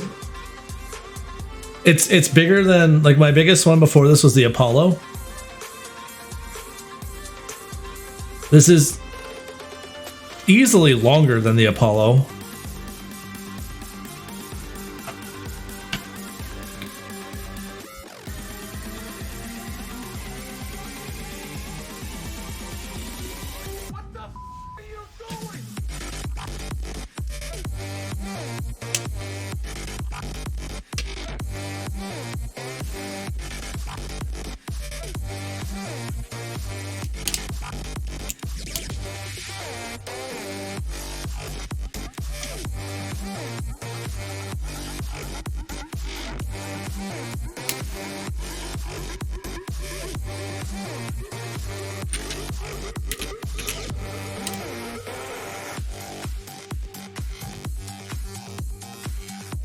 One, two, three, four. 1, 2, 1.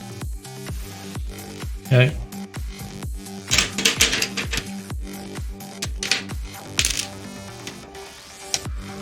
That's 1, 2. This is very similar to the other piece, but it's definitely going to be smaller because, like, oh, and then the engines still have to get in there somehow. How many engines did this thing have? 4? 3 or 4 engines? How many engines does this thing have?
Okay.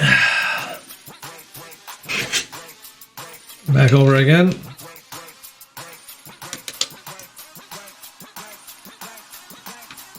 Did I fuck that up?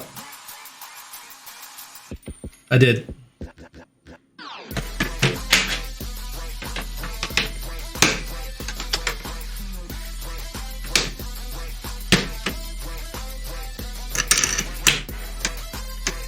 Look at, like, how the fuck is that not fitting?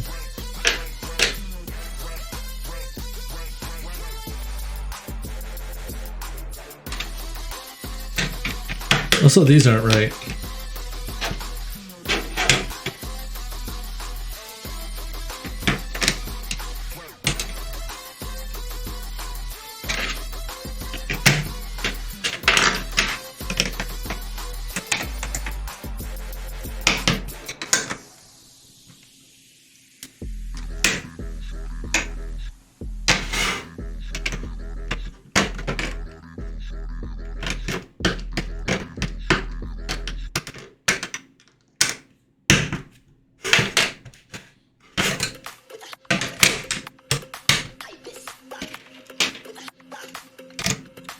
I think that's good.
I think these are the mounts for 3 big ass engines.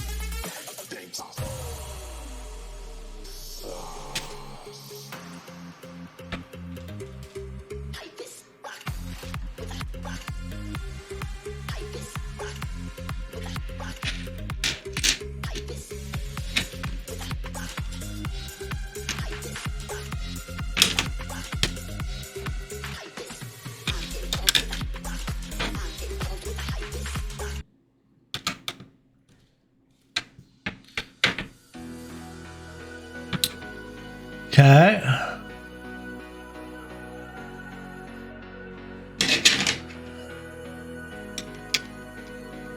One,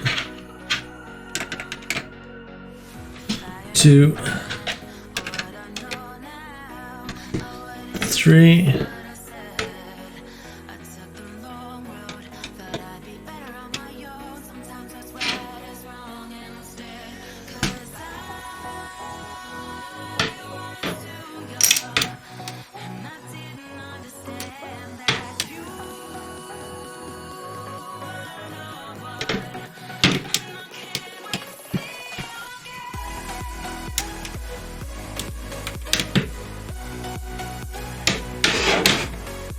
Corner bracing.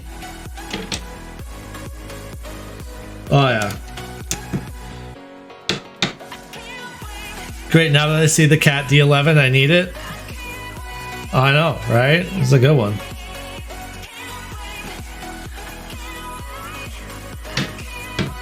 What the fuck?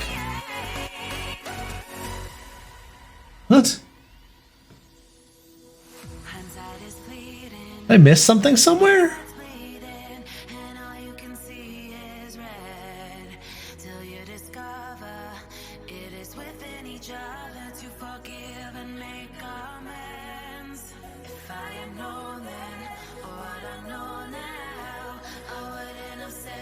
What?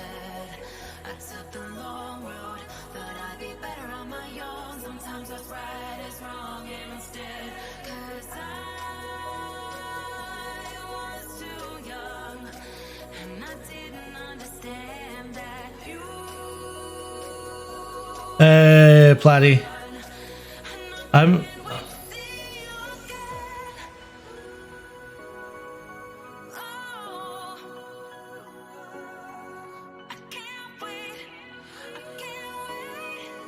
The fuck am I missing here?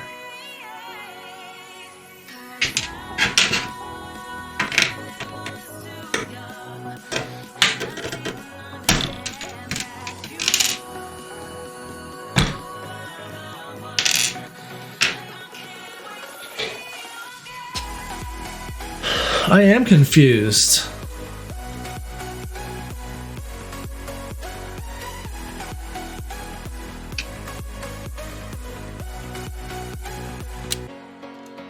That's supposed to go like that? Does that look right now? Does that look right now?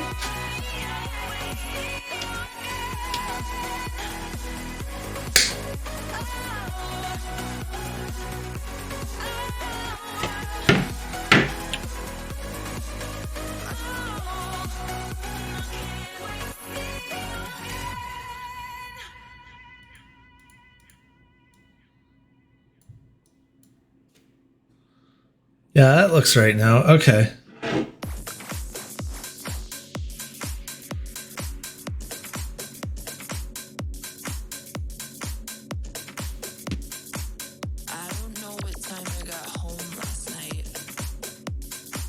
Yeah, okay. Okay.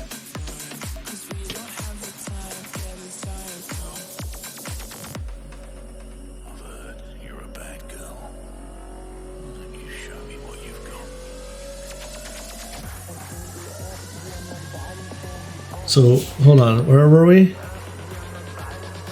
Okay, we're on the bottom half now. Okay. Yeah, that's right now. Okay.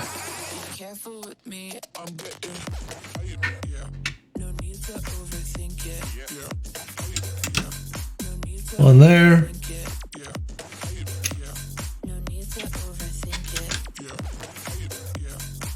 One there.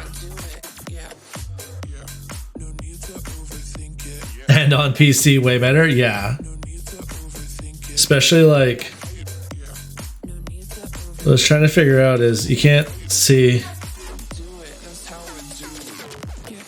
I was trying to figure out this piece right here. Isn't it though? Like...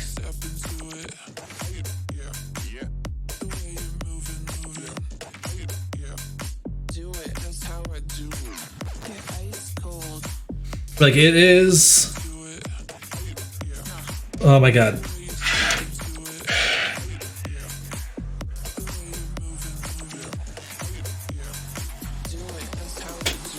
I don't even want to pick it up.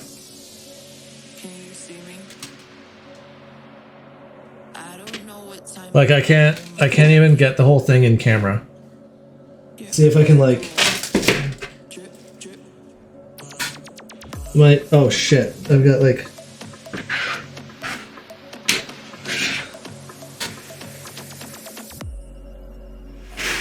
You're a bad girl.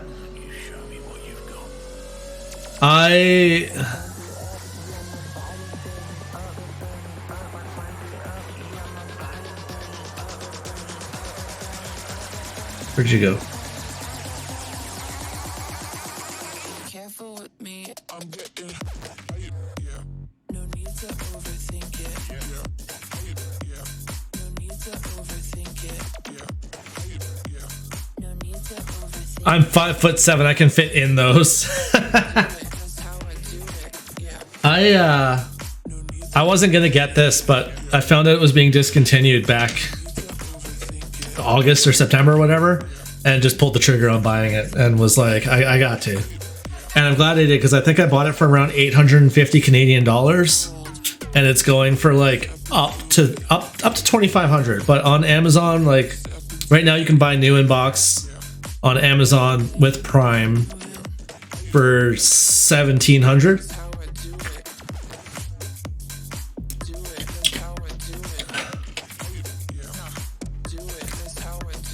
Oh, if I should have bought two back when they discontinued it. I should have bought two and held on to one, and then just like sold it like even 3 years in. I could have sold it and paid off the other one. I'll definitely be looking at like other sets as they discontinue and buying them like buy up to right as they discontinue.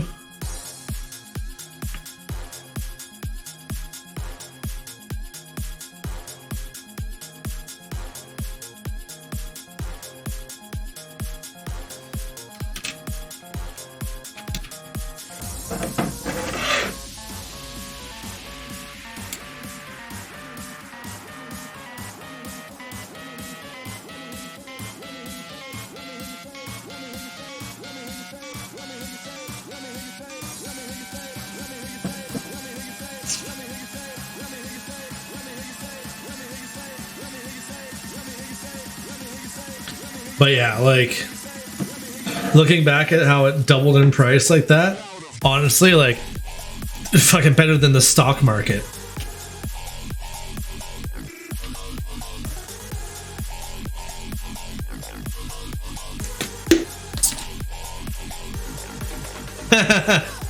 Not door friendly. It's gonna be in this. It's gonna be built in this room. It's gonna be built in this room. It is the 75252. 75252.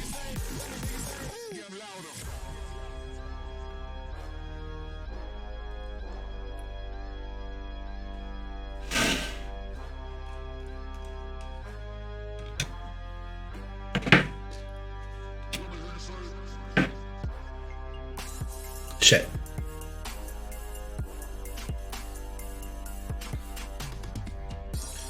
Using PDF instructions is the way to go too when streaming.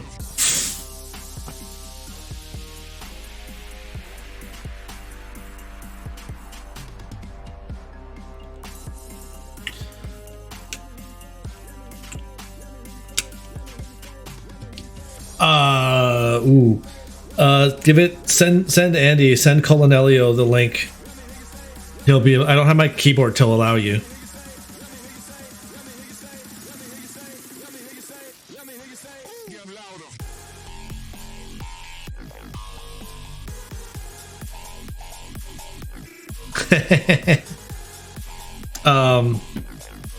Yeah, send the link to Colonelio. Colonelio can post it for you. Just because I don't have my keyboard to do stuff. 970. That's not terrible.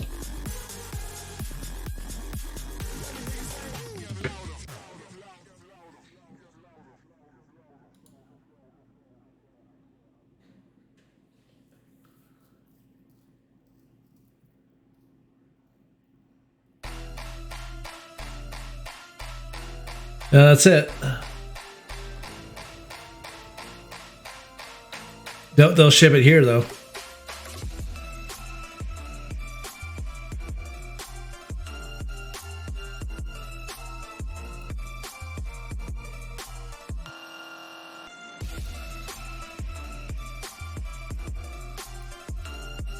We can sort that, not an issue. I don't have a thought. Hey Google, 970 US dollars to Canadian dollars. Hey Google, 970 US dollars to Canadian dollars.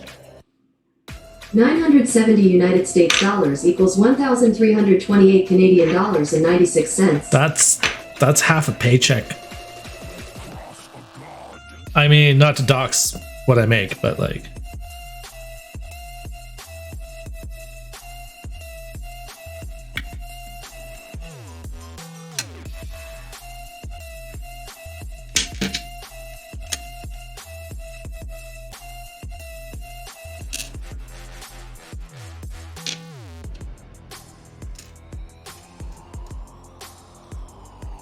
And yeah, considering what I got this for sure. That's inline one off to the side. That's kitty cornered. 1, 2, 3, 1, 2, 2, 1. Okay. So the only other F1 ever made, the Williams going for over 29 2K. Its retail was 150. Oh, like some of these things just get silly. It looks like there's a space. I'm gonna have to zoom in here. Okay, let's grab up what I need here first. So we're gonna go 1, 2, 3, 4, 5, 6. I'm definitely missing a piece. Fucking annoying. 7, 8. Watch, it's gonna be they gave me one of these instead of one of the other ones. Bastards. The two actual Legos are the Volvo truck and the Lambo. Nice. Those are good sets too. I want the Lego Titanic and the Lego Eiffel Tower. Yeah. My problem is like, in some cases I want the same Lego as Mish.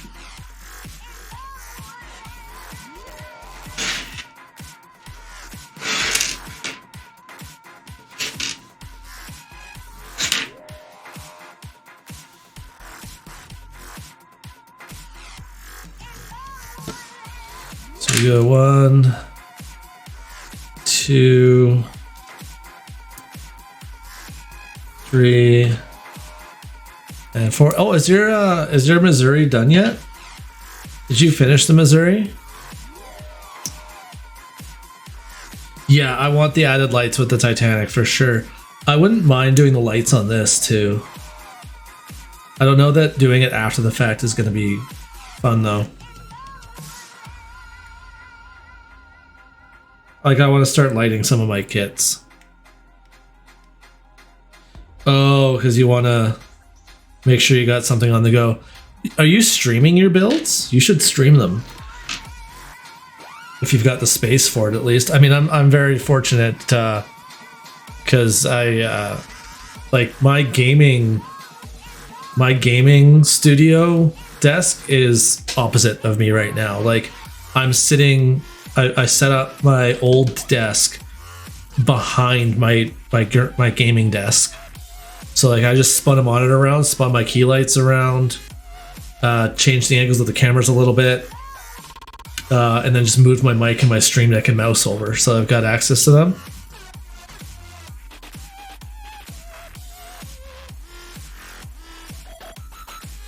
Yeah, I'm Mish and I are very fortunate to be able to grab this house with space for me to build a full studio.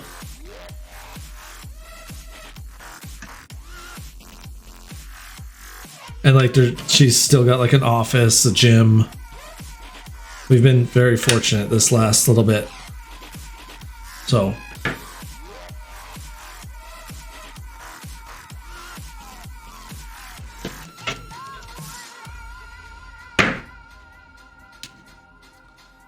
that's isn't most Dubai living like apartment living though? mod comes out and you can't build them. I love what you were doing there on Twitter, though. That is so much fun.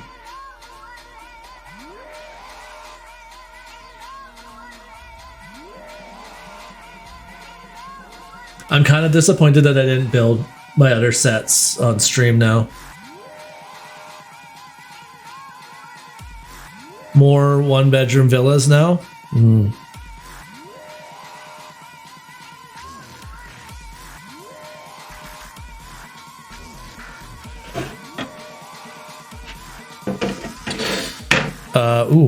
Okay, so we got this.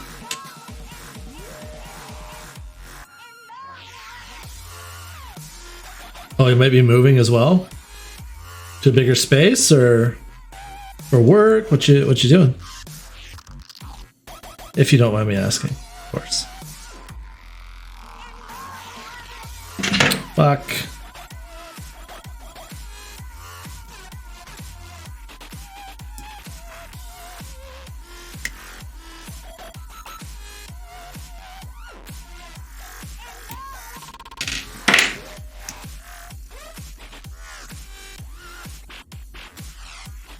$1.13M Grove Crane Remote or Messerschmitt. Might be back home or work. Lost your job last year. Has been slow going. Where's home?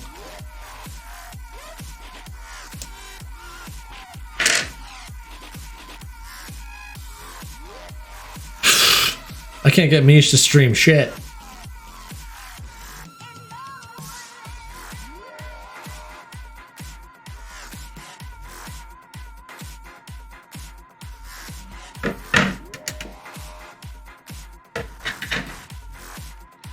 Lebanon, but it's really bad there. No power, private generators, no water, you get it delivered. Oof.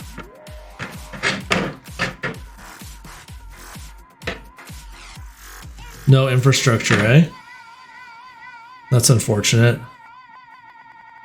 Worst deteriorated currency, even worse than Greek? Didn't Greece just go through like a ridiculous deterioration of currency value? Oh, fuck. Okay. All right. We'll, Jesus Christ. Okay. This.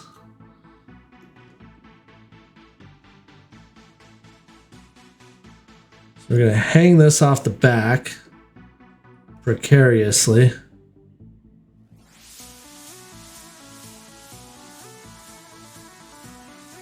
Whoa, that's goddamn.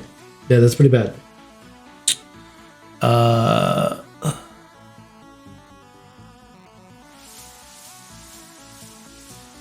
Okay, and then we're going to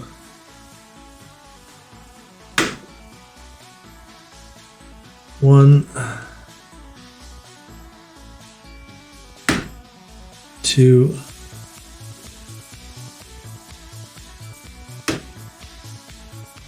three. That.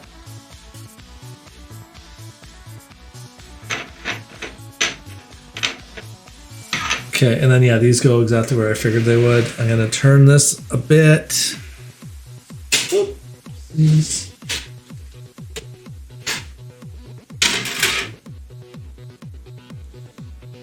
Turn this way. Unfortunately, the camera really can't get in there, but we're going to install these engine mounting pads.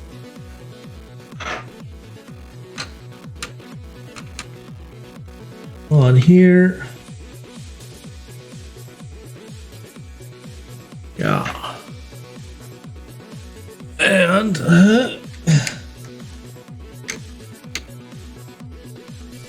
there we go. That's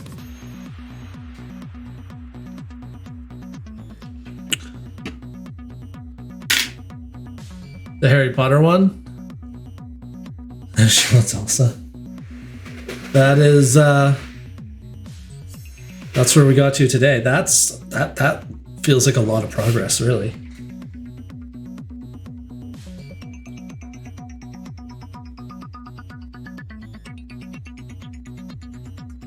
It feels so like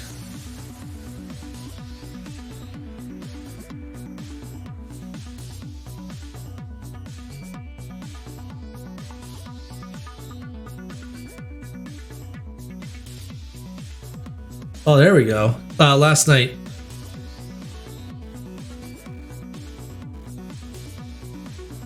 That's not too bad yet.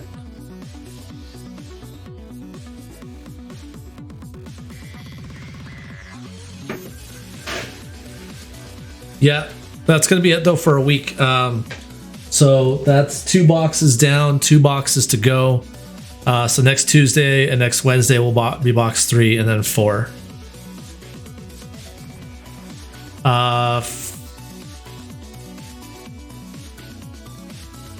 I started around 9 a.m.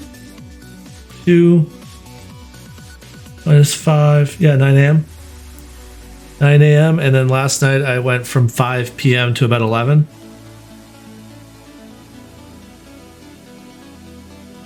And then next week, I'll probably do Tuesday 10 to 3, and then Wednesday 10 to 3-ish, probably again. And then that should hopefully be it done. And then it's all uploading it to YouTube, doing all the editing and everything to get a 1 hour time lapse in. Oh, fuck. Just noticed a piece that's like not fully together. And I don't know that I'll be able to do it from here. Oh.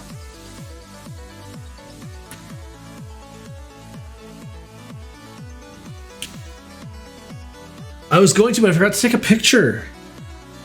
I forgot to take a picture of it this morning before I started. So I already fucked that up. But I might take a picture here now. I kind of fucked that up. I know. I mean, actually, to be fair, what I could do off stream before next week is everything that got done today clicks in. So I could take off all the paneling, probably relatively easily. Just drop it, take the pictures, and then plug it back up. So I might. But anyways, that's gonna be it. That's the box done. Maybe? Probably?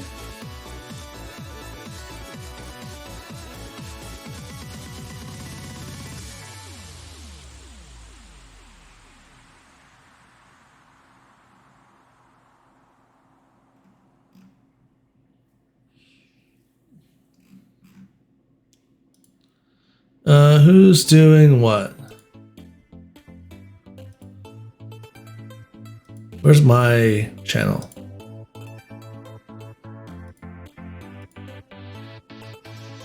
Makers and crafting. Let's try a raid again here. Let's go through makers and crafting until I find Lego.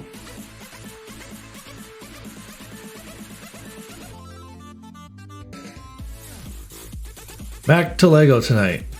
Here we go. Set 42144 material mover set. Oh, okay, here we go. This guy's got a pretty similar setup. Neat. Put Lego in search. I got Amaranth. Jesus.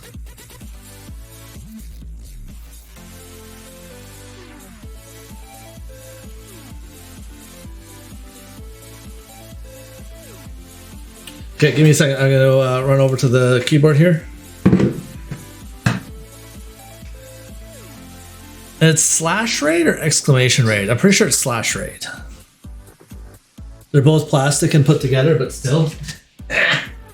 God, he.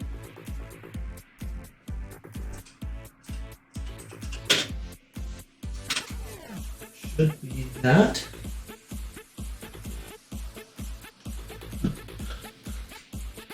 Okay.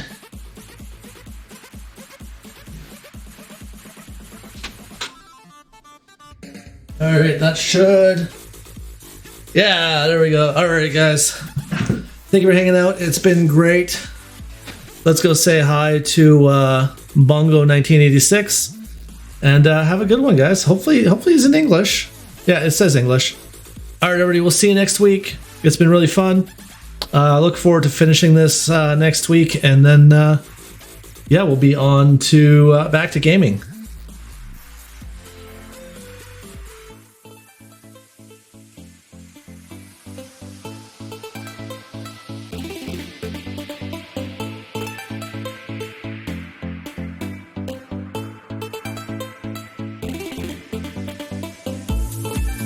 Great, doesn't it?